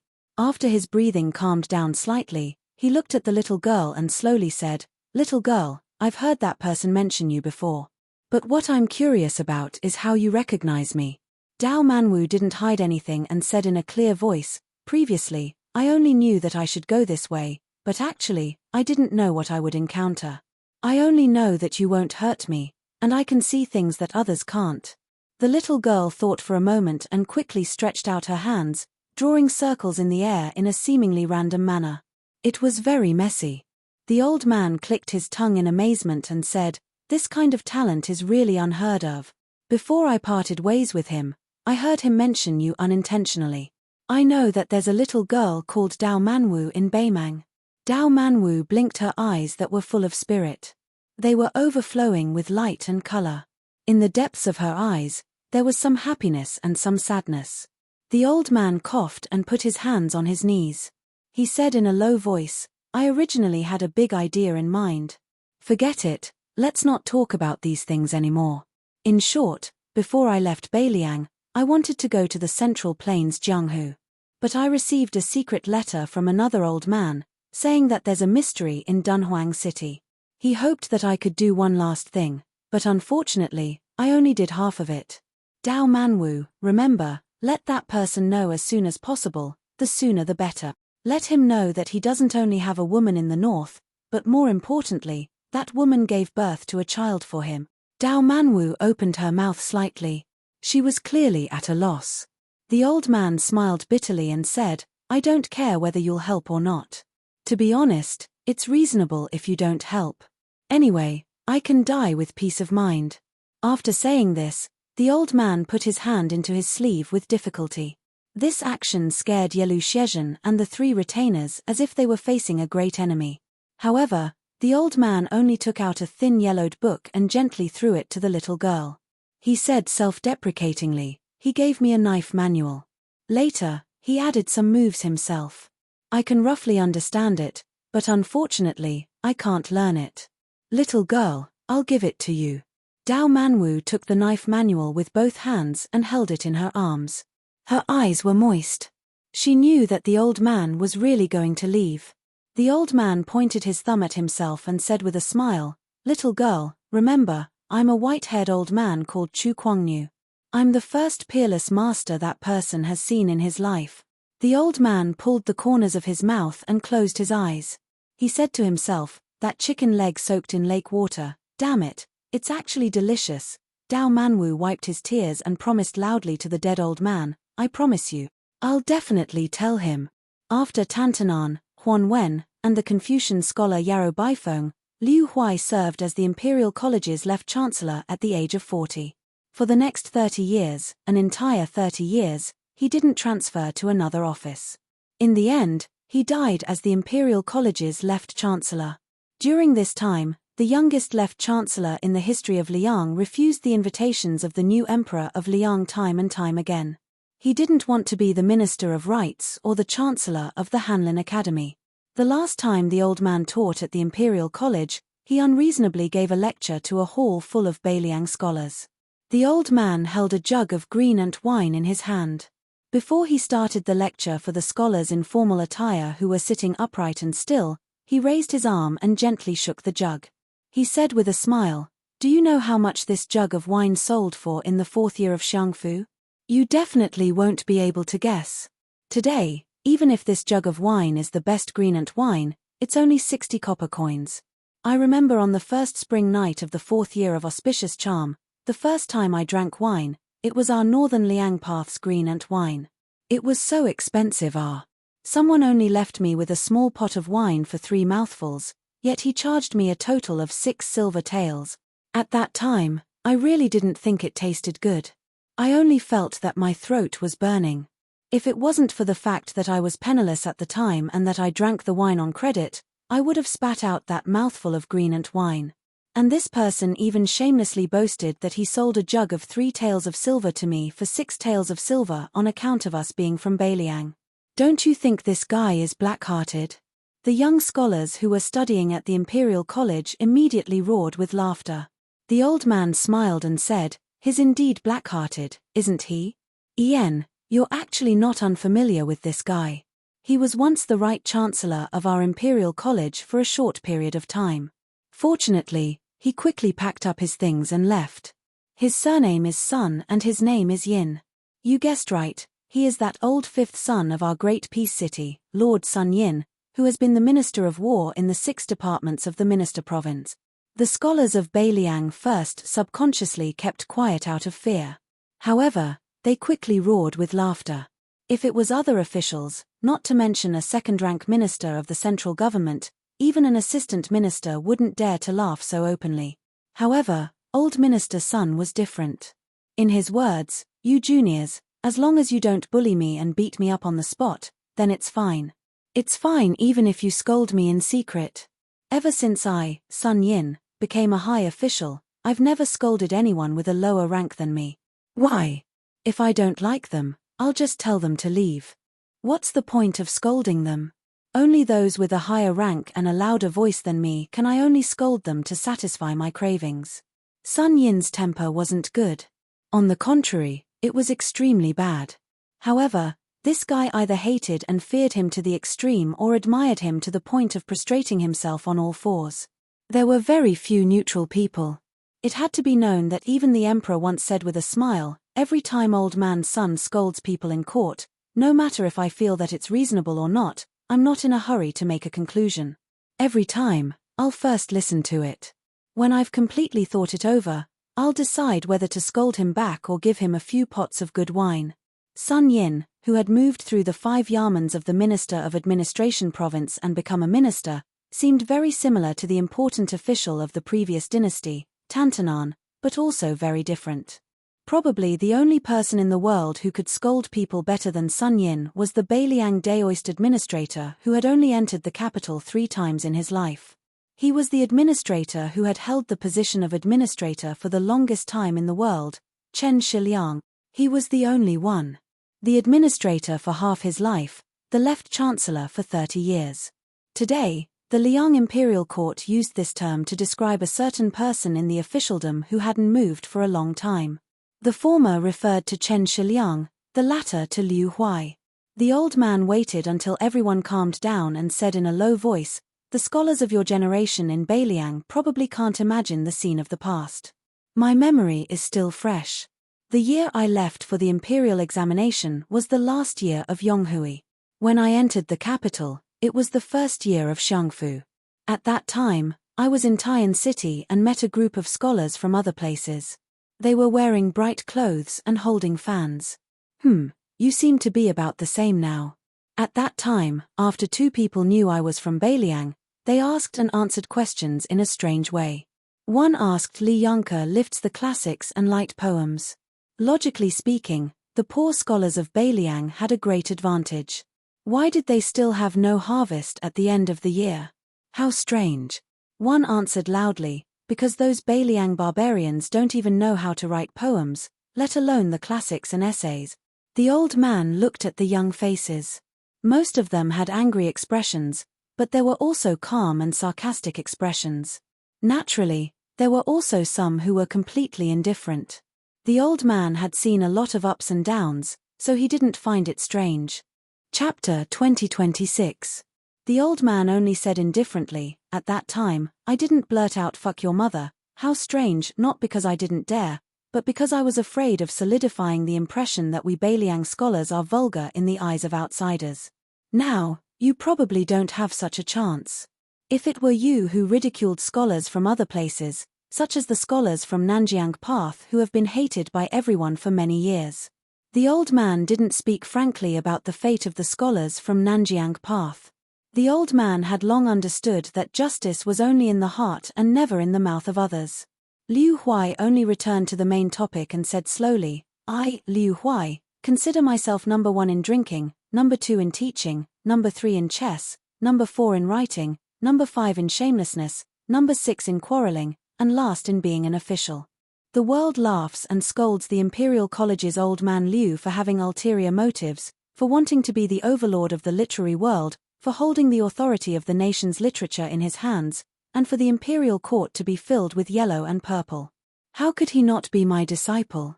The entire hall of Beiliang scholars was silent. The old man laughed loudly and said, "Nonsense." The old man's expression suddenly became resolute and extremely dignified. He didn't lose to those higher-ranked and more authoritative big shots from the central government. He spoke in a deep voice. These were all words that the old man had accumulated for most of his life. "When I entered the capital at the age of 20, I had a wish. That is, if I can enter the imperial court one day, I will definitely not let my, Liu Huai's, predicament of studying in the capital, repeat the same mistakes of the northern Liang scholar. Liu Huai would not let the Beiliang scholars spend more money when they buy books and brushes.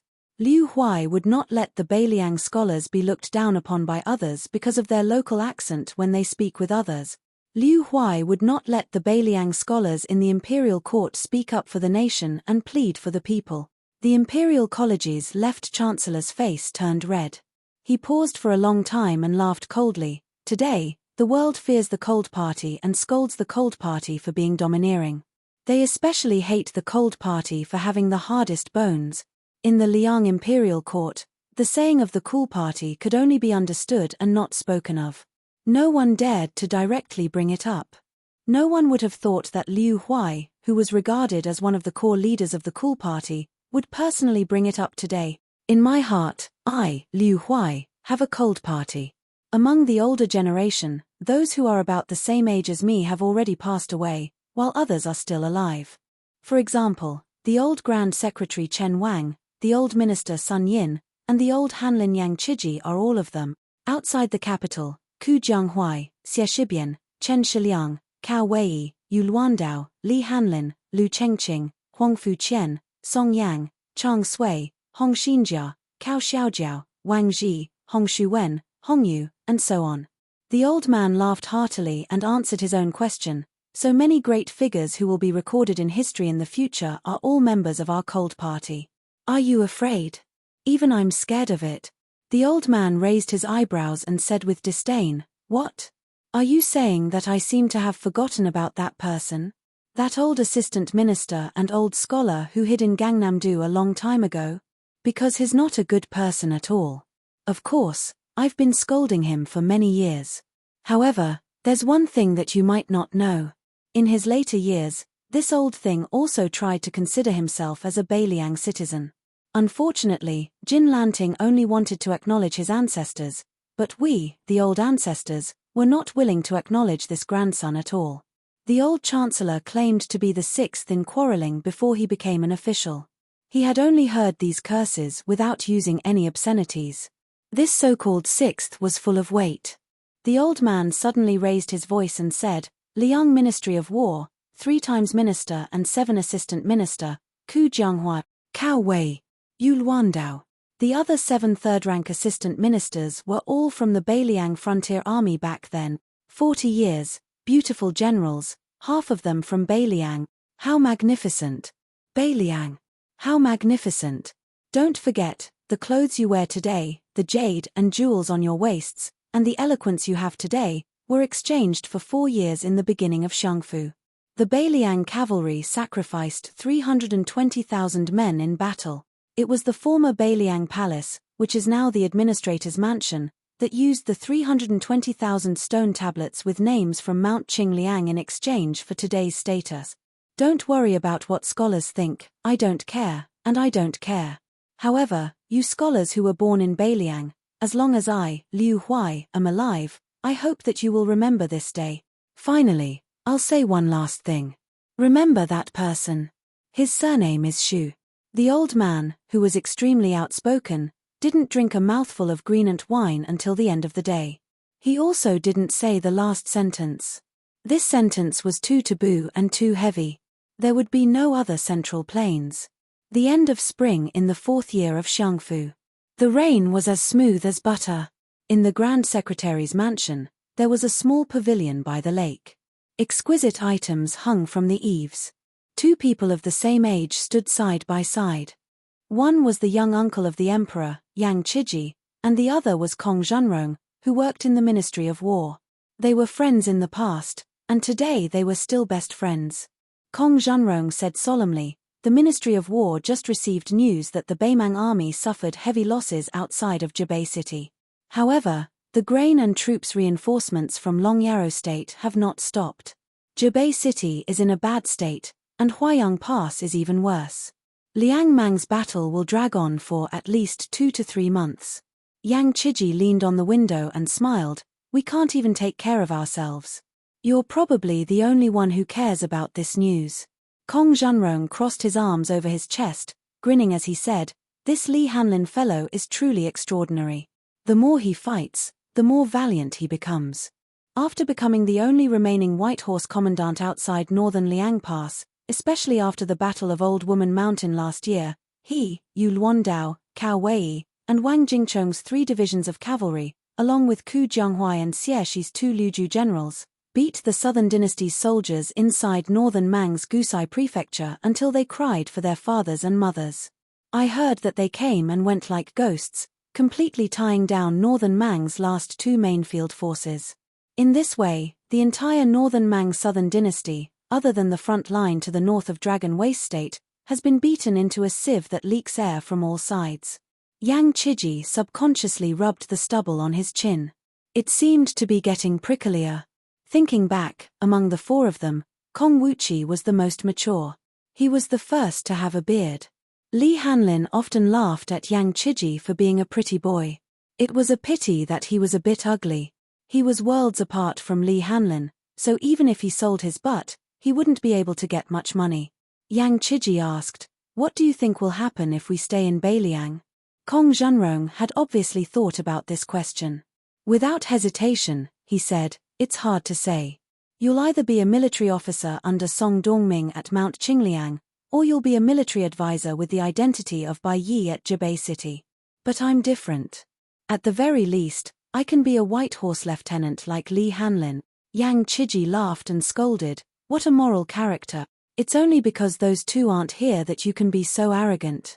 When they were here in the early years, when didn't you, Kong Wuchi, obediently act like a taciturn gourd?" Kong Zhenrong rolled his eyes. Back in Beiliang, Kong Zhenrong not only had the nickname of Wuchi, but he also had a famous nickname in the brothels, Philanthropist Kong. This was because every time the four of them went out to drink wine, only this big blockhead was a maverick. He would never call for any beautiful courtesan or courtesan.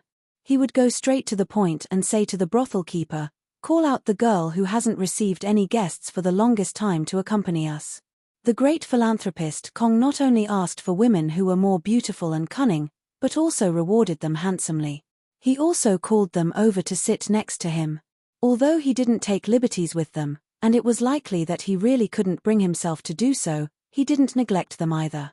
Kong Zhenrong was a living bodhisattva who saved people from suffering. His reputation had spread throughout the northern Liang Path's flowering fields, and he wasn't much inferior to His Highness the Crown Prince, who liked to spend money recklessly. Kong Zhenrong's father panicked at that time. He was afraid that his only son would marry a girl who could ward off evil spirits. When that time came, wouldn't he become the laughingstock of Beiliang's officialdom? Therefore, the fathers of the four pests of Beiliang had different attitudes. The old Prince Liang, Xu Xiao, was generous and didn't care at all. The old scholar Yang Jieshi was worried about his son's reputation. The miser Li Gongda was worried about the money. Kong Zhenrong's father was the most miserable. He was afraid that his future daughter-in-law would be a girl who couldn't walk at night. Otherwise, it would be scary. Yang Chiji sighed. Li Hanlin's sister seems to have never married. Kong Zhenrong curled his lips and said, "Li Fujian's eyes grew on her forehead since she was young. She didn't treat anyone well. Anyway, I don't like her the most. I remember that she liked to call me a bore and even called brother Nyan a pervert. Li Hanlin is her brother, so Li Fujian didn't scold him much. You are the most educated among us, so you didn't get scolded much. As for your sister, well, she is better than Li Fujian." Yang Chiji was helpless. Hsu Fengnian, Li Hanlin, Yang Chiji, Kong Zhenrong. Li Fujian, Yang Dongwu. 6 people in the past. 3 people in Beiliang. 3 people in Great An. 3 people in their hometown. 3 people in other places. The spring rain rippled on the surface of the lake. Chapter 2027. Kong Zhenrong thought of something and said slowly, "I heard that the poor scholar from Yanji County of Yuju was supposed to be the champion of the spring imperial examinations. However, he was targeted by a big shot and suppressed by a weak reason. Not to mention the spring imperial examinations, he almost lost the qualification of the palace examinations. Some people say that Jin Lanting, one of the imperial tutors, was one of the imperial tutors. Others say that the imperial tutor, Principal Pu Hua, deliberately promoted Qin Guanhai, who had won the imperial tutor title but had only gotten the lowest rank in the imperial tutor exam. Now even my father is defending him. He said that if Liu Huai hadn't made things difficult for others in the imperial tutor exam, he would have gotten first place in the imperial tutor exam. Besides, Liu Huai was the top scorer in the imperial tutor exam of the Northern Liang Path. That would be an unprecedented 3 times in a row in the imperial tutor exam of the imperial tutor exam. My father's temper is so bad that he can't even get a fart out of it. These days, He has been nagging about it countless times. The wine in the residence is almost not enough to drink. In Liang, the autumn imperial examination was the local provincial examination, while the spring imperial examination was the national examination in the capital. Thus, there was a saying in the officialdom, when the autumn imperial examination is the spring imperial examination, the carp leaps over the dragon gate. Liu Huai, a poor scholar from Beiliang, actually became famous before the spring imperial examination. At that time, this person was copying inscriptions outside the imperial college. He was able to get the contemporary saint of the Zhong family of the sacred duke's mansion to help him copy. At that time, thousands of imperial college students heard the news and flocked over. In the end, Liu Huai was the last one to know the noble identity of the middle-aged Confucian scholar, which caused a sensation in the capital. However, at that time, Liu Huai, who was embarrassingly short of money, was forced to stay in a small Taoist temple. He rejected the offers of countless high-ranking officials and nobles to buy the scriptures, and also rejected the offers of some people to change his address. It was said that quite a few aristocratic families in the capital wanted to take him as their son-in-law, but they were all rejected by Liu Huai. At that time, there were many voices in the capital that said that this person was nothing more than fishing for compliments and waiting for the right price to sell. Everything was just about the two words raising the prestige. As Liu Huai came in third, the articles of the imperial and imperial examinations gradually spread throughout the court. Only then did these strange words quietly disappear. As Liu Huai entered the court, the people in Great Peace City learned of the inside story. There were actually 5 Beiliang scholars participating in the autumn imperial examination, but the other 4 had given up their qualifications and returned to their hometowns. They only gave all their remaining money to Liu Huai, who stayed to stay. Kong Zhenrong's father, Kong Dashan, had been recruited by the imperial court of Liyang and had chosen to leave the northern Liang sect. The main reason was that his elder brother, who had been a businessman for many years, and his 2 daughters had accidentally married into one of Jiangnan's Daoist clans. The 2 Jiangnan families were well liked in the Great Peace City officialdom. Adding on the fact that he did not see eye to eye with the commander of the cavalry at the time, Huaihua Great General Zhong Hongwu, he came to Great Peace City. He only got a mid-level official position in the Ministry of War, a 4th-rank official. He had just been promoted at the end of last year. In a few years, his son would probably catch up. After Kong Dashan brought his family to the capital, he must have been ostracized. However, while Kong Dashan was a true Beiliang general, his personality was very open-minded. Otherwise, based on his son Kong Zhenrong's relationship with His Royal Highness, he would not have fallen to the point of leaving Beiliang. Kong Dashan himself was a rough man, but he was one of the few generals in Beiliang who openly admired scholars. In his early years, he did not like Li Hanlin. He was even indifferent to His Royal Highness, Hsu Fengnian. Only Yang Chiji, who was a scholar and did not smile, would become friendly when he saw him at home. Thus, Kong Dashan was furious at the situation of the Beiliang scholar Liu Huai in Great Peace City. Yang Chiji, who had been lying lazily on the railing, stood up and said in a low voice, "There is indeed some inside story in the spring examinations." However, as the teacher, Sima Puhua had the intention to help Qin Guanhai, a junior from the same hometown. He did not try to suppress Liu Huai. As Liu Huai's teacher, the left assistant minister of the Ministry of Rights, Jin Lanting, did not belittle Liu Huai's essay.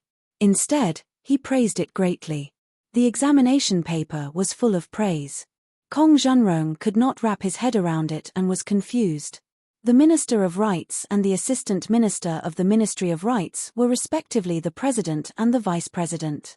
Was there someone who could oppose them? Kong Zhenrong suddenly realized and his face was filled with disbelief. Yang Chiji nodded. It was Chen Xiaobao who had refused the position of teacher. He shook his head at Liu Huai's essay and said a few words of praise but more criticism. Kong Zhenrong shook his head and said, "I don't believe it. I have never truly interacted with Chen Xiaobao's personality, but I definitely trust him. Chen Xiaobao is not this kind of person and would not do such a thing. There is no need." Just from Kong Zhenrong's words, it was clear that Chen Xiaobao's reputation in the court was at the top of Jing. Yang Chiji grimaced and said, "At the start, I did not believe it either. However, this was what His Majesty the Emperor said, and Chen Xiaobao was present at the time." Kong Zhenrong was dumbfounded and slapped his forehead. No wonder Bro Nyan said that scholars can't understand. Yang Chiji's gaze was deep as he continued, "In short, His Majesty personally appointed Liu Huai as the Tanhua scholar and did not give him the Zhuangyuan scholar. Isn't this the best of both worlds?" Kong Zhenrong sighed, "Don't think too much about things that you can't figure out. Bro Nyan taught me this, and I feel that it's reasonable. Bro Nyan also said that if we meet a grandfather that we can't defeat, we should be the grandson first. There will be a day when the grandfather teaches the grandson a lesson." Yang Chiji smiled. Kong Zhenrong grinned from ear to ear for a long time. Yang Chiji remained silent for a long time. When Kong Zhenrong finally stopped laughing, he leaned on the railing again and said, "You and Li Hanlin both think that I'm the most educated, and that Bro Nyan is more reasonable than me because he's smart. Actually, that's not right. I only understood later that Bro Nyan knew about our family leaving Beiliang secretly. That's why he said those drunk words to me when we met for the last time. He said that the book said that all good things must come to an end. Don't be afraid. The book also said that it's a small world. There will always be a chance to set up another banquet." Kong Zhenrong was speechless. He wanted to say something, but he couldn't. He wanted to drink, but there was no wine to drink. Yang Chiji turned his head and looked at Kong Wuqi, his face full of tears. "I know that the four of us, plus my sister and Li Fuzhen, the six of us, will never have the chance to be together again." Kong Zhenrong nodded. Yang Chiji sobbed like a child who made a mistake. "Bro Nyan lied to me." Kong Zhenrong still didn't say anything. He just raised his arm slowly and rubbed the young man's head gently. It was just like how Hsu Fengnian treated Yang Chiji. Many years later, not only did the auspicious era name become a thing of the past, but even the New Year name was changed twice. The new emperor of Liang had just ascended the throne. It was still the same waterfront pavilion, still the same light rain in the spring evening. The old man who had just turned down the new emperor's invitation to stay and stepped down as the left servant of the province came here alone after playing with his grandchildren. He was a powerful official in his official career, and he would be a famous official in the history books in the future. For some reason, he was crying silently. The white-haired old man didn't look very sad, but he couldn't stop crying. The old man who was known as the second Tantanan in the court didn't wipe his tears. He was like a child who accidentally lost a cute object. First, he cried loudly. After a few days, he wasn't so sad anymore, but when he remembered it, he would still sniffle. Withered intestines were watered in 3 bowls, and the cool breeze grew in 2 armpits. The spring breeze brushed his hair, and the old man remembered the youth. Many years ago, in Lingju in the south of the Great Wall, the last king of Beiliang, who no one mentioned now, was still the absurd and carefree His Royal Highness. In those years, one could often see 4 young men walking out of the brothel drunk in the middle of the night. Li Hanlin, who hadn't joined the army to kill the enemy, and Li Hanlin, who hadn't become the White Horse Lieutenant, who hadn't become the great general of the West, must have had lipstick marks all over his face. However, this guy was the most cunning. He couldn't hold his liquor, and his drinking behavior was even worse. Every time he secretly let the courtesans help him with the water, he seemed to be drinking heroically, but he also secretly threw the wine out of the cup. His disguise was flawless. Therefore, every time he went home, he could still laugh with the courtesans and madams. He would never delay and take advantage of them afterwards as he collected some interest. And Kong Wu Kai, who had become a great philanthropist, could hold his liquor, but his drinking behavior was good. Moreover, the 2 or 3 girls who were especially grateful because they hadn't had a business for a long time wouldn't agree to not drink with this burly, kind-hearted young man. Therefore, he was far less sober than that bastard Li every time. However, good had its reward, and evil had its retribution. Kong Wu Kai was drunk, and Li Hanlin was sober. Of course, the latter had to carry him. In His Royal Highness' words, "It was me carrying Kong Wu Kai who weighed 200 catties. Are you, Li Hanlin, His Royal Highness, or am I the one?" As for the young scholar who was still nicknamed Chicken Eating Strict, He was no longer afraid of being scolded by his father when he returned home. Every time he walked into a brothel, he would secretly encourage himself. Tonight, he must touch the chest of a certain young lady. Otherwise, he might as well pluck up his courage and kiss her lips. In short, he couldn't let those three brothers laugh at him for having evil intentions but not the guts to do it. But every time he left the tender land of beautiful women, the young scholar would be drunk and unconscious. He would tell himself that it didn't matter. He would try again next time, and be a real man for once. The slender young man, Li Hanlin, carried the burly young man, Kong Wu Kai, and walked unsteadily. And the young man, His Royal Highness, carried the light young man, Yang Chiji, so of course it was easier. In the beginning, Li Hanlin was not without doubts. Why didn't he just let the retainer carry Kong Wu Kai back to the carriage after eating chicken? Chapter 2028. His Royal Highness said that we are brothers. The four youths, at that time, felt that there was nothing more reasonable than this in the world. At that moment, the old man choked, "Brother Nyan, you are lying. That person promised the Li Yang dynasty, or promised the world, that he would never enter Great Peace City again in this life." But at that moment, a warm hand gently rested on the old man's head. No matter how many years have passed, there was a familiar teasing laughter. "Oh, Yang eating chicken, crying, is it your father who forbids you to play with me, or is your sister speaking ill of me again? What's the big deal, Brother Nyan? I will take you to drink wine. Old rules, Li Hanlin pays, Kong Wu Kai leads the horse. Let's go." The old man did not raise his head, afraid that it was a dream. The hand on Yang Chiji's head gently raised and then patted down. That person laughed angrily. "Yang eating chicken, have you become stupid from studying? The three of us are waiting for you." Yang Chiji slowly turned around, trying his best to widen his eyes, his lips trembling. The Grand Scholar of the Martial Meritorious Palace, who was the head of the 12 pavilions of the Li Yang dynasty, who was known as every time there is a big event, Scholar Yang is the calmest, tears flowed down his wrinkled face. He wiped his face, crying and laughing, saying softly, "Brother Nyan, I miss you very much." The guy opposite him, who only had white hair on his temples, revealed a bright smile that was still as young as before. He raised his sleeve and wiped Yang Chiji's tears, saying, I know. Not far away, there were two people who seemed to be whispering, but their voices were not soft. "Look, martial fanatic Kong. I've already said that eating chicken Yang fancied our brother Nyan. Back then, he just couldn't take that step. Hey, it is true, I didn't think so before, but now I believe it. Kong Wu Kai, Yang eating chicken is already so old, isn't it too late? Sigh, Yang eating chicken is fine, but he is too shy. If it was me, I would have told brother Nyan directly 60 or 70 years ago. Scram. At that time, you surnamed Kong had already crawled out of your mother's womb?" Yang Chiji, who was slightly deaf but definitely not deaf, was instantly infuriated. "Li Hanlin, Kong Zhenrong, scram to the side." Li Hanlin pretended to raise his head to look at the moon, while Kong Zhenrong pretended to look left and right. No matter what, Yang Chiji still held the hand of the person in front of him tightly, unwilling to let go. Hsu Fengnian looked at Yang Chiji, then turned to look at Li Hanlin and Kong Zhenrong, who were grinning, and said softly, "Everything is still here, nothing has changed." "That's great. Hash hash hash in the snowy Jianghu, someone has a beginning and an end." One of the passages was from the previous chapter of Bead Curtain chapter, Little Sweet Potato, I've Found You. The 4th year of Xiangfu. Yanji Prefecture in Yuju was very famous. It was so famous that even the entire Central Plains had heard of it.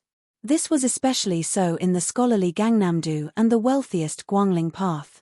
Of course, Grayton City was the most interested in Yanji Prefecture. It was because the women of Yanji County were especially lively. Women were truly made of water. They were beautiful and unordinary, naturally charming and full of emotions. Even the women of Yanji County who grew up in a remote and desolate place still had their own charm. However, there were many small towns in Yanji Prefecture that were not famous. In one of the small towns, there lived a beauty who had once been on the Yanji rankings. Pei Nanwei, the wife of the old king of Jing'an, who was supposed to have died for love. Now, She was guarding a small but clean house. She rarely went out and raised a coop of chickens. Then, she would often sit under the eaves and watch the arrogant old hen take the cute little chicks and wander around the yard. She would peck here and there. Over time, although she was a bit bored, she felt that this kind of boring life was the real life. An inconspicuous young woman and an old woman who could be blown away by a gust of wind lived far away and close to each other. The former would occasionally help to pour water into the water tank, or send some small things that could not be bought with money in the small town, such as rouge, face powder, hairpins, and so on. Pei Nanwei accepted them one by one. Women in the world, regardless of whether they were rich or poor, all wanted to be more beautiful. The old woman, whose face was full of vicissitudes of life, did not send any gifts. She only visited the house every few days, chatting about trivial matters. She asked which silk shop in the town had Sichuan satin for sale. However, the old woman quickly said that it was most likely a scam. She was trying to cheat those silly girls out of their private savings. She said that the ugly wife of Liu Yarou from the blacksmith shop in the southernmost part of the town had hooked up with a young man surnamed Zhong from Broken Gong Alley. It was hard to say who had taken advantage of it. The old woman also said that a kite fell from the roof of her house. Those children were really naughty. They were naughty. Not only did they climb the roof to take the kite, but there was also a little bastard who stood on the roof and peed into the yard. As a result, she went to the child's house and scolded him. Pei Nanwei listened patiently every time, but she couldn't remember most of it. She would forget it after listening to it. Finally, one day, someone broke the tranquility. It was the child called Yu Delong. He rode a horse without an appointment. He had a saber at his waist. The way he climbed down the mountain and dismounted from the horse was clean and nimble. The child looked particularly old and experienced. She smiled at the door and felt that it was a little funny. When Yu Delong called out the title of master's wife, Pei Nanwei smiled even more happily. She didn't rush to lead the child into the small courtyard and asked, "Little bug, how many people have you called master's wife?" In fact, this child used to call her Auntie Pei several times. Now that he changed the way he called her, it didn't make her feel disgusted. Ever since the story of walking while leaning on the wall seemed to have spread throughout the entire Qingliang mountain overnight, Yu Delong had a deep impression of the saying that trouble comes from the mouth. However, in front of Pei Nanwei, this child really couldn't remember. He stretched out 3 fingers and grinned, just 3. "But master's wife, you are master's wife." Pei Nanwei glared at him and pretended to be angry. "You can't just say half a sentence." Yu Delong looked surprised. "Ah? Just 3. Pei Nanwei fiercely knocked on the head of this child who only knew how to be smart. She laughed angrily and said, "It's all because you learned it from your master." Yu Delong, whose face was so dark that it almost looked like charcoal, chuckled and cheerfully walked into the courtyard with his master's wife. Yu Delong liked to treat this place as his own home. That was why he had discussed with his master's wife last time that when he had enough money in the future, he would definitely build another house. There were always 2 small benches placed under the eaves. She had thought of buying a small bamboo chair, but after thinking about it, she decided against it. She had other plans. After the 2 of them sat down, Pei Nanwei teased, "Little bug, what's the name of your master's eldest disciple?" Master's wife forgot. Yu Delong, who was originally lazy, immediately straightened his back. He felt a little guilty and whispered, "Her name is Wang Sheng." That guy Lu Yunzhong said that it's a tacky name. "But I think it's actually okay." Pei Nanwei mischievously asked, "Then what if Wang Sheng likes your master and doesn't like you? What will you do?" Yu Delong opened his mouth wide with a blank expression. She wanted to get to the bottom of it. "Huh." Yu Delong scratched his head and lowered his head to stare at the tip of his shoes. He said softly, "I can't beat master either." Pei Nanwei laughed out loud. Yu Delong quickly raised his head and said in all seriousness, "Master's wife, if Wang Sheng really likes master, I'll fight with master. But I'm not doing it to snatch Wang Sheng." This time, Pei Nanwei was really puzzled. "What do you mean?" The child's face was full of seriousness as he stretched out a fist. "I just want Wang Sheng to know that you can like our master, but little bug can also beat master." Pei Nanwei did not comment. She raised her head to look at the entrance of the courtyard and said softly, "Little bug, it's okay to say that you're stupid, but it's not wrong to say that you're smart." The child seemed to be a little depressed. He held his chin with both hands and was lost in thought. Pei Nanwei rubbed his head and comforted, "It may be very soon, but it may also be a long, long time later.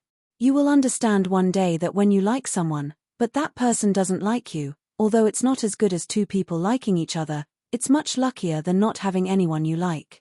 Yu Delong frowned and said pitifully, "Master's wife, why does it sound so miserable?" Pei Nanwei asked with a smile, "Do you think Master's wife is happy or sad?" She added, "If you answer correctly, Master's wife will teach you how to pursue Wang Sheng."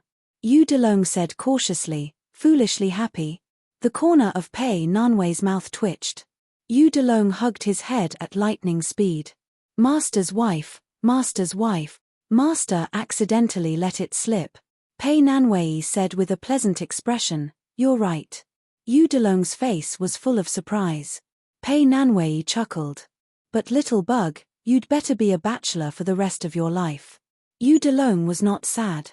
He just tilted his head and pinched his chin with 2 fingers, as if he was thinking carefully about something. The child suddenly sat up and slapped his thigh. "Forget it, let's talk about it after I come back from the mouth of the gourd alive." Pei Nanwei was shocked. "What's going on?" Yu Delong took out a purse and handed it to Pei Nanwei solemnly. "Master's wife, this is the soldier's pay after I become the sergeant of the Yuju cavalry. You should continue to help me save it." "Master's wife, if one day you hear that I died in battle outside the pass, remember not to be sad for this little bug." Pei Nanwei frowned and said, "You're going to fight outside the pass?" Yu Delong looked around and said in a low voice, "Master's wife, I can't say this. According to Beiliang's law, I'll be punished for leaking military secret. I'm a scout sergeant, and I have to set an example." The child made a gesture of cutting his neck and rolling his eyes. Pei Nanwei put away the purse. "Okay, I'll keep it for you."